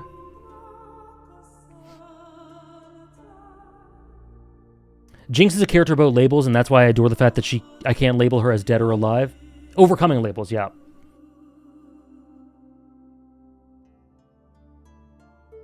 I know, Sarah. But yeah, it definitely elevated Silco. Not a huge amount, but an interesting amount. A really interesting amount. And ultimately, this is my top three in order. Jinx maybe could supplant Silco. It's give or take with it's tough between those two. But Jayce is my favorite. Is there anything specific that keeps Silco a bit above Jinx? Like I said, they're pretty interchangeable. It's just what my heart says.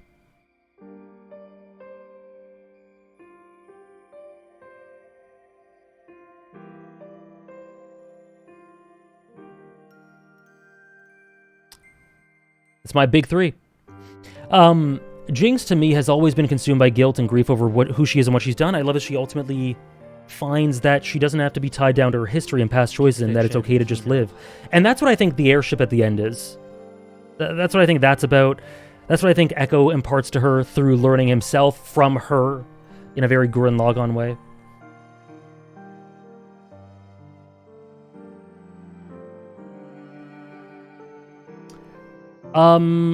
I didn't, honestly, Andres, I didn't think about whether or not he would be receptive to it. I didn't think, that wasn't something I thought about. I was mostly just thinking about what it meant for Vander to have written it.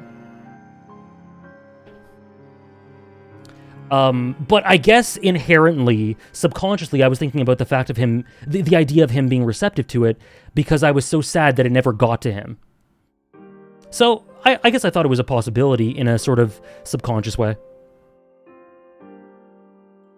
Just wanted to quickly say why Vi is my favorite and why I love her conclusion, a lot of which are things I got from your reaction. Vi said she knew that she was less than Piltover and wanted Powder to not see herself that way. Her flaws were rooted in positive traits praised by Vander. She couldn't change and feared it. Always putting others before herself literally meant her loved ones sacrificed and compromised for her sake until she was raised to the place she never thought she deserved. So let me read that last sentence again. She couldn't change and feared it. Always putting others above herself meant her loved ones sacrificed and compromised for her sake until she was raised to the place she never thought she deserved. Right. Raised next to Caitlyn, yeah. No, I agree. And that's why so much of her journey is about acting out. About needing to act. Think of so many, or acting out in one way or another, taking action. Think of so many of her big character moments. Episode 2, she goes and sacrifices herself at the end of episode 2 instead of Vander, in the place of Vander. Then Vander ultimately has to do it. Then she goes to try to save Vander. Then she acts out by hitting Powder. She hits Powder. She hits Jinx as well in season 2. She acts out in prison by punching the wall. Again, that's a form of self-harm.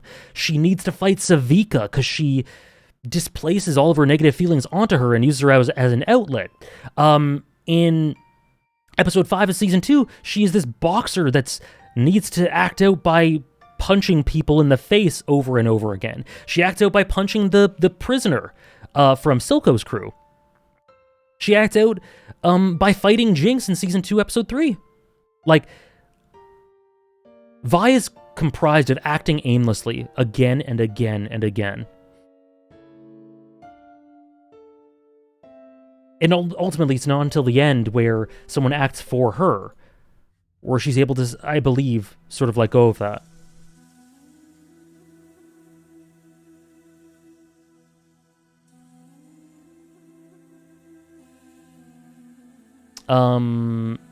Maybe Eternal. I imagine it's something like that.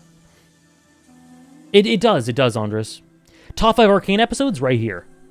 2x7, 2x9, 1x3, 1x7, probably 2x6.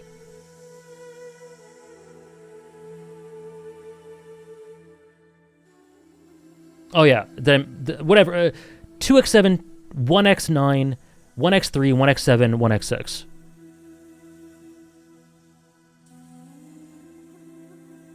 Is that how she's in the game?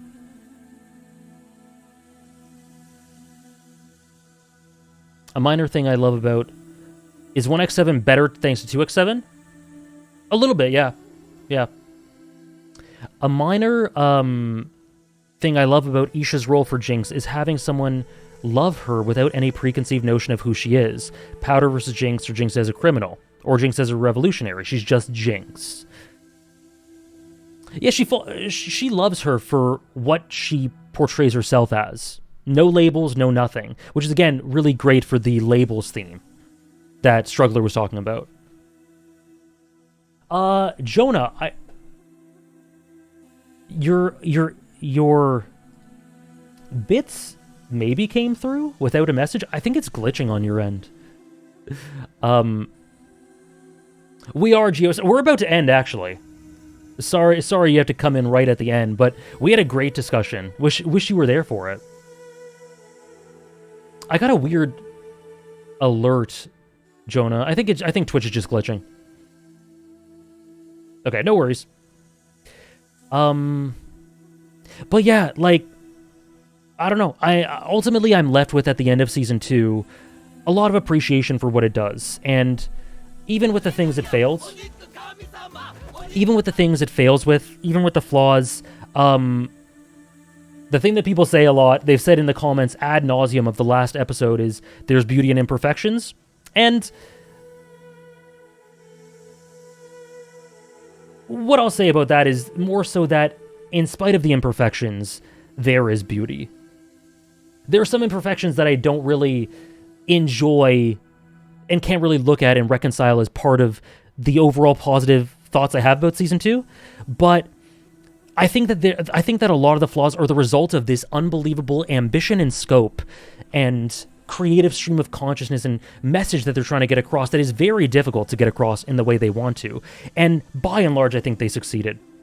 Like, I have come away with this with my favorite episode of Arcane ever, multiple of my favorite episodes of TV, like two of them at least, maybe 3.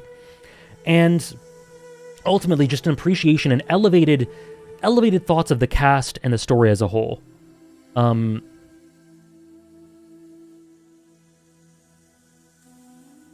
I think that's awesome. And it elevates my thoughts on Arcane, and it makes me appreciate it so much. And yeah, there are problems that are very much worth discussing, as we talked about, but there's still so much beauty here that I found, and I hope you guys found as well. Arcane's greatest strength: character dynamics. Unfortunately, Simba, I've got to go right now. I really have to go at the moment, but we did talk about it, so I'd recommend checking out the VOD. With the dirt under your fingernails, I neither think here nor there about that line. I don't know. It's okay. I can't say I thought much about it, but ultimately Vi's arc, I'll answer it now, it's fine. Vi's arc in the macro is very good. In the micro, it misses the mark a couple of times. the overall conclusion, I think I feel very strongly positive about.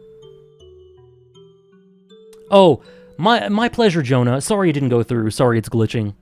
But no problem. I'm so glad you enjoyed. And yeah, thank you guys for joining me. Thank you guys for joining me. Sorry I had to cut it short. I thought we'd be done after 2.5, 3 hours. I wasn't expecting to go this long. But thank you guys so much for joining me. Sorry I had to kind of cut it short a little bit. But I think we covered everything we need to cover in a good way. And thank you for sharing your thoughts in a very positive space. In a very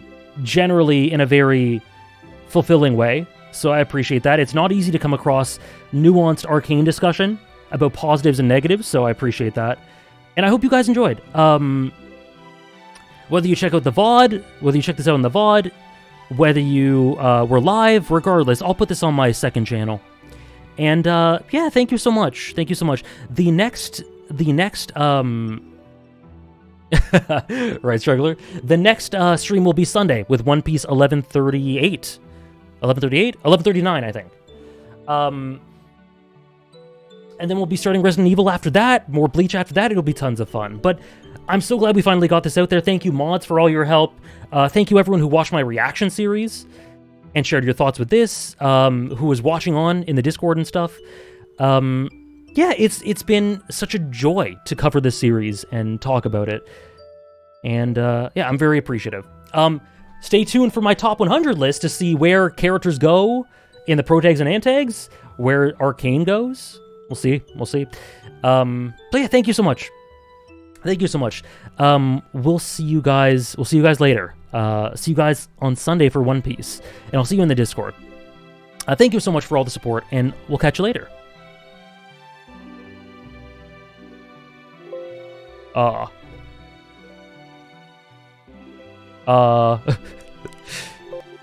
Am I still streaming? Someone's... Okay, I am, okay. My computer froze. Okay, scuffed goodbye for a scuffed stream. My computer froze for a second. Okay, I should be gone now. Am I gone now?